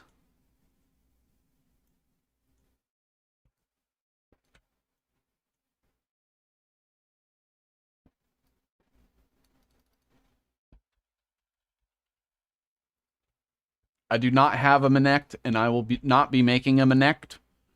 I wouldn't waste your time on Manect because it's essentially paying to get connected with social media influencers, and uh, why would you do that?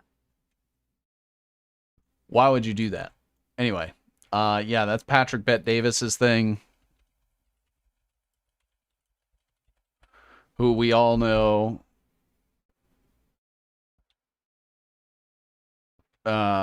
is super pro Israeli.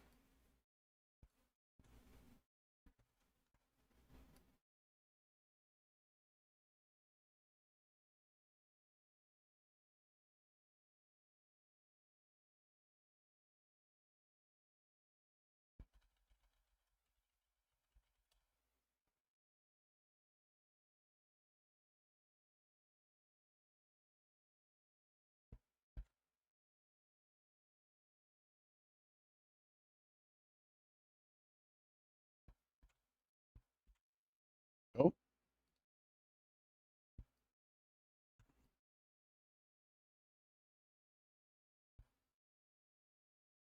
right. Um, and then obviously like there's other connections and stuff. I wouldn't say that Nick Freitas and Nick Fuentes are super connected, but Cassie Dillon, Young America's Foundation. I do think that is important. Uh, you have the Catboy Ranch stuff. I think he's gay.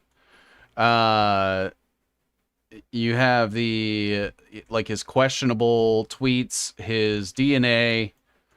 Um, you have the January 6th stuff where he was like told ahead of time that it was basically a giant fucking honeypot, and then told people to do it anyway. The 500,000 Bitcoin, where he received part of that. His continued back and forths with like Laura Loomer and getting people distracted on that shit, getting them involved with her, drawing attention to her causes, her posts, her messaging. And yeah, this was super quick, not very well prepared, and not super in depth. But these are just like a few of the things that kind of come up. And I'm like, one red flag to me is enough to say, I don't trust this person. When it comes to Nick Fuentes and red flags, one, two, three, four, five, six, seven, eight, 9, 10, 11, 12. Like how many do people need? I I to me it takes one. I have roughly 12 here, and that's we haven't even I feel like there's so much more. There's no real defense or explanation for the red flags either. Exactly. Like the entire explanation behind the January 6th involvement was Fifth Amendment, I'm on the no-fly list, which isn't even proven. That was just posited by his lawyer, and then he Fifth Amendmented that as far as like testifying under oath. So we have no way of confirming that. The debanking thing, he got removed from Bank of America. Did he try to get banked anywhere else?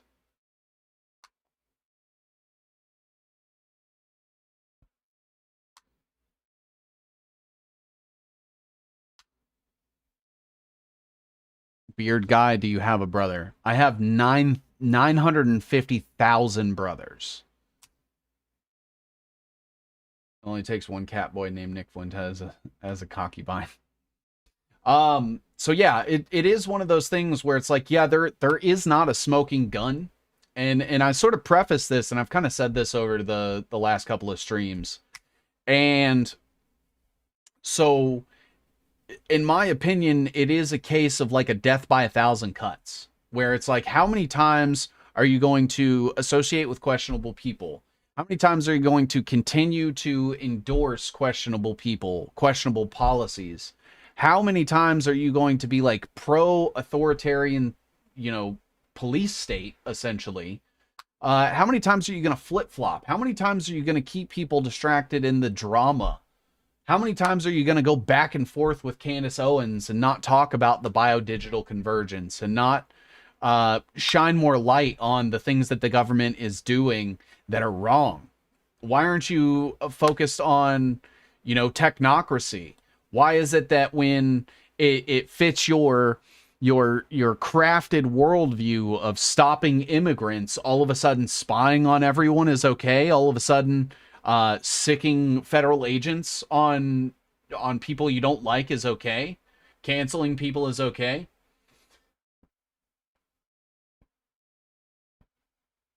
It like there's so many things, like the fact that he associates, or like he props up Andrew Tate from time to time. We didn't even get into that. um the Roman Catholicism stuff, like that to me just screams Jesuit. How close in proximity he is to the Mike Flynn web. He's not directly on it. Like I said, there's not a smoking gun to link him as a federal agent to anybody. But how are you that like, I'll be honest with you all. You know how many federal agents are in my social circles? None. None. You know how many times I've had like a weird situation where I associated with somebody that was a federal agent? None. You know how many times I've been to uh a like dramatic politicized event and was an influential voice in that event in order to convince people to do things that got themselves in trouble? None. You know how many cat boys I have communicated with? None. It's not hard. You have to put effort to go out of your way to do those things, and that is what he has done. And that to me shows a definitive effort in acting against the interests of the people that make up his audience and the people that he claims are his demographic. And so this inauthenticity and the constant close proximity with bad actors and federally connected influences is enough to be suspicious. And if you're not at least suspicious, you are being manipulated. And that's about where I'm gonna leave it. I think I've made at least a compelling case as to why you shouldn't put trust in Nick Fuentes, in the same way that I don't think you should put trust in me, and that you guys should vet your own information, and that you should not be following people or putting your faith in people, or holding people up on this pedestal because they don't give a shit about you, and they're putting on a show in order to distract you and keep you from preparing yourself and being able to resist accordingly. Anyone not suspicious of Max Blumenthal is being manipulated by the gray zone? I don't trust Max Blumenthal either. Funny how simps can notice the trend of high incident of trans kids with Hollywood actors, but they can see the strange coincidences with bad actors in the alternative media space. Exactly. I think you mean can't, but yeah. Yeah, you're absolutely right. All right, everybody. I believe that is going to do it. So from now on, if somebody says, hey, what do you think about Nick Fuentes? I'm going to tell them to go watch episode 23 of Lies and Ties. And if somebody asks me to do a web on Nick Fuentes, I'm going to refer to them to this episode. You all feel free to do the same. And you know, do your own research. Like I said, invest in yourselves, and you guys have an excellent rest of your night. Yeah, I'll be back next week. I'll be back next week for sure. Peace out, everybody.